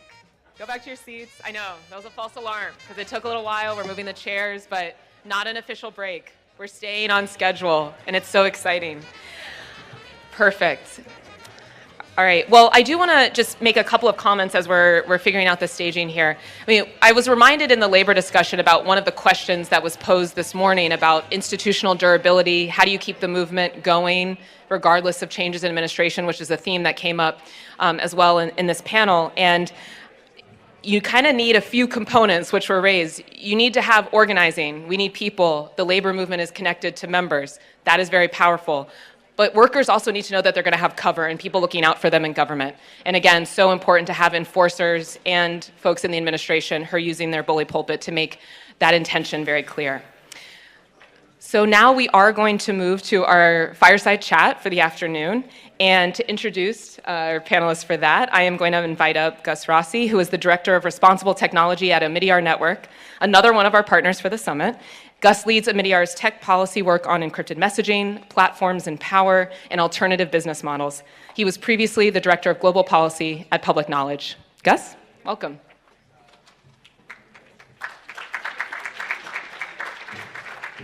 Hi. What a great event, right? I'm going to introduce Tim and Matt. I'm sure everyone here knows them. Nevertheless, Tim is a Julius Silver Professor of Law, Science and Technology at Columbia University. Most recently, he was a special assistant at the White House, where he drove the administration's whole-of-government approach to renew competition in the American economy and was the architect of the 2021 Executive Order on competition that laid out a policy roadmap to address concentrated power across the entire economy. Professor Wu is also a celebrated scholar and prolific writer, authoring a range of articles and books about corporate power, antitrust, free speech, and copyright. Thank you so much for joining us today, and we're excited to hear from you. Tim is going to be in a conversation with Matt Stoller, who is the Director of Research at American Economic Liberties and the author of Goliath, the 100-year war between monopoly power and democracy, that is called one of the year's best books on how to rethink capitalism and improve the economy. And you can grab a copy outside. I think that interesting fact here as well is that Tim and Matt wrote one of the shortest and one of the longest books on antitrust in the last 5 years, and I hope that you address that issue in your panel. Matt is also the author of a widely read newsletter, Big, which covers the history and politics of monopoly power, and he's a former advisor to the Senate Budget Committee. Thank you so much, Matt, Tim.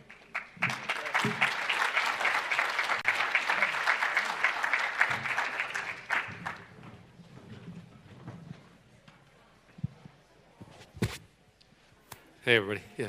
Hey. Hello, everyone. So welcome to the fireside chat. There's no fire, but, you know. Thank you so much for coming to this event. It really feels special. And thanks to all of you for being here and for being part of this movement. I want to talk about, well, first of all, you're an unusual package, right? Because you're an intellectual. You coined the term net neutrality, but you've also been a policymaker at a state level, at a federal level. You've run for office. You've written widely read books.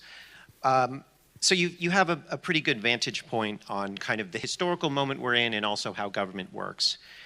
And so with that, I want to talk about the competition order, which you were sort of the prime mover behind, which seems like it is probably the most important public statement and sort of institutional vehicle to fight monopolies since Franklin Delano Roosevelt's speech in 1938, which led to a bunch of other laws and rules.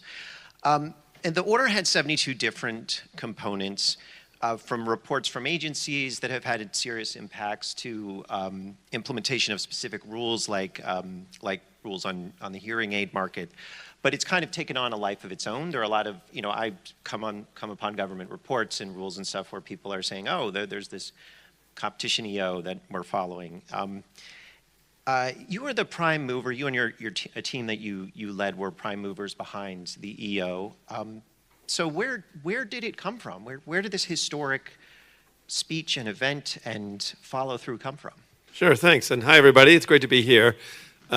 This is a fantastic conference, and it is really exciting to feel part of a movement. I always, some part of my soul always wanted to be part of a movement.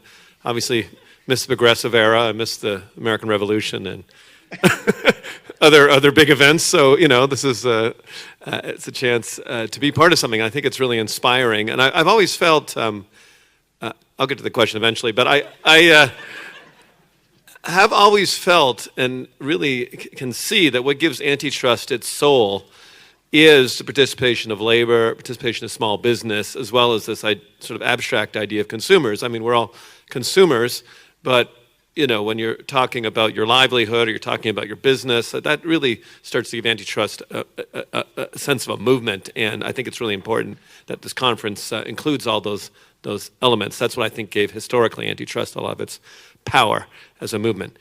One more thing before I get to answer the question, which is I want to address the question of my books, the size of the book. It seemed, I'm sure we'll forget it. It just seemed you couldn't write a book called The Curse of Bigness and have it be 400 pages long.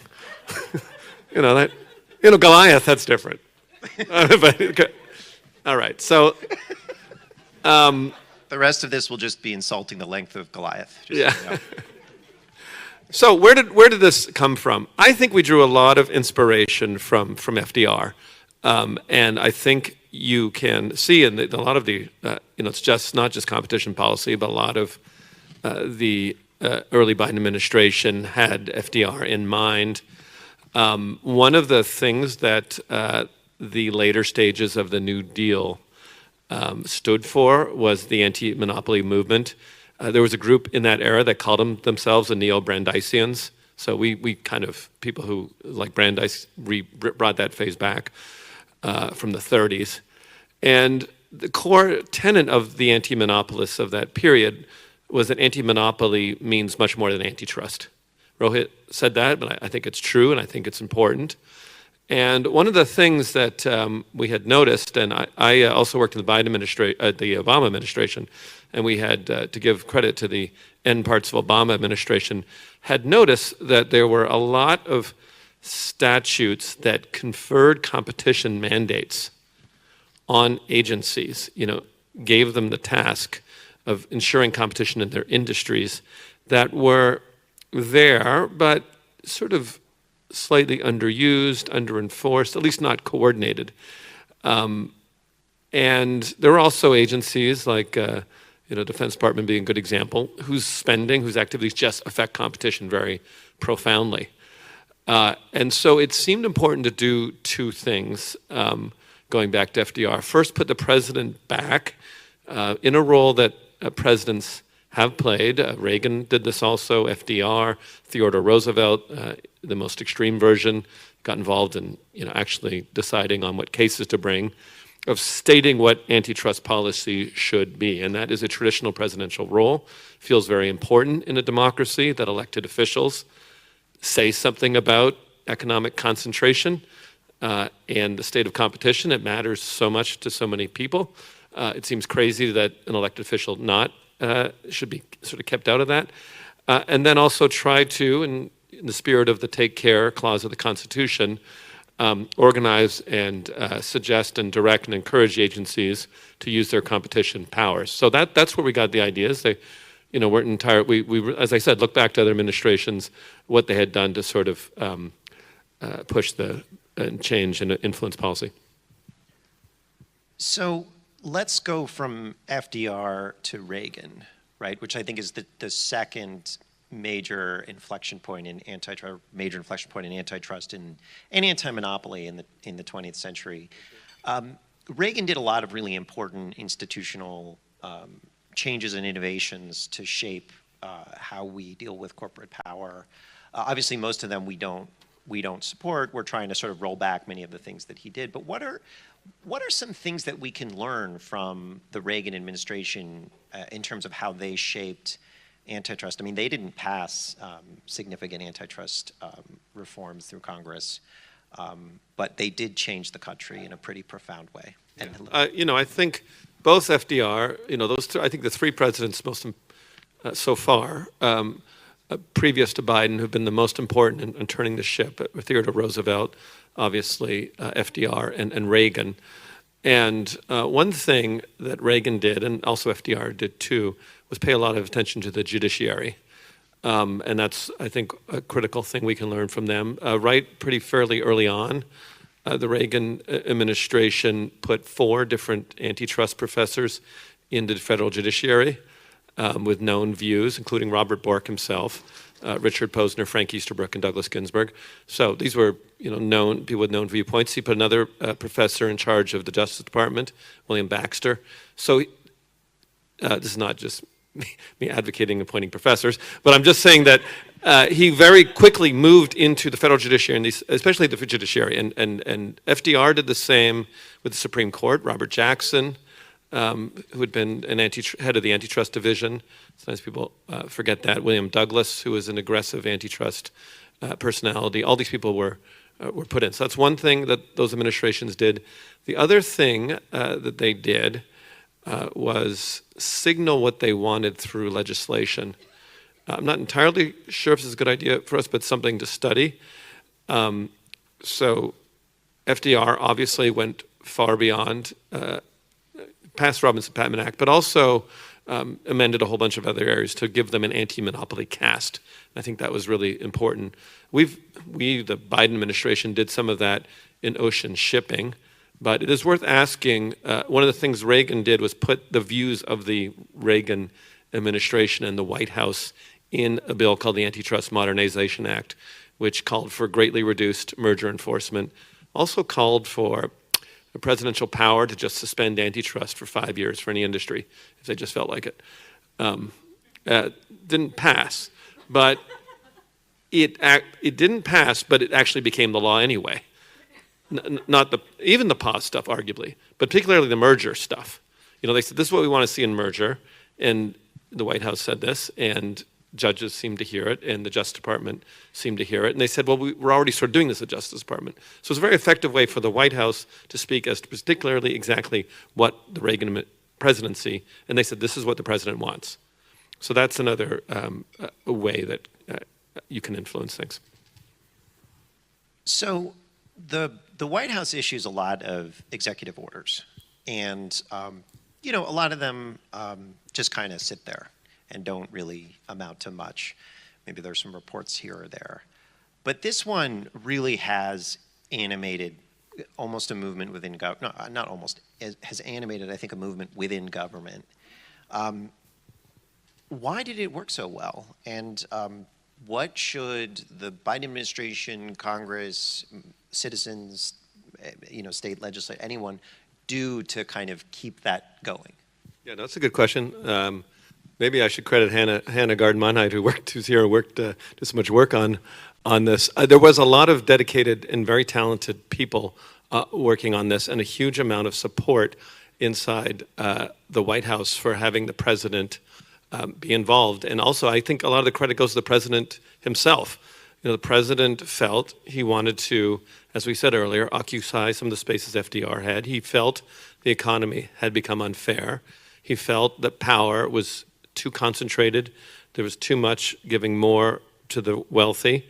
And he wanted to, be careful not just to use taglines, but really rebuild the economy in a fairer way that, helped out Scranton as much as it helped out Park Avenue, or, gave back to the neglected regions of the United States and rebalanced power in significant ways. And he saw that. He also particularly liked the labor stuff. And so one of the reasons, an executive order is an executive order, and the president signs a lot of them, but the president really believed in this. He's continued to hold meetings every 6 months with his cabinet officials, some of whom are here today, at the Competition Council, which is chaired by the NEC director. It's right in the core of the White House. So I think these institutional arrangements are really what has given the executive order its power. It's not just a piece of paper, it's a living practice. And that is key to making it work. So in the FT, you mentioned that there is still a lot to get done. I think that seems pretty obvious if you look around.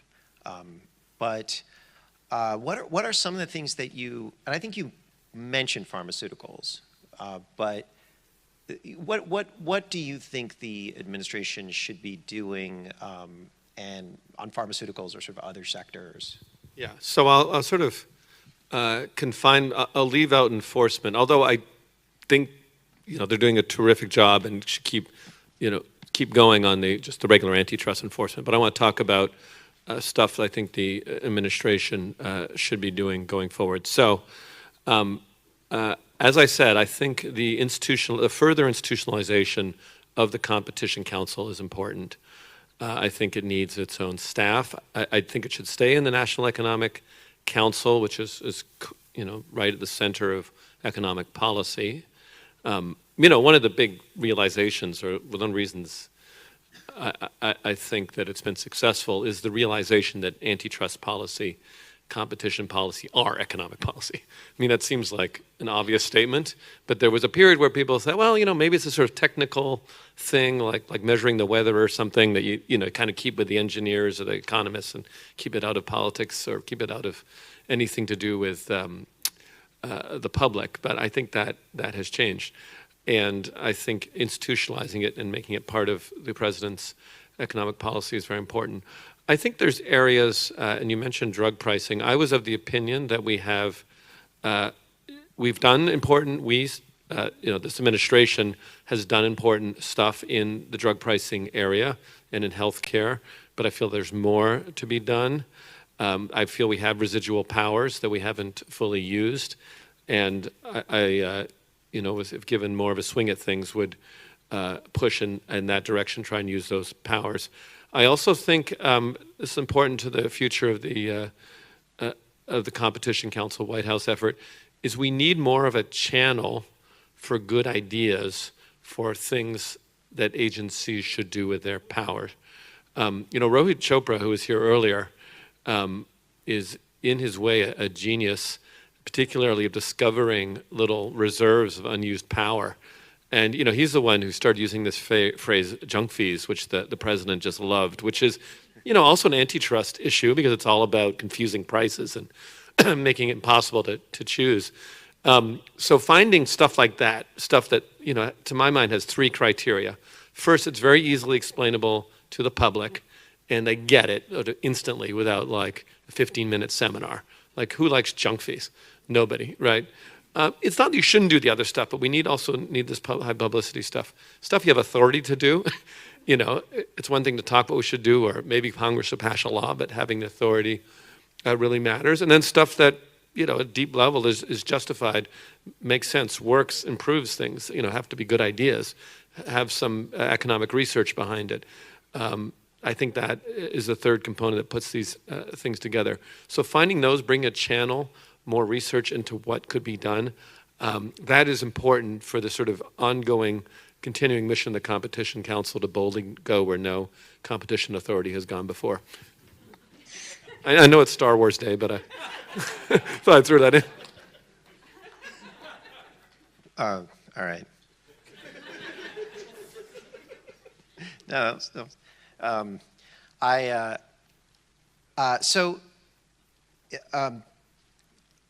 yesterday, Chair Khan put an op-ed out in the New York Times. And switch sort of tacks for a second, because I think that we're in this really important potential technological inflection point with these large machine learning models.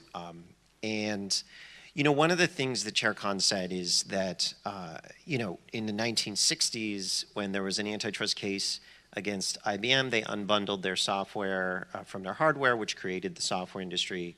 It's something you've talked about, the policeman at the elbow in your paper.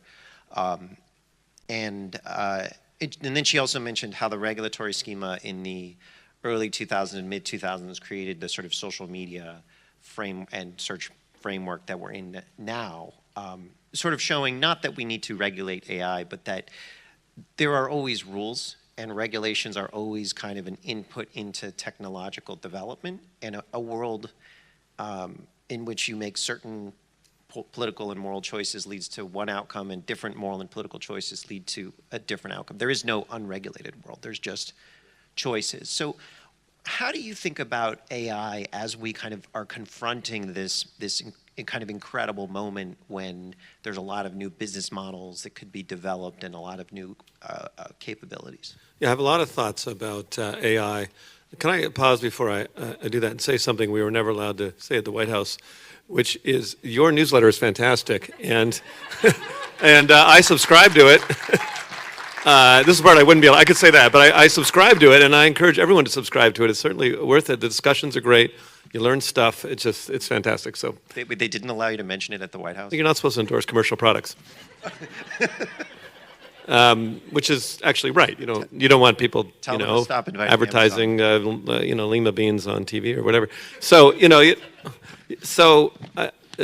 no, not that we couldn't mention a newsletter, that we couldn't endorse the people buy it. So, AI, I have a lot of thoughts about AI, and in one of my books, The Master Switch, I spent a lot of time looking at these sort of technological moments where a big disruptive technology arrives, and it can go in more than one direction.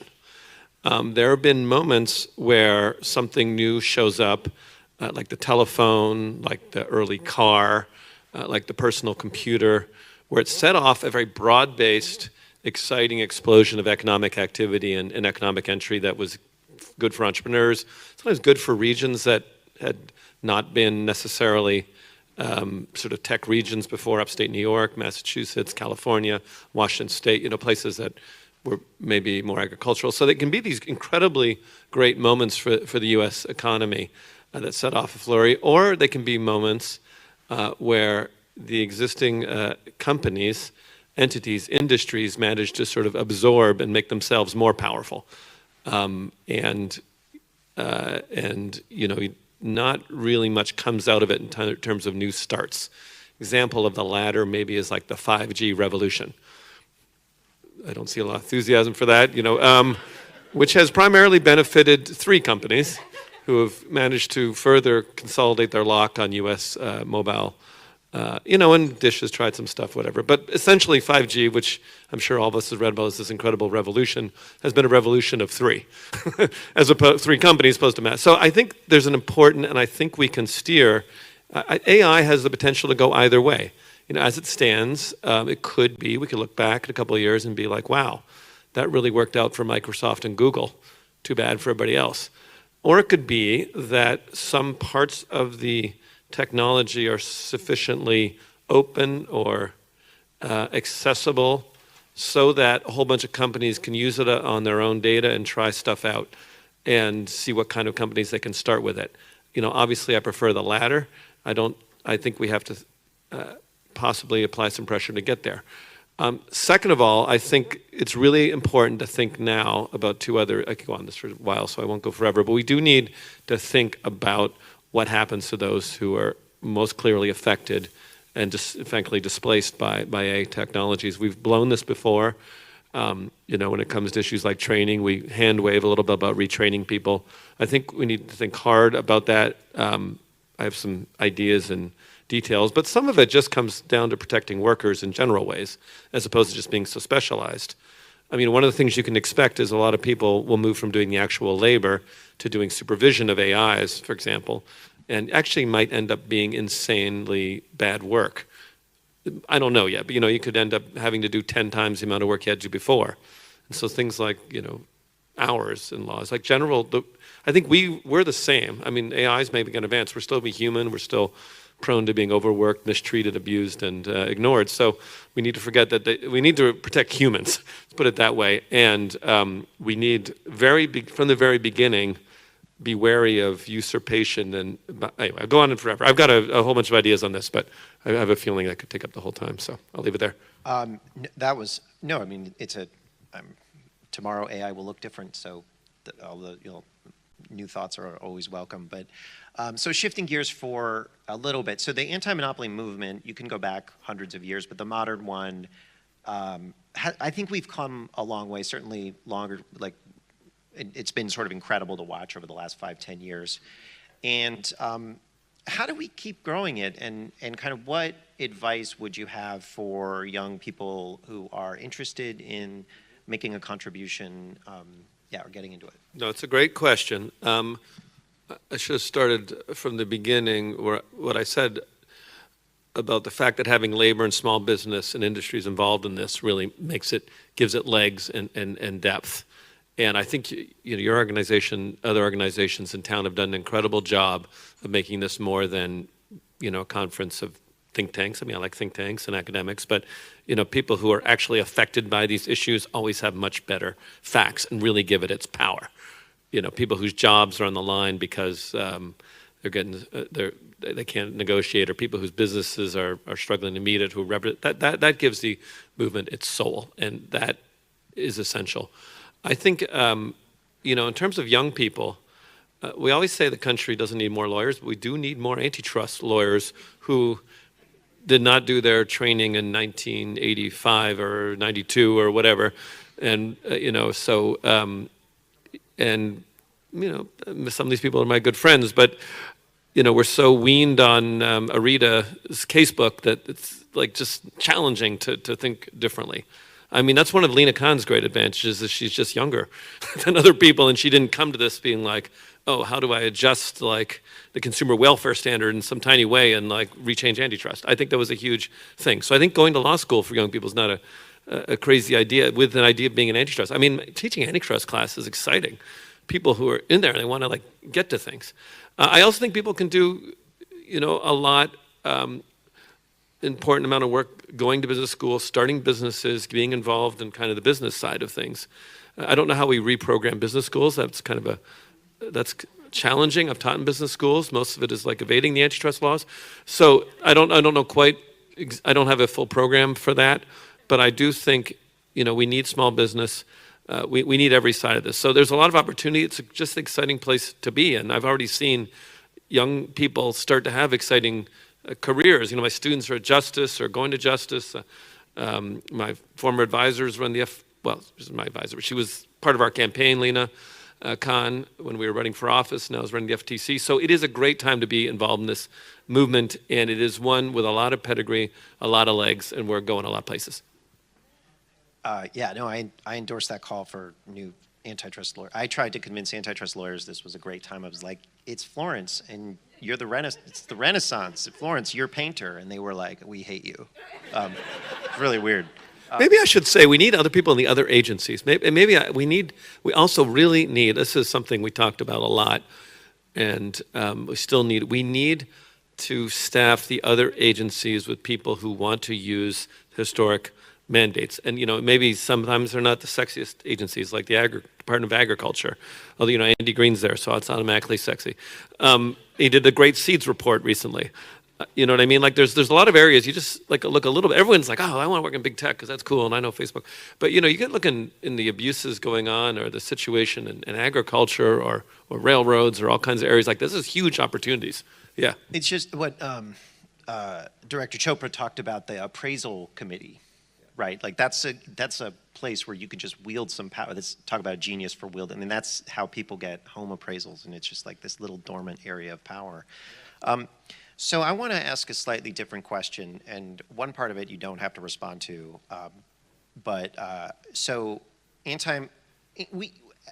antitrust and anti-monopoly, kind of going back to the New Deal, like there's a financial area, there's antitrust, but there's regulatory arenas, there's a business component and labor component. It's kind of about putting people who work in business or labor against monopolists in finance. But we talk a lot about problems and we talk about what we're against. But what does the world look like when we've won? Like, what is your affirmative vision aside? Well, I mean, one part of my vision involves, Judge Tim Wu, but that's the part you don't have to respond to. Yeah. Let's give it a round of applause for that one. But what does that world look like after we've won? That's a great question, and it just so happens my next book is on that exact topic. I'm writing a book right now, draft title, The Architecture of Equality, which talks and tries to set up a vision for like what, not just like what does antitrust law look like, but what does it look like to have a country that is like sustainably prosperous, that has a fair economy, and that draws on the best things we've learned from the last, 2,000 years of, maybe even more than that, going back to like the Greek nation states. And I think that it is one where economic power is significantly decentralized, one where there's a constant exercise of rebalancing economic power, knowing that you will have that it starts to get concentrated, and knowing that it's very alluring. There's a sugar high you get from centralized economic power, but it then breaks and has disastrous consequences. If you've been paying any attention to banking, you know what I'm talking about. But it's also true in all these industries. You get you consolidate the auto industry. For a while, it seems like amazing, and then all of a sudden they collapse because they are just too big and too ever. So trying to avoid that sugar high of over-centralization, trying to really bring all the regions in of a country, and the most prosperous countries long-term over time are actually the most equal. They get these short-term sugar highs from inequality, but the long-term prosperity leads to equality. And the question is how you build something that is not a one-off, but a sustainable agriculture of equality. That, hopefully my new book will have the answers to that, but I think it's a country we'd all like to live in. I think it's the kind of place where, it really does feel like that land of opportunity, that place where you kind of feel like you're going to be okay, you're going to have good schools, you're going to have a chance to make it, and it feels relatively fair. And that's the kind of place I'd like to live. I felt like I did live in a place like that at parts of this country's history, and I want to live there again. Just to add on to the end, on young people, if I were young and wanted to be part of something, I would join the anti-monopoly movement. And I want to say that doesn't just mean you need to be an antitrust lawyer, though. It means you can be part of something, part of what's going on here, part of an effort, and it's a big effort, and it transcends everything. That's what we can learn best from the FDR era, is there is a way to take back our country. There is a vision that we can turn to, and we can create a country that we want to live in and we want our children to live in, and let's do it. Thanks so much.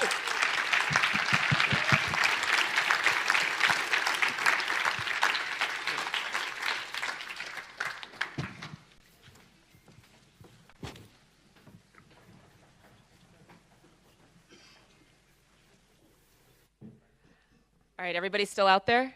We have our closing keynote, and then just a reminder that we are going to also have a special message from the president via video. So hang in there. Happy hour's around the corner, and I am, again, very excited to have the honor to introduce our next keynote, Secretary Pete Buttigieg. Pete Buttigieg serves as the 19th Secretary of Transportation of the United States.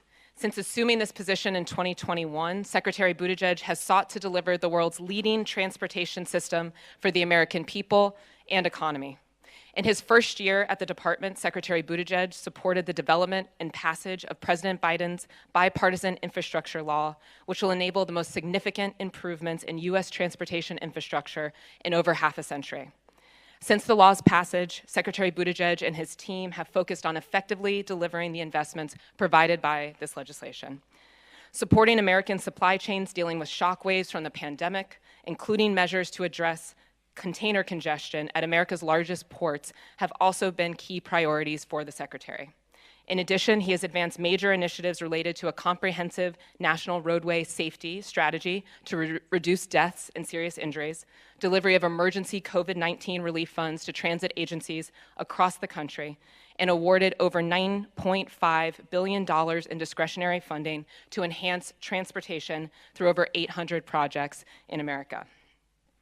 Secretary Buttigieg is also a member of the Competition Council, which was just mentioned and discussed at length, in a good way. And under his leadership, the Department of Transportation has exercised its merger review authority for the first time to block JetBlue's proposed acquisition of Spirit Airways. We love that exercising of authority. That was good.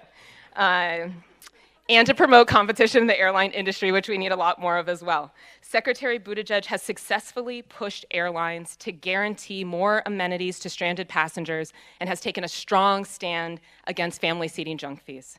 Before leading the Department of Transportation, Secretary Buttigieg served 2 terms as mayor of his hometown in South Bend, Indiana, go Midwest, where he worked across the aisle to transform the city's future and received national recognition for his work on transportation issues. Secretary Buttigieg also served for 7 years as an officer in the U.S. Navy Reserve. I am very, very honored and pleased to welcome our last and our final closing keynote, Secretary Pete Buttigieg.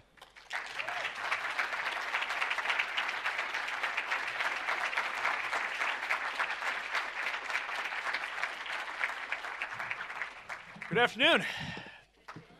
Thank you. Thank you, Morgan, for the introduction. Thank you to the organizers for inviting me to speak in the coveted pre-happy hour slot.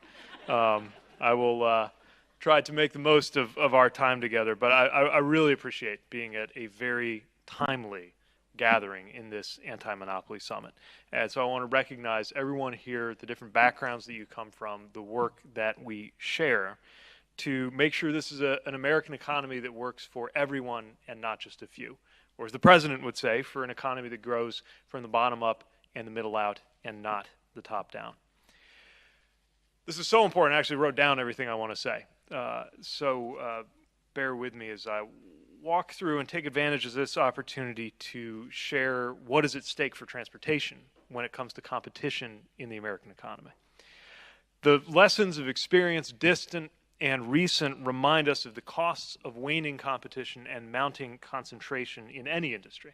As we know, worker pay suffers, prices go up every part of a person's life, from everyday basics like home internet service and grocery shopping to life-altering domains like job searches and healthcare options get worse. And you've been hearing, I know, from a number of my colleagues over the course of the day on issues from junk credit card fees to over-the-counter hearing aids to unfair non-compete contracts. And so I'm glad to be able to round that out with some thoughts on how concentration is affecting the transportation sector and what we're doing about it. As President Biden so often says, and I'm sure you've heard this refrain today from my colleagues, capitalism without competition is exploitation. Any market society, any capitalist system depends on good government to ensure the conditions that make it competitive and not exploitative. And when we get it right, the result includes a private sector doing what the private sector does best, efficiently providing goods and services on competitive terms that empower consumers and workers, but only if we get it right. For the system to work, the public role has to work. The public roles, of which there are many. The public role addressing market gaps with things like basic research. The public role in regulating and enforcing safety standards. The public role in providing public goods like the air traffic control system. And certainly the public role in ensuring adequate competition, which is as important in transportation as in any other sector, and in some ways even more so. And yet, for as long as I've been alive, in almost every mode of transportation, the tendency has been toward less competition and more concentration. A little over a decade ago, the three leading ocean shipping alliances accounted for a little over 30% of global container shipping. Today, they control 80%. 4 to 5 years ago, there were 55 major railroads. Today, there are 6, of which 4 account for as much as 90% of the market. At the time of airline deregulation, many respected voices confidently predicted a future in which there would be dozens of more or less evenly matched airlines in the U.S. domestic market. Today, of course, as we all know, the reality is that 4 dominant carriers account for 2/3 of market share. That kind of concentration means that the biggest companies don't have to compete as hard for workers or for customers, while the smaller players get crowded out and new entrants find it difficult to penetrate at all. And even leaving aside economic theory and just thinking of it in terms of common sense, it seems to me not credible to suppose that today's exceptionally high levels of frustration among passengers and workers, that all of that dissatisfaction could somehow be completely unrelated to the exceptionally high levels of market concentration that we're seeing in our time. Nor is it reassuring in the context of that dissatisfaction to see how many firms in these industries have tended to invest less in the resilience of their own systems and people than in stock buybacks and dividends and bonuses for executives. So for workers and for customers alike, there's clearly a lot in the transportation system that needs to change. You can ask anyone in a rural area where there's no real competition for a certain airline route, paying outrageous ticket prices if they can get service at all. You can ask an American small business owner who needs to order something from across the Pacific and experienced during the pandemic the sticker shock of watching the global alliances that control international shipping raise their rates by 1,000%. You can ask anyone who relies on an Amtrak route that is on time less than half of the time, not because Amtrak did anything wrong, but because the freight railroad that hosts them got in the way, even though that freight railroad is required by law to prioritize passenger trains.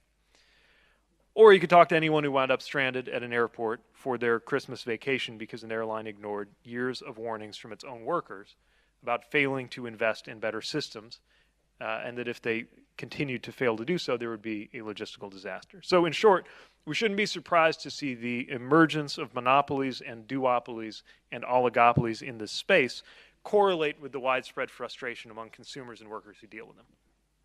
So what are we doing? We're acting on two levels. We're dealing with the symptoms, as we have long been doing, and increasingly we are paying attention to the underlying causes. I'll start with the symptoms. The symptoms, anytime you have markets that aren't properly functioning or adequately competitive, are happening across every mode, so we're acting across every mode in this administration.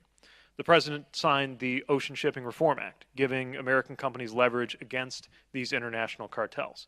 We're glad to see Pacific shipping rates have fallen about 80% from their extreme peak, but clearly there remain major concerns in the sector, so it's a good thing that that law gives government more tools to promote competition and strengthen the supply chain. We're taking a lot of action on trucking. In the spirit of intellectual honesty, let me concede that trucking is actually one of the few transportation sectors that is more fragmented than concentrated. But for different reasons, it too is far from being a textbook, healthy, competitive market. So we're addressing problems and abuses in the sector. We've ramped up enforcement against moving company scams with Operation Protect Your Move, which is a nationwide sweep against fraudsters that hold people's possessions hostage. And we've worked to improve wages and working conditions for drivers and to ensure new truckers and owner-operators aren't put at an unfair disadvantage or trapped in a predatory leasing arrangement. When it comes to rail, again, we support Amtrak, and we have stepped up safety audits and enforcement actions and rulemakings before and after the Norfolk Southern disaster in East Palestine. And right now, we are pushing for the Railway Safety Act, which I just learned today is set for markup in the Senate Commerce Committee next Wednesday, and which would empower us to go much further to strengthen safety practices and accountability. I'll give you one example of that. Today, by law, the maximum fine that our department is able to impose, even for a violation causing a crash that involves hazardous materials and gets somebody killed, is about $225,000. That is not enough to change the behavior of an operating company, a company with an operating income in the billions. This legislation would do something about that, among many other measures. I also want to add that even though it hasn't got as much coverage as I think it should, after being very clear about our view that railroads should negotiate with their unions and provide sick leave, we've seen many of them respond and begin to do the right thing over recent months. Union by union, including TCU, BRC, IAM, and company by company, including Union Pacific, BNSF, CSX, and recently Norfolk Southern, we've seen announcements of new sick leave agreements that are on the cusp of meaning that a majority of U.S. union rail workers will have sick leave. Of course, we won't stop until that figure gets to 100%, and we continue our push economy-wide so that every worker in every sector has paid leave. When it comes to airlines, we are leaning into our authorities as a regulator to hold companies accountable for outcomes. We've stepped up enforcement, we've promoted transparency, we developed new regulations, we've added staff capacity, and we have secured enforceable commitments to provide better customer service. This time a year ago, hardly any of the 10 major airlines guaranteed in writing things like free rebooking, hotels, meal vouchers when they caused a delay or cancellation. Today, almost all of them do under enforceable commitments that we secured after making clear to them that we were about to publicize their willingness or failure to do so with our airline consumer protection dashboard. More recently, we're pushing them to guarantee that parents can sit with their kids on flights at no extra cost because it's obviously the right thing to do. Some, but not all, have answered our call to do that. You can check which ones on the dashboard. But I also want you to know we're not just asking for this. We are working on a common sense rule to ban these kinds of junk fees for good. Obviously, our work is far from done, and many of my friends in this community will remind me about the work yet to do, which we appreciate and respect. But I would argue we've covered a large amount of ground in 2 years, and I just want to make plain that my intention is to ensure that by the end of this term, we will be able to say that this administration has brought in the biggest expansion in transportation consumer protection enforcement and passenger rights since deregulation itself. That is our goal.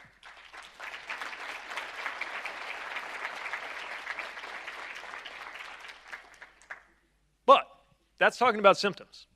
When the structure of an industry itself, whether by design or by evolution, brings less consumer choice, worse service, diminished accountability, and disempowered workers, you get to a point where addressing the symptoms won't be enough. We have to face root causes, and that, of course, is where the anti-monopoly movement comes in. And we think it's where DOT's competition authorities come in. Now, recently, some have expressed surprise at the discovery that DOT had competition authorities at all, but we definitely do. Deregulation removed many rules governing pricing, service, business practices, but it reaffirmed at the same time requirements around competition and fairness. Observers of our department have long suggested that our department do more to take these tools, pick them up, and put them to use. And I agree. Wherever the circumstances meet with our responsibilities and our authorities, we're going to act to ensure a more competitive transportation sector. And since the law gives us particular responsibilities and authorities with aviation, we're going to be especially attentive in the aviation sector. And that spirit of responsibility is what is guiding us in our support for the Justice Department's lawsuit against the proposed JetBlue Spirit merger.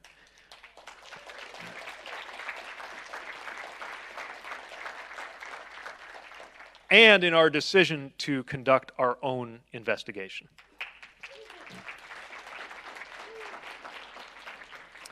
Some commentators have objected to our involvement here, saying it is a break from years or even decades in which we tended not to pick up those tools as a department. And to those who view this as a change from years or even decades of practice, I want to make clear, I know. But we think it's the right thing to do. I think these times call for us to make sure that we're doing what both the law requires of us and what the moment requires of us. And if we want to make sure that competition in the airline sector and in transportation writ large gets better and not worse, we have to act accordingly, or we will always be left chasing symptoms. Now, one critical tool at our disposal to hold the aviation industry accountable is our authority to enforce against unfair methods of competition. We can use this authority to combat anti-competitive practices that fall outside of antitrust laws, and do so at their incipiency before the negative impact ripples across the market.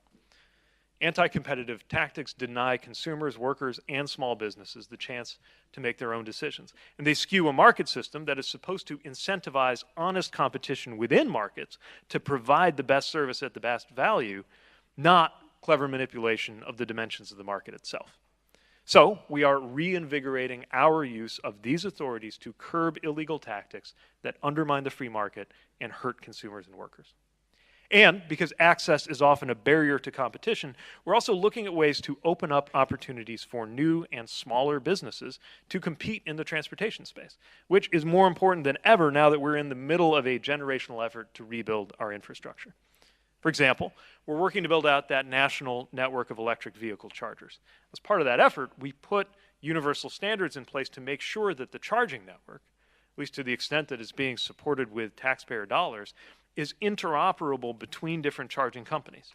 No walled gardens.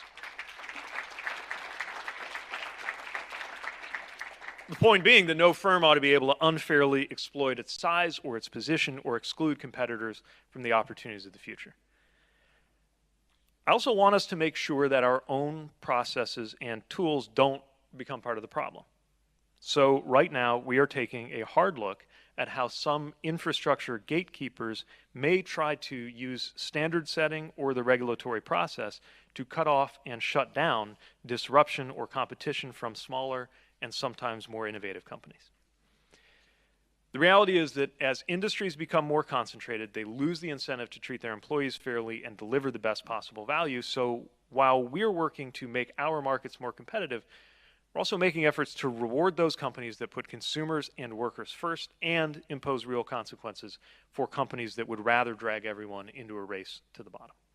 And of course, in this work, as you've seen throughout the day, I hope, we are not doing anything alone. We are working on the President's Competition Council alongside colleagues like DOJ to address anti-competitive conduct, like CFPB teaming up to get rid of junk fees, like the Federal Maritime Commission improving ocean shipping, and the Surface Transportation Board holding railroads accountable. This is about ensuring that the future is better than the present by learning the lessons of the past. In some ways, it's a matter of restoring what we already know can work. And in other ways, it is about renewing and refreshing our regulatory frameworks and practices, some of which are as old as those bridges and tunnels that we're fixing, so that they can match the scale of the challenges in front of us as we approach this second quarter of the 21st century. Just as we are rebuilding physical infrastructure that has needed work for decades, acting to update, modernize, add, and in some cases replace the infrastructure we've been relying on, we also need to restore a competitive landscape that has been corroded by decades of permissive and deregulatory policy, frustrating workers and consumers alike in an era of consolidation and cost cutting. And across it all, the most important thing will be to remember that our market system exists in order to support everyday American life, not the other way around.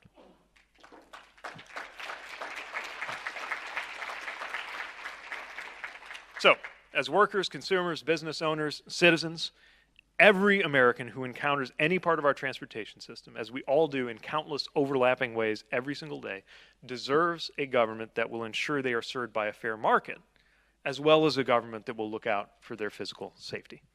I know that is the expectation of the anti-monopoly community gathering here. I believe it is the expectation of the public, and I am certain it is the expectation of the President. And it is what we will continue to work on delivering every day, and I know that your role will continue to be essential in holding us accountable and in providing the kind of intellectual and public groundwork to make all of this possible and successful. Thanks again for the chance to join you today. Look forward to continuing to work together. Thank you. Thank you.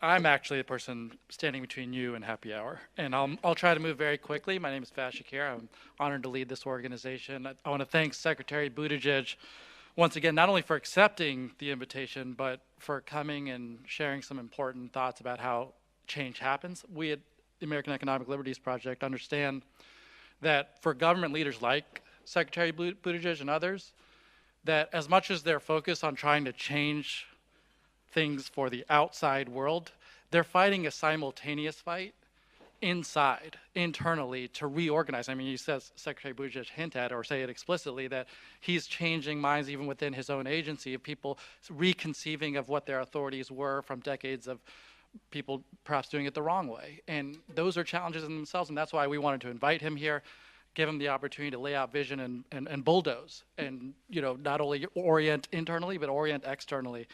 And that's part of our obvious role here is to create this anti-monopoly movement. While I was doing thank yous, not only to Secretary Buttigieg, I want to thank the people who made this conference happen. These things are very hard to pull off. It was pretty smooth sailing, I think, from my perspective, I hope from yours. And the person at the ringleader of the whole thing was Nidhi Hegde. Nidhi is our managing partner. And I know that the staff wanted to thank her. This is Nidhi over here. I know the staff has got you a little thank you gift. There you go. The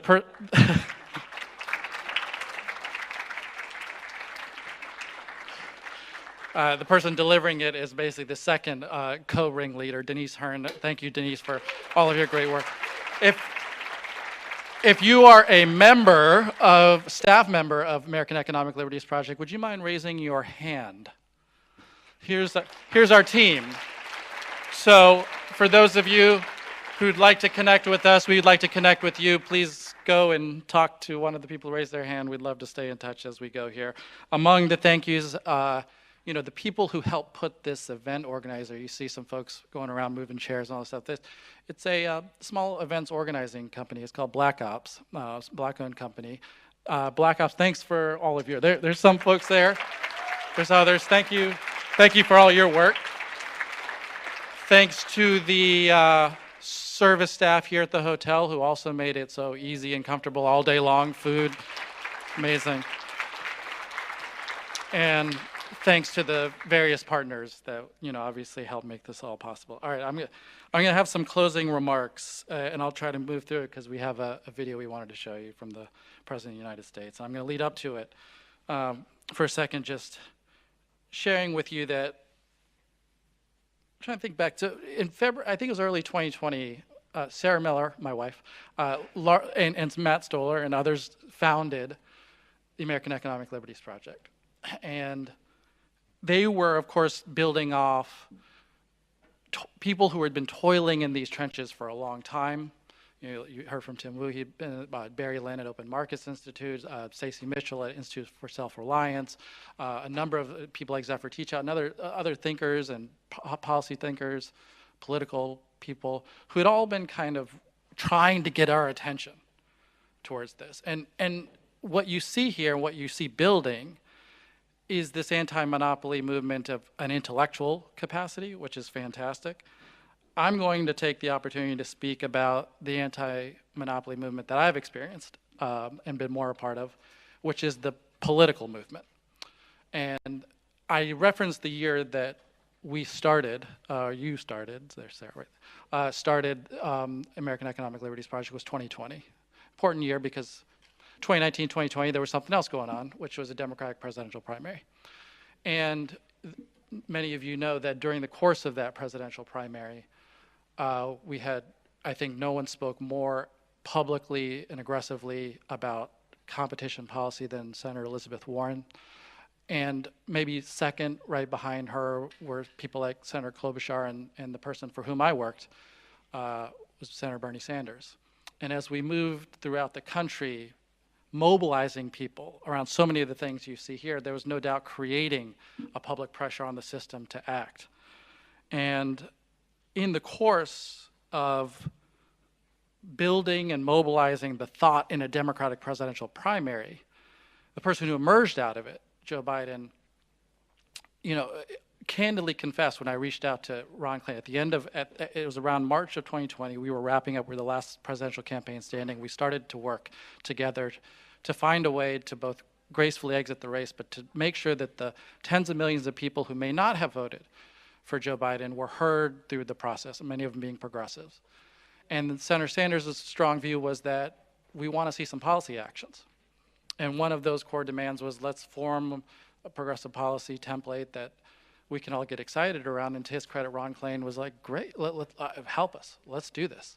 And right immediately we started working on these issue-based task forces together. And many of you remember there were these Bernie Biden issue-based task forces, one of which is on the economy. And out of it, people like Jared Bernstein served on it. Ben Harris, who works at the Treasury Department now, served on it. And out of it, I was just pulling it up at lunchtime, the economic proposal. One of them said, quote, tackling runaway corporate concentration. Democrats are concerned about the increase in mega mergers and corporate concentration around a range of industries, from hospitals and pharmaceutical companies to agribusiness and retail chains. We will direct federal regulators to review many of these mergers and direct federal regulators to consider the potential effects of future mergers. And as a last resort, regulators should consider breaking up corporations if they find that they are using their market power to engage in anti-competitive practices. And out of what formed there, you saw that same language move into a Biden platform. You saw that same language move through the DNC platform. You saw more and more Democratic candidates. This is obviously from one side of the aisle perspective, but more and more galvanizing around this issue, such that it continued not only through, but all through the transition. And to his credit, Ron Klain, Deese, Anita Dunn asked for recommendations of who are the types of people who you guys, Senator Warren, Congresswoman Jayapal, Senator Sanders, who are the people that you think would be sufficient to kind of carry this policy agenda forward. And we made those names, and you heard from many of those names today. And it has been a successful policy and political movement, such that, I say that mostly to capstone this, that the architect of the whole damn thing is Joe Biden.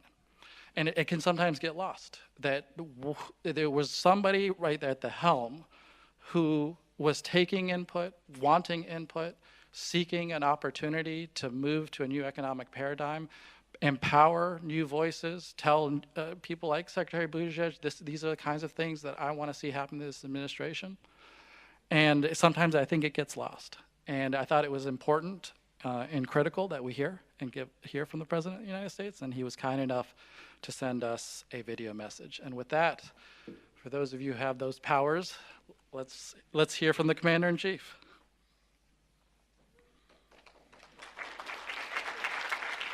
To the American Economic Liberties Project, thank you. From Teamsters to pharmacists to small business owners and so many more, convening this anti-monopoly summit matters. It matters. By working together, we're going to make progress in building an economy from the middle out and the bottom up, not from the top down. And in making the case I've been making, capitalism without competition is not capitalism, it's exploitation. But that ends on our watch. With your support, I signed my groundbreaking executive order on competition that helps us lower costs for hearing aids. We banned non-compete clauses, and we did so much more. With the Inflation Reduction Act, you helped us beat Big Pharma, lowering the cost of prescription drugs. At this year's State of the Union, you heard my call for a ban on junk fees at hotels, concerts, flights, and so much more, because no one likes to be played for a sucker. But we have much more to do to reverse the decades of concentrated corporate power and to continue lowering prices for consumers and increasing opportunities for workers and small business owners. We're focused on all of this as we implement our plans to invest in America. So let's finish the job and remember who we are. We're the United States of America, and there's simply nothing beyond our capacity when we decide to do it and do it together.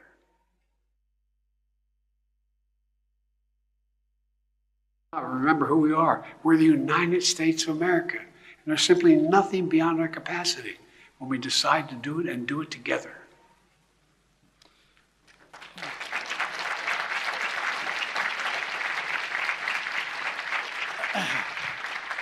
I want to thank President Biden for taking a busy moment out of his schedule to send that message.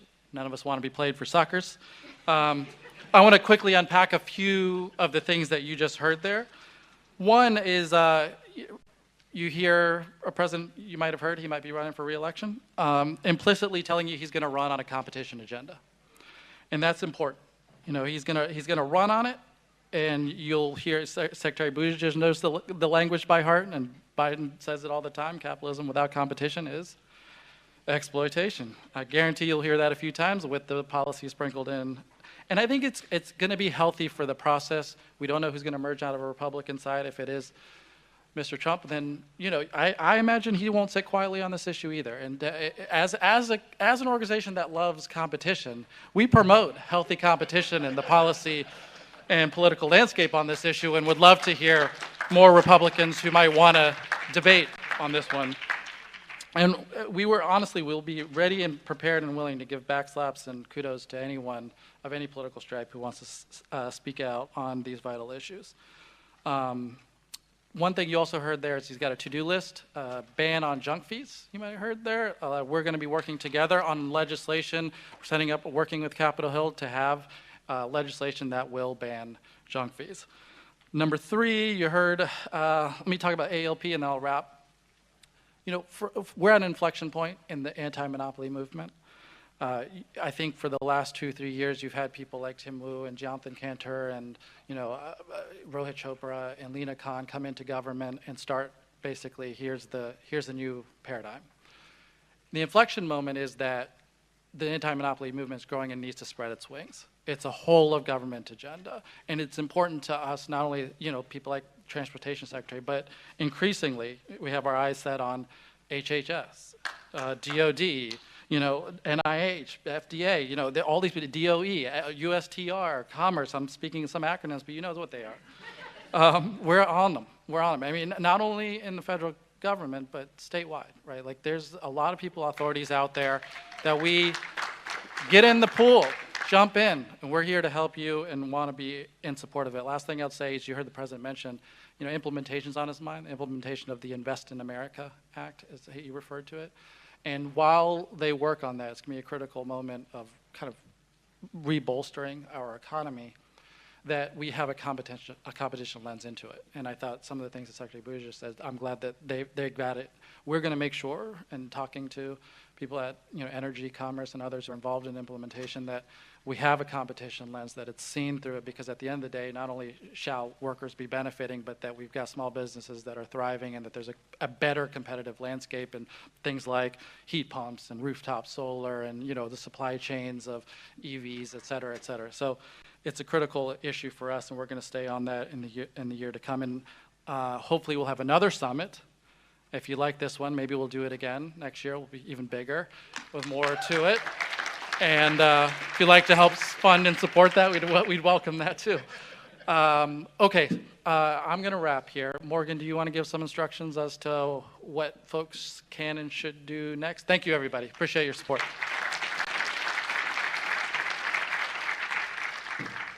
All right, we made it. Is everybody ready for happy hour? Great.